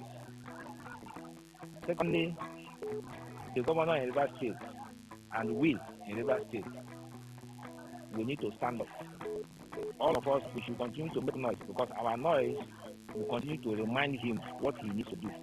If not, if we keep quiet, the confusion going on in every government that we have will overtake River State. The final is, President should know that it's now coming very clear that he's incapable. So they need Trump still to come. Thank you. Okay, thank you very much. Today 95.1, good morning. Hello, good morning. Welcome. Kelly, I think on the other guests in the studio. Please go on. I want to talk on the PDP issue. I think last time I heard on the radio that the Supreme Court said parties be allowed to take care of their internal affairs. And PDP have done that by going ahead with their convention. So I'm joining in calling on even Netanyahu of Israel and France and the president of France, not only Donald Trump, to come and conduct surgical operation on what is democracy in Nigeria. The democracy in Nigeria needs surgical operation. All right. Conduct surgical operation. I'm good news calling you from Morocco. Okay. Thank you. You know, somehow I just feel, I still feel a little irritated by what the governor said. Yeah, Today FM is a private radio station. How much investment has the state government made in the state-owned media organizations? Tidings Paper, Garden City, RSTV. How much investment have they made to revive them? How much? When the state government wants to do something, the people that are beaming it, they are the ones from Lagos. They have the capacity. They have the global audience.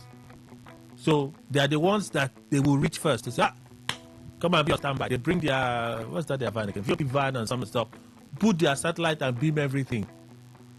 When you beam it like that and it goes, the other person beam his own. People would watch and say, this is the opinion we have about what is happening. When you have those live meetings and you said it is at those live meetings, some of them that we even called out on the radio, we shouldn't have reported them. Okay, we will not report them. Those ones that have longer range and reach, have you invited them? What are you doing to strengthen the media in the States?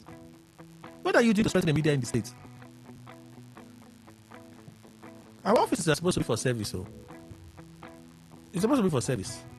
Yeah, we are shouting every day. Internal roads about. Yes, I agree. Some of them are getting fixed. Some you have not done anything. No statement. Nothing. Nothing.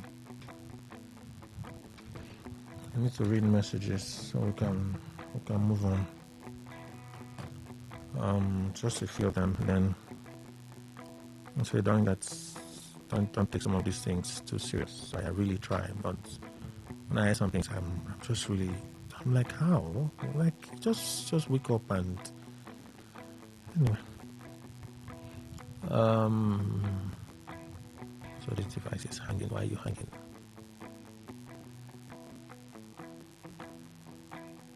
This is hanging. Okay, so let's see if we can take a few of the messages this morning. Let's do WhatsApp. It's already 11:19, so let's see this one. Turaki is very right to call Trump to save Nigerian democracy. The call is long overdue. When the judiciary that decided with the responsibility to protect judicial democracy has openly defected to APC by singing. See, by singing. I promised you, they did not sing it. Yes, it was played, but the judges did not sing it. If you had seen the video, go and watch the video again. Did you attack the church in Kwara? Okay, how about Today95? Okay, what's this? Oh, you said my conscience should judge me. What's your name? Chibu King 50. Okay, if that's all you have to say. Well, I guess you try to make a point. Good morning, Kelly and the panelists. Concerning the scuffle at Wadata Plaza, there is nothing tiring about the country called Nigeria. Nigeria is a cruise and will always offer you a comic relief. I think other countries will be envious of us because of the high level of cruise we enjoy in this country. Oji Chidebere from Oibu. Thank you so much for reacting. Cannot come and stress himself. National Assembly is now proposing 100,000 more military recruitment. They should recruit the children of... Okay. Breaking. Let me see if I can read the first one.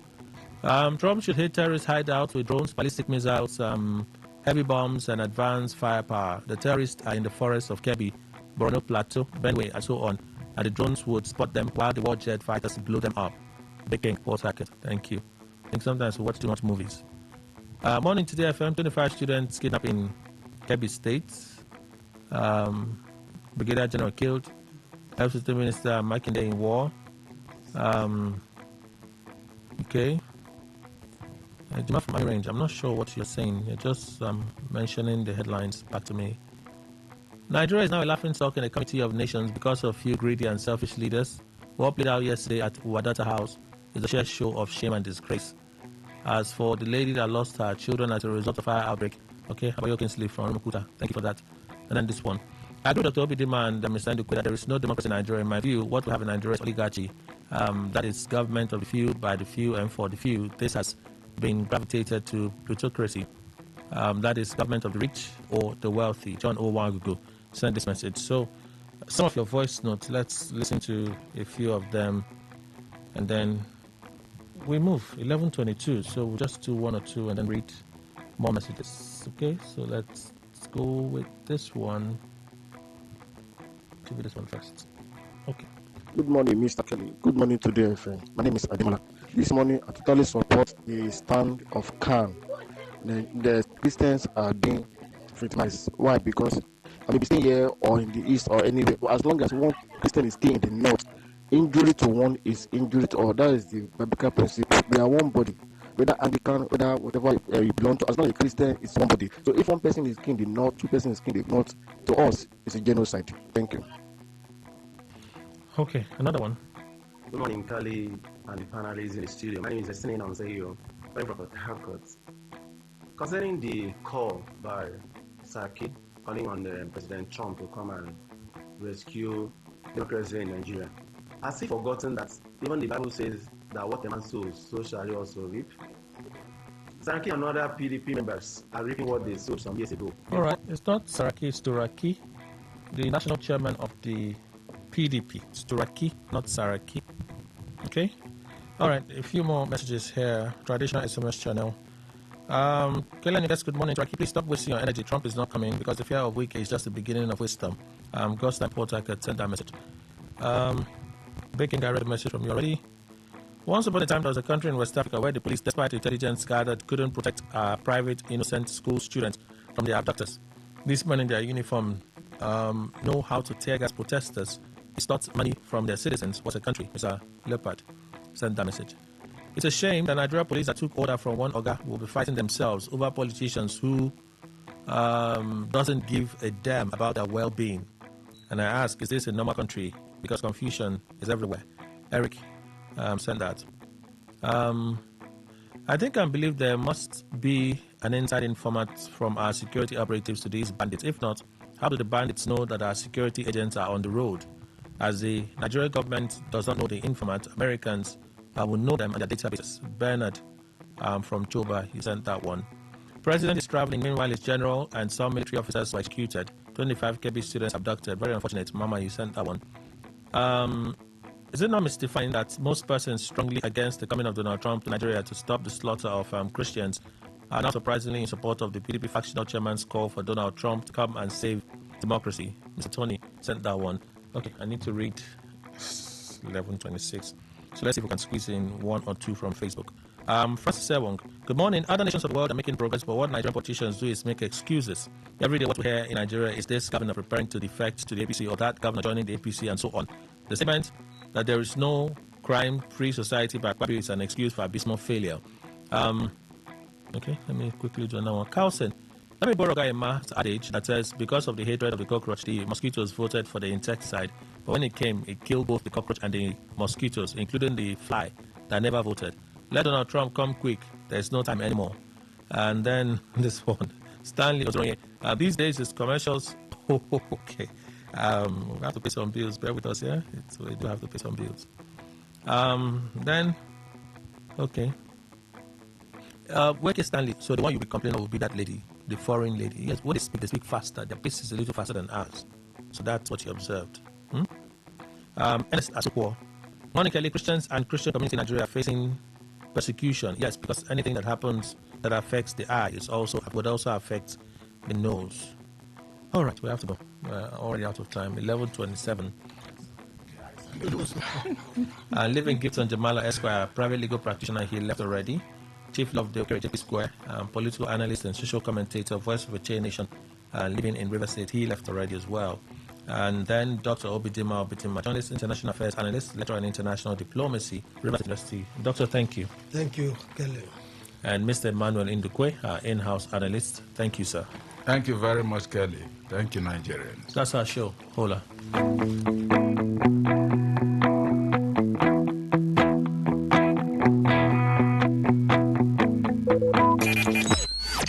Talk radio. I listen to a lot of talk radio.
To the heartbeat of entertainment, from the hottest celebrity gist to trending music, movie buzz, viral moments, and behind-the-scenes drama. This is where the fun never stops. Tuning to Entertainment Today, only on Today 95.1 FM, Voice of the People, your station for pure entertainment. Weekdays, 11:30 a.m. Entertainment Today, where your favorite stars and stories come alive.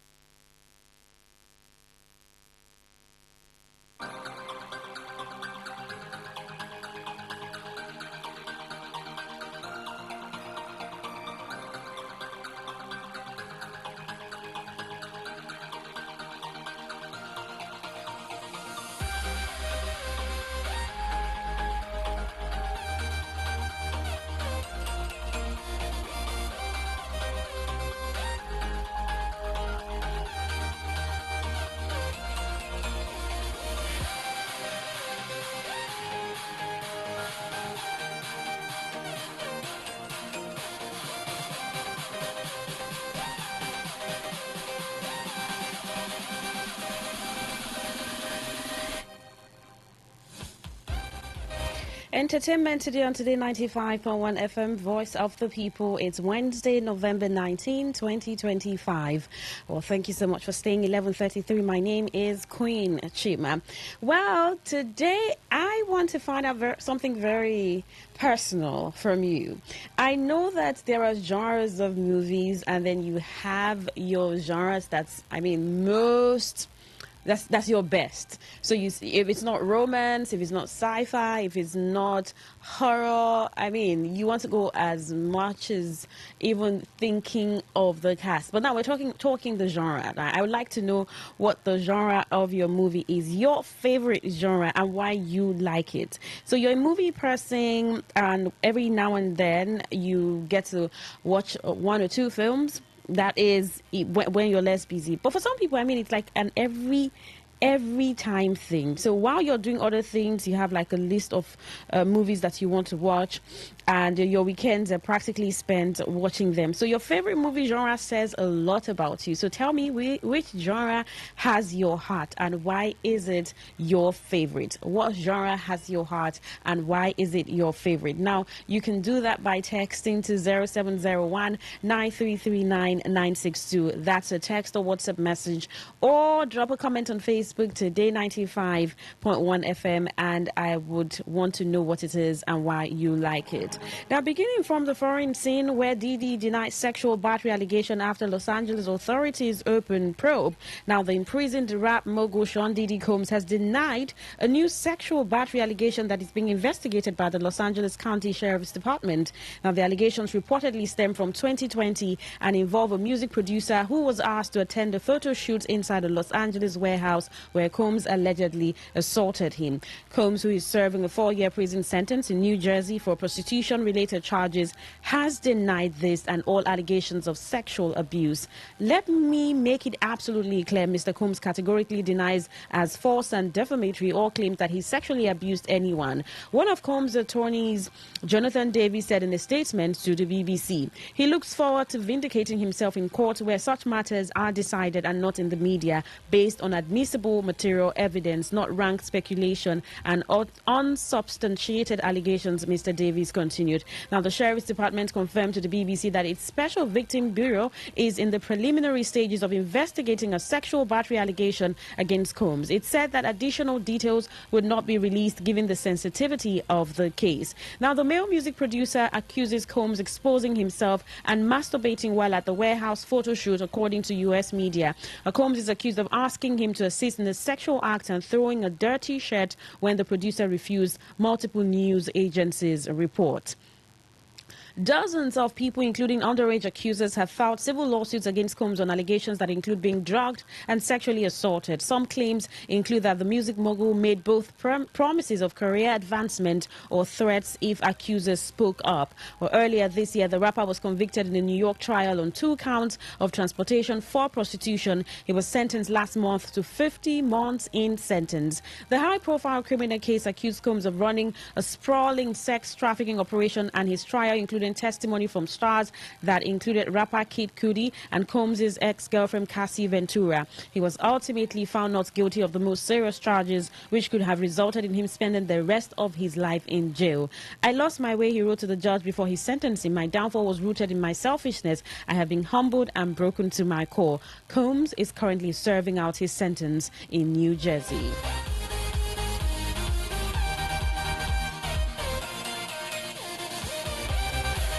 A new 6-part series written by creator Jed Mercuro will begin filming in Belfast in spring, the BBC confirmed. Police drama A Line of Duty is to return to the BBC for a 7th series. McClure said she was so excited the series was returning, with Dunbar adding what a joy it is to know that the three amigos will be back filming together next year. The last series concluded in 2021 with a finale that attracted more than 17 million viewers. Speculation about a return has been rife ever since, but Mercuro and the BBC have not confirmed it until now. Now, the BBC has not yet announced when the new season will hit screens. The finale of Series 6 drew the show's long-running storyline about the hunt for criminal mastermind known as H to a close, and the BBC and creative team behind the show said at the time there were no plans for any further series. However, the corporation Islamic terrorists in Nigeria if the killing of Christians is not stopped.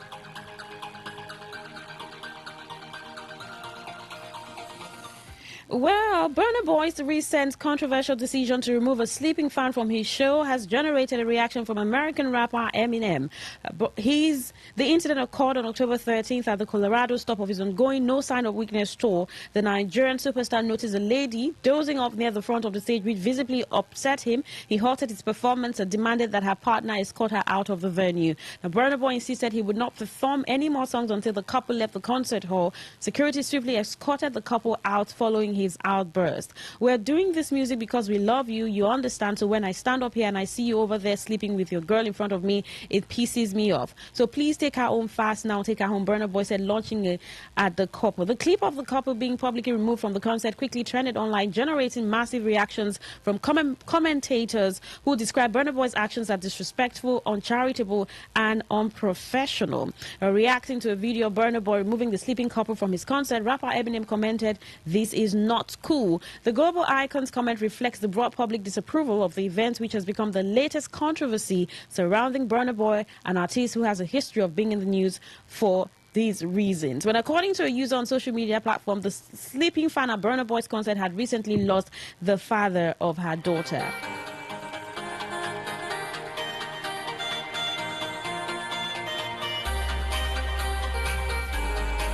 Well, in Nigeria, where stakeholders of Africa International Film Festival have unveiled the event in Lagos, announcing plans for its debut edition in Port Harcourt in 2026. And the festival, launched in Ikeja, Lagos on Friday, aims to create a vibrant platform for filmmakers, producers, distributors, and enthusiasts to connect, collaborate, and celebrate African narratives. The IF is an annual event dedicated to promoting the richness of African cinema and showcasing the continent's creative potential to the world. Now, according to its organizers, it's a vibrant celebration of African culture, creativity, and community spirit. IF brings together visionary filmmakers, industry professionals, and passionate audiences for an unparalleled cinematic experience.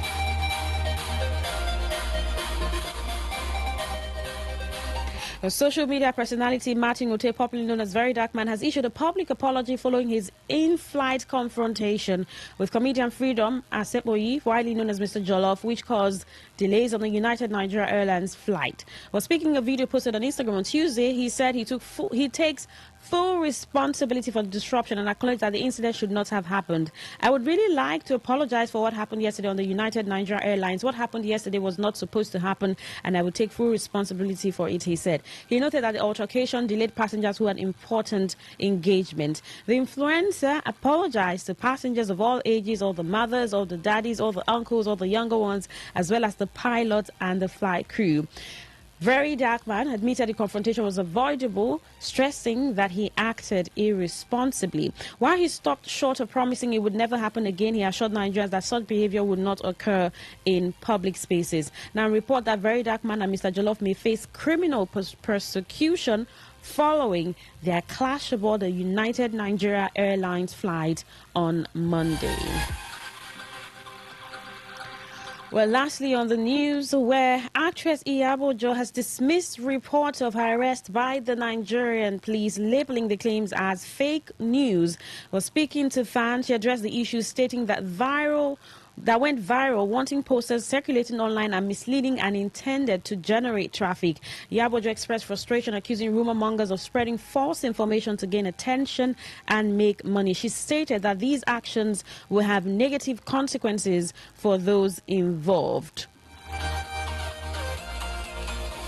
Well, you're still listening to Entertainment Today on Today 95.1 FM, Voice of the People. I mean, with artificial intelligence and fake news, misinformation, there's just a little too much that can be on social media that you have to verify before spreading, because it's easier for you to just see something on social media, and because you want to be that harbinger of news, you want to spread so that probably you get likes or people know that you're one of the first people to disseminate the information. You just put it all out. And so it's very important to be careful whatever you're putting out. Even about celebrities, they have their official pages, social media page, whether on X or Instagram. You may want to confirm before you start putting out those messages or even commenting and talking about them. But it's a critical moment for the media, because most times something can just start flying and it's not even true.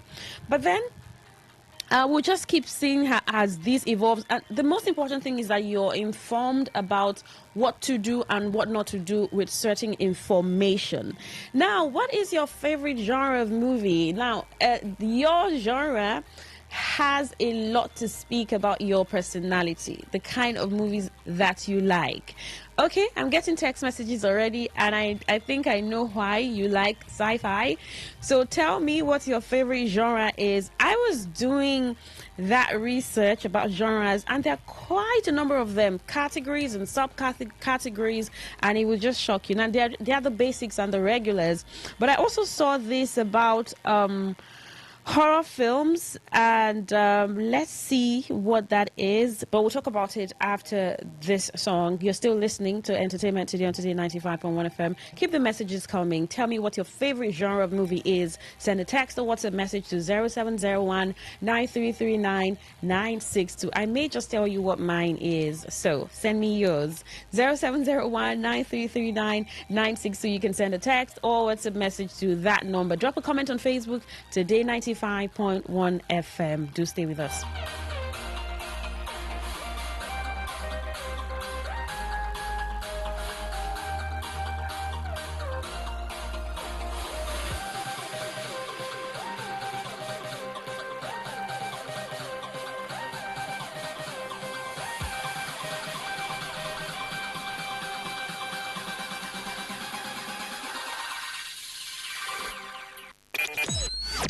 Talk radio. I listen to a lot of talk radio. 95.1 FM.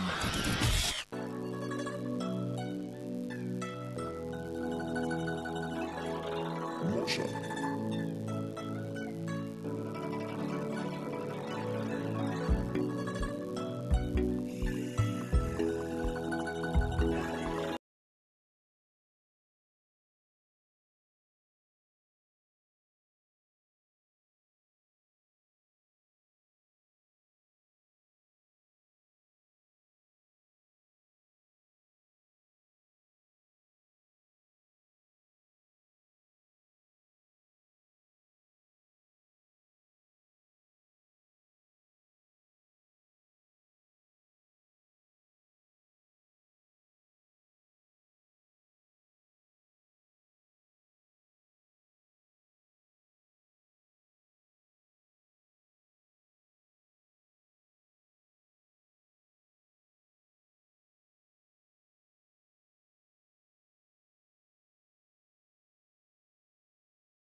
95.1 FM.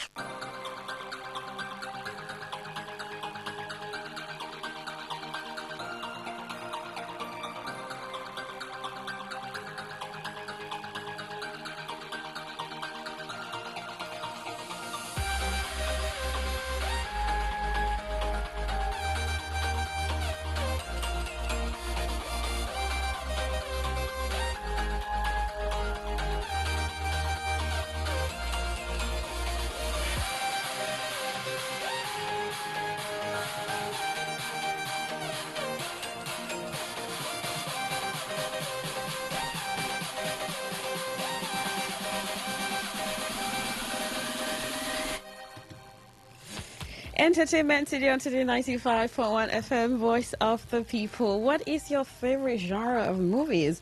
I just asked someone in the studio and she said romance. Romance.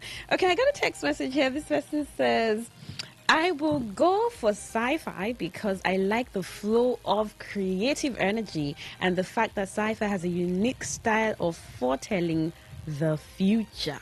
Chimene Ohaka. Okay. Thank you for texting.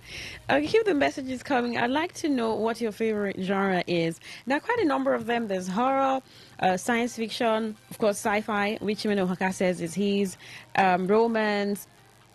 Now, Western comedy, fantasy, crime. There are crime thrillers, adventure, documentary, animation, romantic comedy, musical, war, martial arts, music, narrative, experimental, history, historical film, mystery, fantasy, narrative, epic, crime fiction. There is disaster, dark comedy, pornographic, melodrama, children's film, short, action adventure, fairy tale, magical realism, crime. Okay, so I will tell you what mine is. So just stay right here. But keep the messages coming. Tell me what your favorite genre is, your favorite genre of movies, and why. Why do you like that genre? I mean, if you're picking up a film, you have to check, what is it? Is this crime thriller? Is it romance? Is it sci-fi? Is it action adventure? Is it fairy tale? Is it fantasy? And that's the reason why you would jump right on it and you're watching. Now, there's been a number of reactions from celebrities and pouring out their heart, especially on what's been happening in the country. Now, singer Fowles reacts to an old tweet by President Tinubu as he issues him a fresh memo. He says, "You have consistently shown your willingness to protect the lives and property of our people despite pretending to care in the past. Resign now." This is on X. Now, this was a tweet of the president in 2014 where he said, Tinubu said, "Why should any part of this country be under occupation in any civilized country? Jonathan should resign." Now, Fowles the bad guy digs up this tweet and asks that the president resign. Now, that's not just Fowles. We have skit maker Mr. Macaroni fumes after an ex-user accused him of we'll get to that. That's not the thought I wanted to take. Okay, yeah. Kwara Church attack singer J1 reveals he was slammed with a 100 million naira lawsuit for speaking about insecurity. Now, on May 25th, 2025, I was sued for raising awareness about this same insecurity just for using my platform to speak for our people. Today, we've reached the point where traveling to Eruku in Kwara State, less than 15 minutes from Egbe in Yagba West, is no longer safe. Free movement is now a luxury. It's truly heartbreaking.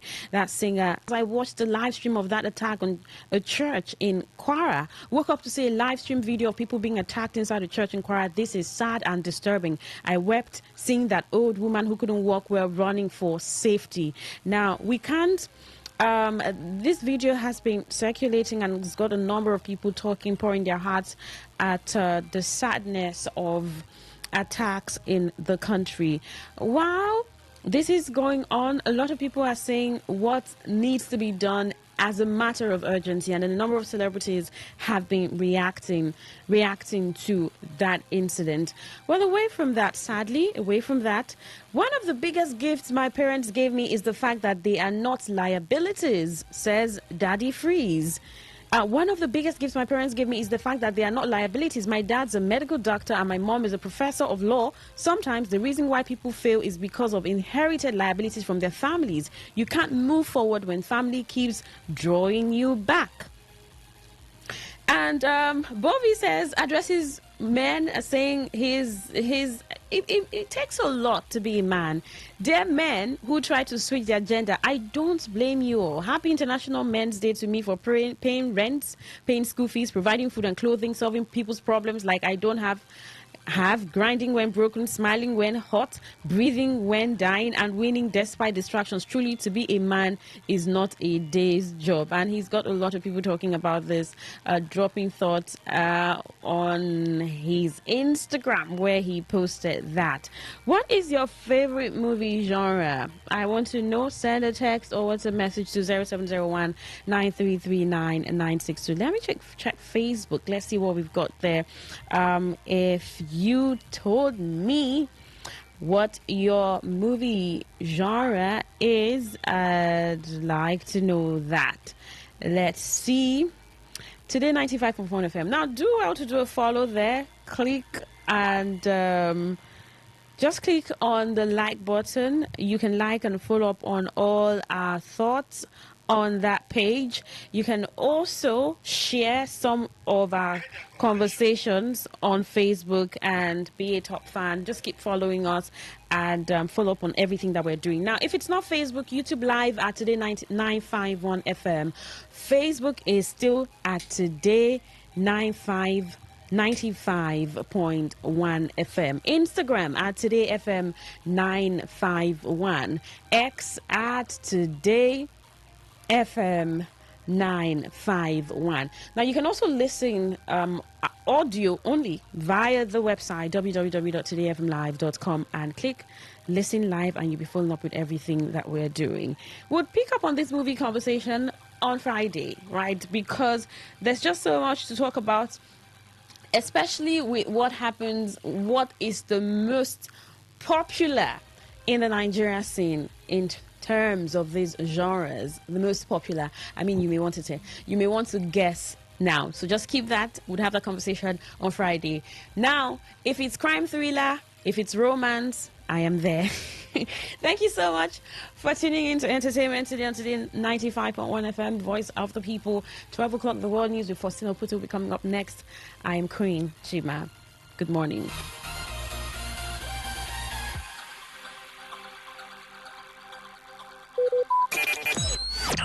Talk radio. I listen to a lot of talk radio. 95.1 FM. What in the happen? They say wahala. Now this one wahala be like bicycle. They just waiting the happen. Now for today 95.1 FM, 5 p.m. Monday to Friday, bomb quem. Now here you go here, waiting the happen for Niger and Obodo the world. Now that time where we they bring you Ogbonga to them, we go shock you. You go wonder say a person do like this. Now so we they bring them come give you acid the hot. Now where would they find way to sweep this country? Don't run. Because their blood in the chopper. You say this one. No worry. When time I reach, I will say I want to take them. I see where they go. Homeland is homeland. Me, I go open gate for them. Now me go be get man at that time for airport. Waiting they happen. Make you know Miss Mazi Ike God Ike Machuku and MC Kuro for waiting they happen. You go enjoy yourself. Not forget to say woman they chop our recharge card woto. I don't tell you now say this place na education center. As you sit down here with us from Monday to Friday, you go enjoy waiting they happen. Waiting they happen. Make you know miss them at all.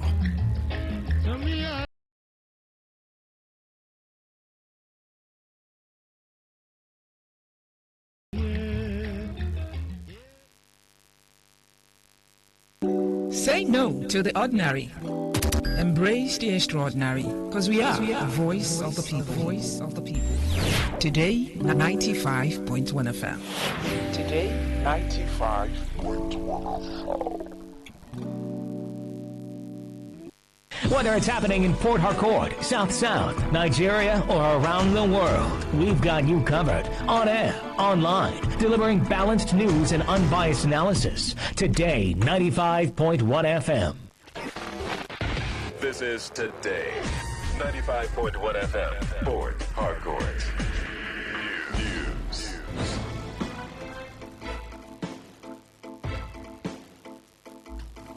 Hello and good afternoon. This is the World News on your premium talk radio, Today 95.1 FM, Port Harcourt. I am Faustina Uputu. The headlines.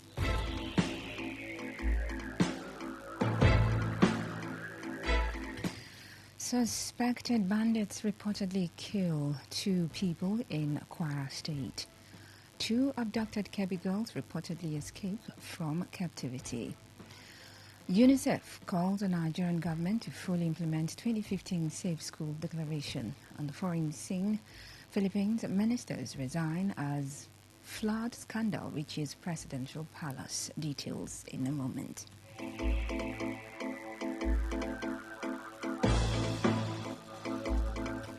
Now the details of the news. 2 people have been reportedly killed by suspected bandits during an attack in Eruku town in Kwara State.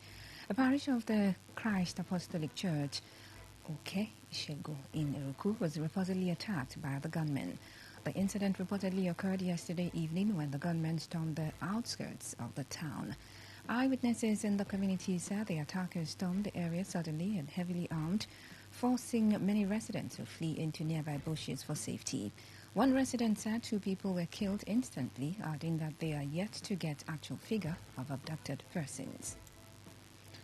The Kebbi state government says 2 of the kidnapped students have escaped from their abductors.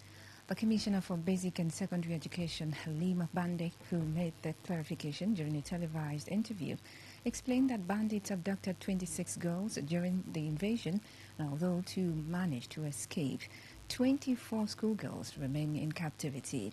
She identified the students who escaped as Salma and Awa Liman, confirming that they are now back and safe.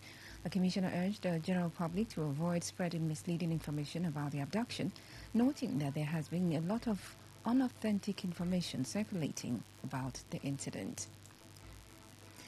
And President Bola Tinubu has asked Vice President Kashim Shettima to meet with grieving families of the abducted schoolgirls in Kebbi.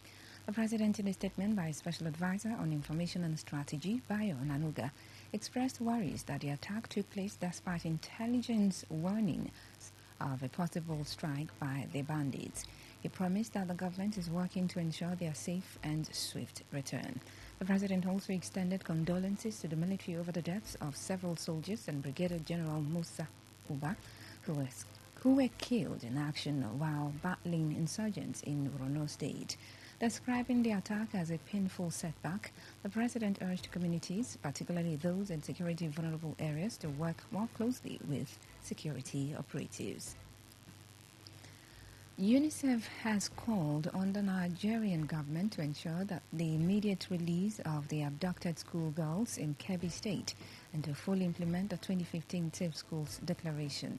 The call followed Monday's assault on a government girls' school in the Maga community of Danko Wasago local government area. A gunman killed the vice principal and abducted the students, prompting renewed concern over persistent attacks on schools in the northwest. In a statement issued by the communication specialist for UNICEF Nigeria, Susan Akila, the agency condemned the incident, stressing that it is another stark reminder of the urgent needs to protect children.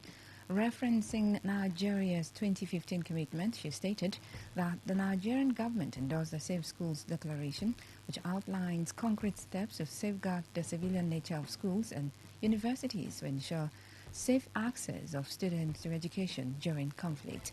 Akila said UNICEF was working with authorities and communities to improve child safety and promote secure learning environments. The United States Ambassador to the United Nations, Michael Waltz, and American musician Nicki Minaj have highlighted Nigeria's ongoing security challenges during a UN event focused on global religious freedom. The event was titled Combating Religious Violence and the Killing of Christians in Nigeria.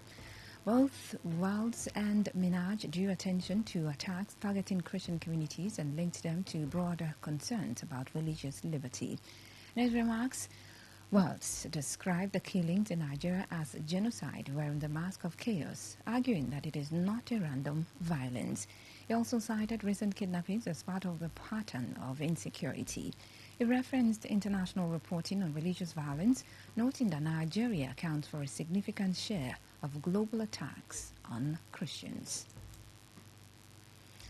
The national chairman of the People's Democratic Party, PDP, Kabiru Turaki, has appealed to U.S. President Donald Trump and the international community to intervene in Nigeria's political crisis. Turaki, who made the appeal in Abuja while his faction attempted to hold a National Executive Committee NEC meeting, warned that the country's democracy is under threat. The PDP chairman accused the FCT minister Yeson Wike of leading armed thugs, allegedly backed by police, to disrupt party activities, saying party leaders are willing to lay down their lives to protect democracy and their mandates. However, following development at the PDP National Secretariat at Wadata Plaza, Turaki announced the postponement of the party's National Working Committee NWC meeting till tomorrow. Turaki, who addressed the newsmen after gaining access to the PDP National Secretariat, said the shift became necessary due to the actions of those undermining democracy and progress. Flanked by Oyo State Governor Sheyi Makinde and Bauchi State Governor Bala Muhammad, Turaki reiterated that the PDP remains focused on restoring its strength, adding that national cohesion is key to the party's effort to return to power. You're listening to the World News on Today95.1 FM, Voice of the People. After the break, more news, foreign and sports stories. Do stay tuned. Every day, every hour, when the big stories break, depend on our 24-hour news team to bring you the latest. Today, 95.1 FM.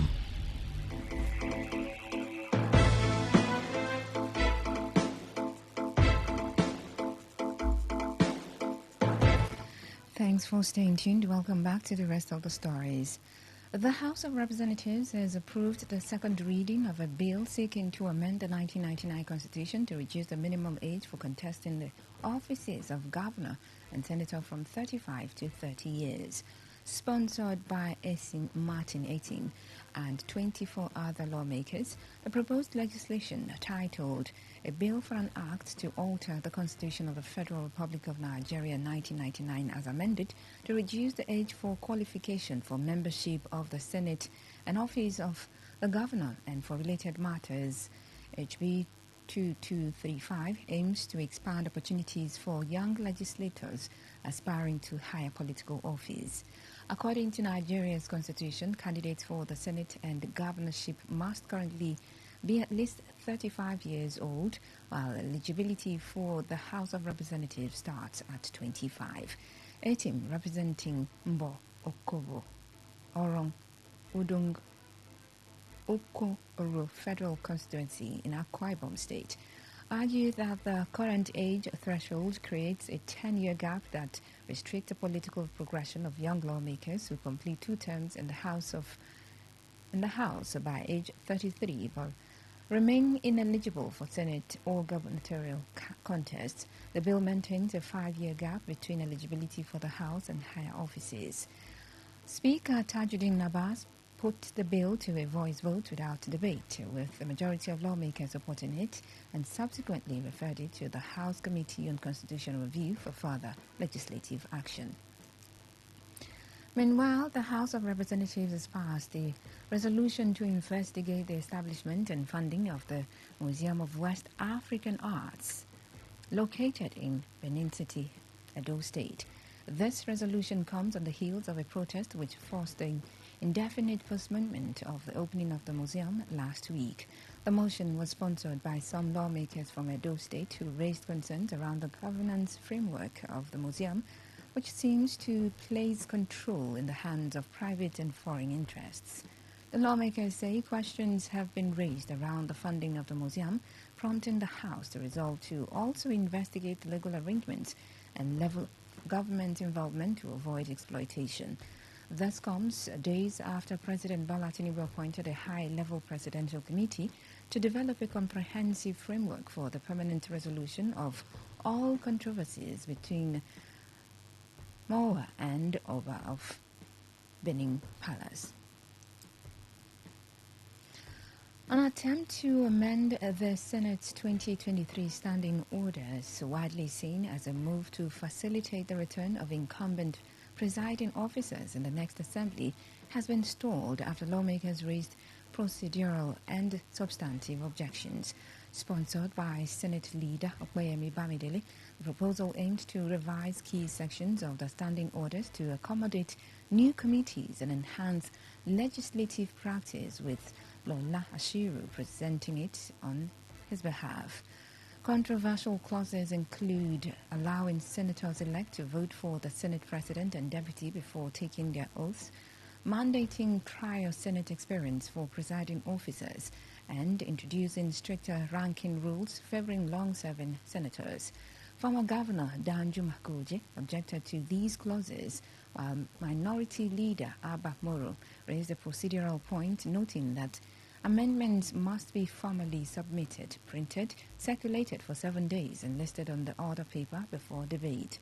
Senate President Akpabio upheld Moro's point, cautioning that the proposed ranking rule could unfairly predetermine leadership outcomes, and consequently, the motion was stepped down to a later legislative date.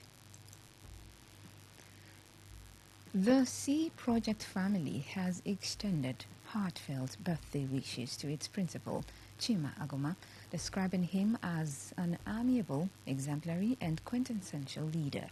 In a statement jointly signed by Chisom Orr and Damiete Jumbo, Deputy Leader of the Port Harcourt City Legislative Assembly, the group praised Agoma for his unwavering dedication to service and his positive influence on people within and beyond Port Harcourt. The statement highlights Agoma's generosity, noting that his contributions have touched the lives of youths, the elderly, and readers across various communities, and his humility and simplicity have continued to endear him to many. The Sea Project, which is his political family, wished him greater achievements in the years ahead and reaffirmed their unwavering loyalty. On the foreign scene, 2 ministers in Philippines have resigned after being implicated in an ongoing investigation into a ghost infrastructure and billions of dollars of missing government funds. Presidential Palace Press Officer Claire Castro said Executive Secretary Lucas Basaming and Department of Budget and Management Secretary Amena Pangadaman have both stepped down from their posts. Castro said the pair chose to resign after their departments were mentioned in allegations relating to the flood control anomaly and in recognition of the responsibility to allow the administration to address the matter appropriately. Basaming and Pangadaman are the highest-ranking members of the Marcos government to be hit directly by the corruption scandal since it broke in July. The scandal followed the revelation by President Marcos, where he said billions of dollars of public funds for anti-flooding infrastructure had been siphoned off by private contractors to build substandard infrastructure, in some cases, none at all. To end the news, here's a summary of the major stories. 2 people have been reportedly killed by suspected bandits during an attack in Eruku town in Kwara State. 2 abducted Kebbi schoolgirls have escaped from captivity. We told you that UNICEF has called on the Nigerian government to ensure the immediate release of the abducted schoolgirls in Kebbi State and to fully implement the 2015 Safe Schools Declaration. And on the foreign scene, we also heard that 2 ministers in Philippines have resigned after being implicated in an ongoing investigation into missing government funds. And that's the news as edited by Sandra Kenneth. For comments and inquiries, please call 0818-389-2850 or send your emails to news@todayfmlive.com. You can read our stories on www.todayfmlive.com. Follow us on Facebook at Today95.1fm, Instagram and X at TodayFM951. You can also join our YouTube live at Today95.1fm. I am Faustina Uputu. Good afternoon and thank you for listening.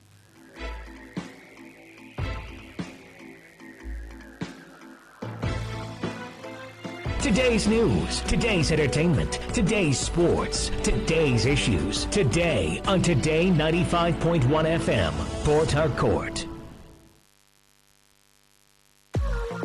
What's a successful business without sales? And what is sales without an audience? Well, do you know that you can reach 8 million listeners across 6 states in 2 geopolitical zones all at once? How? With Today 95.1 FM, you can get millions of people to know about your business. And what does that mean to you? More sales. Call 081 389 2850 now for more information.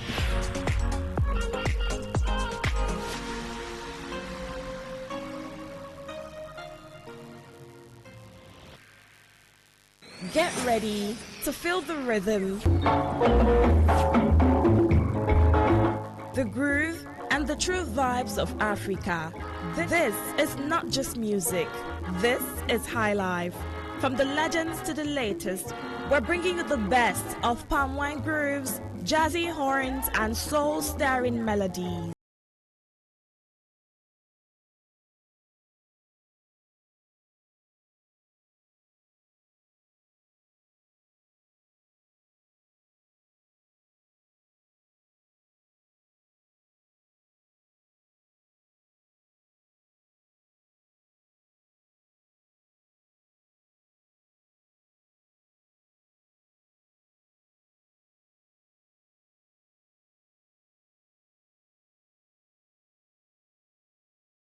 Here.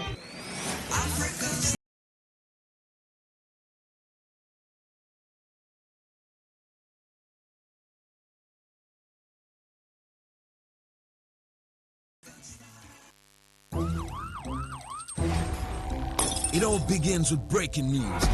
Now, make no mistake, this is a difficult mission, and it will remain difficult for some time. Then it keeps trending. Events, issues, personalities, all struggling to gain attention. But in the race for deadlines, the intrigues, power play, undercurrents are often missed or underreported. Insecurity here is basically a product of poverty. But not anymore. As the platform on radio steps in to fill the missing links on events, issues, and personalities in the news. I'm not afraid of anybody. Yeah! The platform on radio serves only the hottest topics and trending issues. Only on Today 95.1 FM. 95.1 FM. Port Harcourt. Weekdays, 4 p.m. Get on the platform on radio and be served.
listen to a lot of talk radio.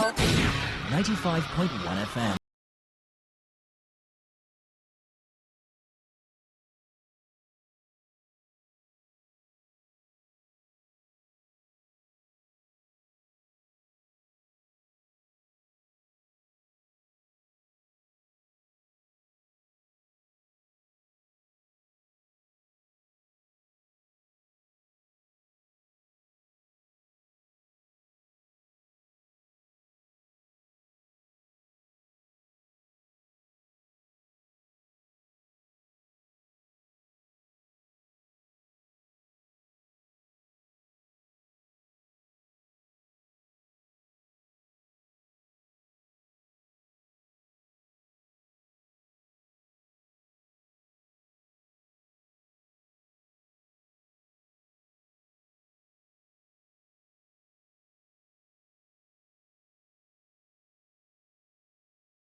True.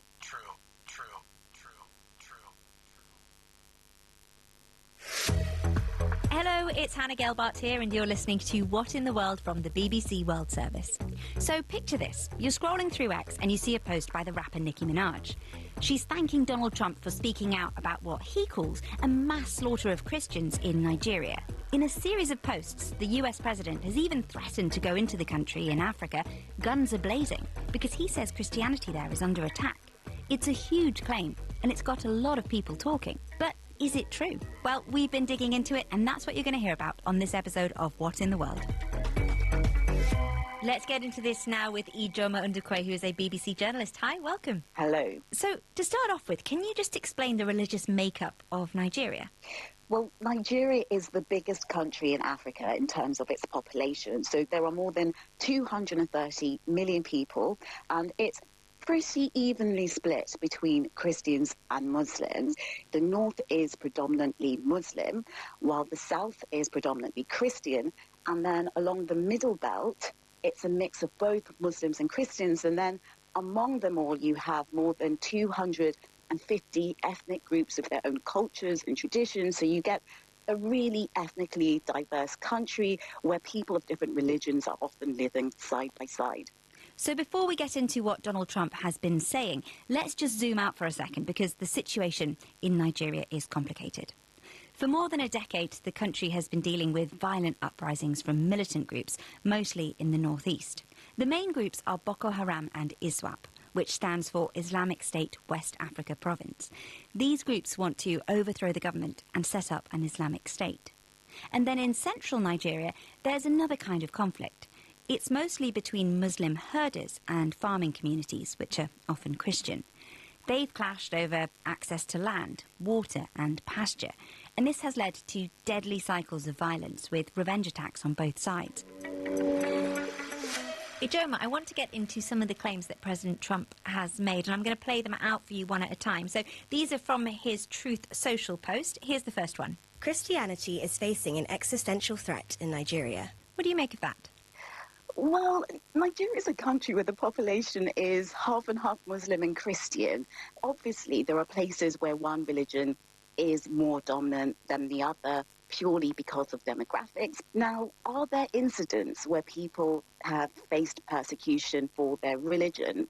Absolutely. There are incidents where people are attacked and even killed for religious reasons, but there's no evidence that Christianity, which is practiced openly and freely across the country, is under threat. And if you've been to Nigeria, you will know that Nigerians are very religious, and the two religions are practiced openly and with fervor.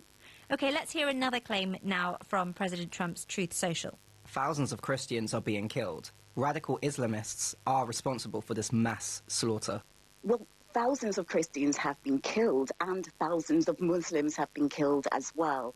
Jihadist groups, namely Boko Haram and Islamic State West Africa province, have killed tens of thousands of Nigerians over the years. OK, so let's be clear that that is since the targeted political violence started in 2009. So if we drill down into the data, if we look at figures gathered by Armed Conflict Location and Event Data, which is known as ACLED. Now, their research shows that out of 1,923 attacks on civilians in Nigeria so far this year, only 50 of them were targeting Christians because of their religion. You mentioned ACLED. They're funded largely by the UN and they call themselves an independent, impartial conflict monitoring service. And I've been having a look at their figures too, and I want to actually take a closer look at some of that data. So in the past 5 years, the total number of targeted attacks against Christians was 389. The number of deaths was 318. And if you look at Muslims, there were fewer actual attacks, 197 over the last 5 years, but the number of deaths was 418. So based on these figures, you've got more Christians being attacked, but actually more Muslims dying. And here's the final claim by President Trump that I'd like you to look at. If the Nigerian government continues to allow the killing of Christians, the USA will immediately stop all aid and assistance to Nigeria and may very well go into that now disgraced country guns a-blazing. So there's lots to unpack there. First of all, if the Nigerian government continues to allow the killing of Christians, and then this fast escalation in a US response. This is the question everyone is asking. How likely is it that President Trump will turn this threat into a reality? President Trump went on to write, "I am hereby instructing our Department of War to prepare for possible action. If we attack, it will be fast, vicious, and sweet." Now, that's really punchy language, but the key word here is if. The language is always colourful, it's dramatic, but logistically it's uncertain how this would actually work. Would it be through airstrikes? Would it be through some sort of intervention by ground forces? So this is all still up in the air if it happens at all. But the language has certainly got the Nigerian government moving because a new army chief has been appointed and he's a Christian and he's promised to step up military operations against Islamist militias in the northeast. At this moment, it's unclear how this would actually play out. And we've been hearing from a few people in Nigeria. Here's their reaction. For Donald Trump to say that Christians are actually attacked in Nigeria, I don't think that is the plain truth. Because I've seen several cases where Muslims are being attacked. I think we need to get this right. The Nigerian government need to get this right, that it is their responsibility to provide security. The issue of Donald Trump tackling insecurity in the country, I think it's a welcome idea. This is not about defending religion. It's about saving humanity. If the United States of America were intending to tackle the issue of insecurity in the country, I think it's a welcome idea.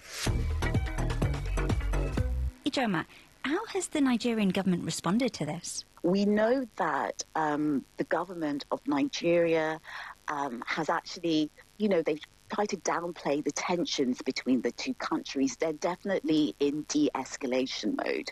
So a spokesperson for the Nigerian government even said that the country would welcome US assistance, as long as it recognizes their territorial integrity. So they're kind of emphasizing their sovereignty there. And we also have seen the president of Nigeria, Ahmed Bola Tinubu, who is a Muslim from southern Nigeria. He's married to a Christian pastor. He said that, he strongly rejects the characterization of Nigeria as religiously intolerant. He said that this does not reflect our national reality. And he said that his administration has maintained an open and active engagement with Christian and Muslim leaders alike. So back to those posts on X that we mentioned earlier, where Nicki Minaj thanked President Trump for speaking out. There's been a lot of support from Christians in reaction to that. They said they felt grateful and shared their concerns. But on the other side, I imagine that some people in Nigeria's Muslim community might now be worried. They might be worried about facing persecution. And this threat of invasion, it isn't something to be taken lightly. Absolutely. There are people who've gone online to say that the insecurity that plagues Nigeria affects everybody. And there are a lot of people who are very upset about the characterization of Muslims targeting and killing Christians. It's something that's very upsetting for people in Muslim communities across Nigeria. Ijoma, I can hear the battery slowly draining there. Thank you so much for speaking to us. Thank you. That's it from us today. I'm Hannah Gelbart. This is What in the World from the BBC World Service, and we'll see you next time. And there's much more on the BBC World Service app. Your home for live radio and where you can listen to your favourite BBC programmes and podcasts. Say no to the ordinary. Embrace the extraordinary, because we are the voice of the people. Voice of the people. Today, 95.1 FM. Today, 95.1 FM. This is the breakdown from BBC Pidgin. The National Assembly for Nigeria don't approve the Sexual Harassment of Students Prevention and Prohibition Bill, wey go land educators wey dey guilty 14 years imprisonment. According to the bill, wey lawmakers been first sponsor between 2019 and 2020, if any educator demands sexual favor, make sexual advances, ginger person to commit harassment, and touch person anyhow or do some kind gestures, e go fit land for prison. When President Bola Tinubu sign am into law, the punishment now between 5 and 14 years imprisonment with no option of fine. Students go gas proof say true lecturer harass them, and this proof go be the same as civil proceedings. The issue of consent as defense no dey again for where lecturer and student relationship dey happen according to this bill. If President Tinubu sign this bill into law, students, relatives, guardians or anybody wey dey concerned fit report sexual harassment to police or the Attorney General.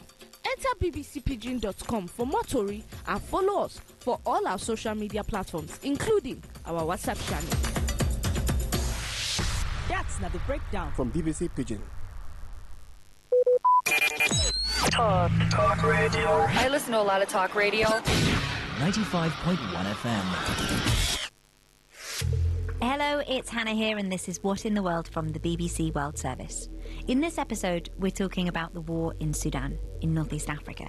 Fighting there has intensified, particularly in the city of El Fasher. The United Nations has called for the safe passage of trapped civilians in El Fasher in western Sudan after the paramilitary group, the Rapid Support Forces, said they'd taken control of the city. So that's where we're going to focus today. You're going to hear why this city, El Fasher, is so important and how what's happening there could be a turning point in Sudan's civil war.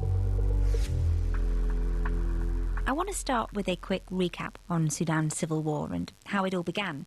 This is the BBC's Africa correspondent, Barbara Pletasher.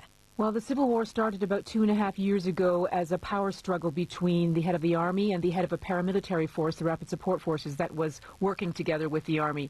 And then it sort of exploded into a countrywide conflict. So there are two sides that you need to know about, the Sudanese army and the RSF, the Rapid Support Forces. And they've been fighting each other since 2023. There is lots to explain here. And to break it down, I'm joined by Decca Barrow, who's a journalist from BBC Monitoring and is based in Nairobi. Hi, Decca. Hello.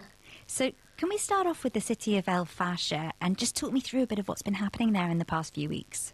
So the main development is that the Rapid Support Forces have now claimed full control of El Fasher, the capital of North Darfur, as of 26th October. This is the last holdout in Darfur, meaning Al-Fashir has only been the only major city in Darfur which was still under the army's control. So for nearly a year and a half, Al-Fashir has been living under siege. The Rapid Support Forces surrounded the city in mid-2023, cutting off most roads in and out. The siege has turned Al-Fashir, once a city that was, a humanitarian hub, into an island of, fear, hunger, and hospitals have run out of supplies and prices of basic goods have skyrocketed, and, there's been many civilian casualties. And the main thing that agencies are saying is that there's been ethnic cleansing going on in Al-Fashir because the majority of the people who live there are non-Arab Sudanese people, so the conflict was mainly against them.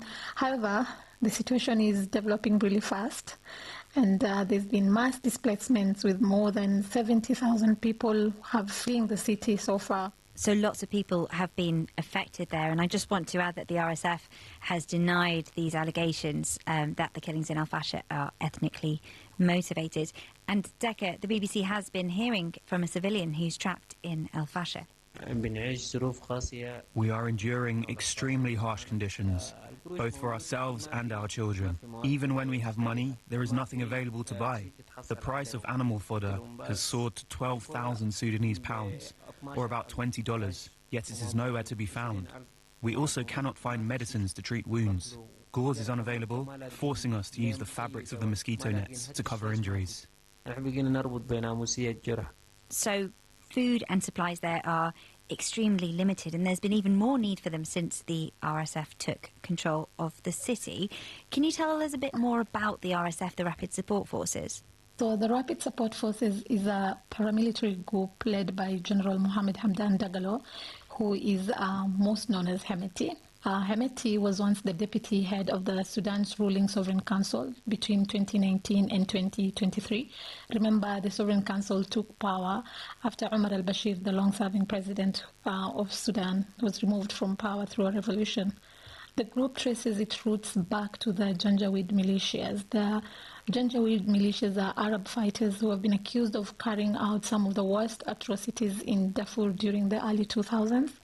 Back then, the Sudanese government under Omar al-Bashir armed and backed these militias to crush a rebellion by mostly non-Arab groups that fought in the Darfur conflict.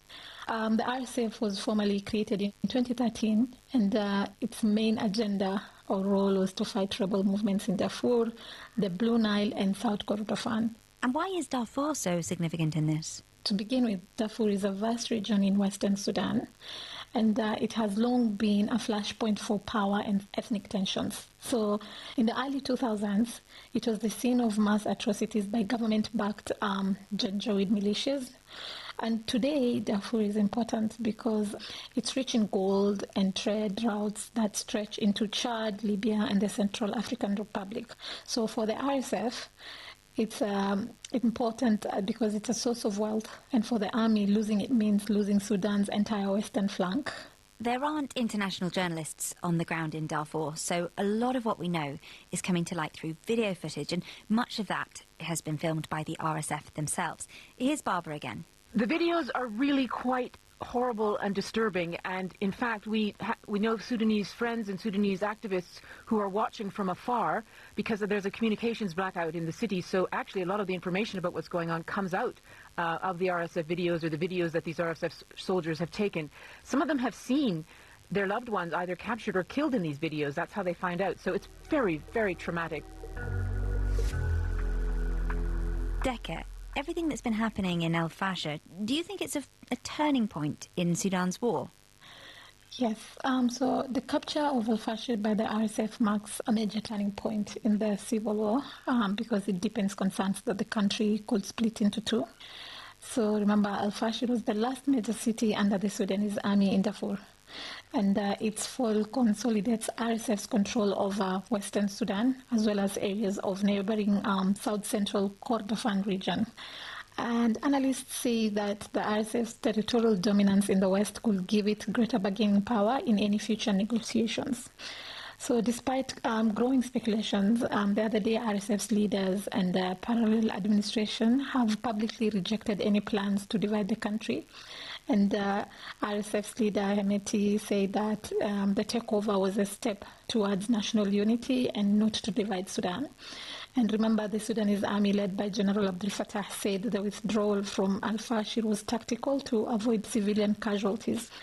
Nevertheless, the symbolic and the strategic significance of al-Fashir, which is long seen as a gateway to Darfur, has made it fall a flashpoint in the conflict, with implications that extend far beyond the battlefield. So yes, I believe it's a turning point. And Decca, zooming out, how has the international community responded to the violence and the escalations that we've seen? So the international communities have definitely called for de-escalation, and we will see that most of the time it has focused on mediation, humanitarian aid, and call for accountability. So you see, like, major humanitarian organizations like the UN have pushed for ceasefire, while the US and Saudi at some point was involved in mediation talks, especially in Saudi, between the army and the RSF. But these negotiations repeatedly collapsed.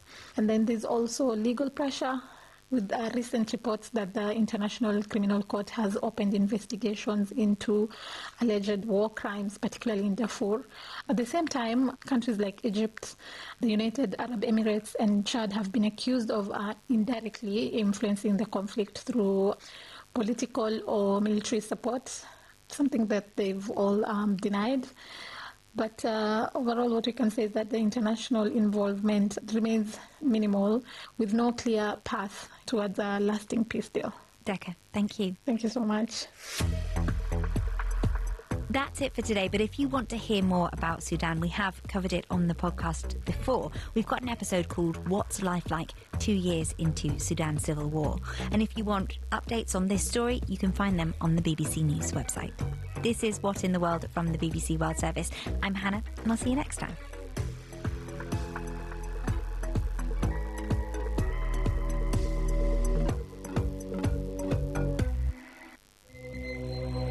And there's much more on the BBC World Service app. Your home for live radio and where you can listen to your favourite BBC programmes and podcasts. Tune in for a journey beyond the ordinary. Fasten your seatbelts. We are not just a station, we are the station. Today, 95.1 FM, the voice of the people. What's a successful business without sales? And what is sales without an audience? Well, do you know that you can reach 8 million listeners across 6 states in 2 geopolitical zones all at once? How? With Today 95.1 FM, you can get millions of people to know about your business. And what does that mean to you? More sales. Call 081 389 2850 now for more information.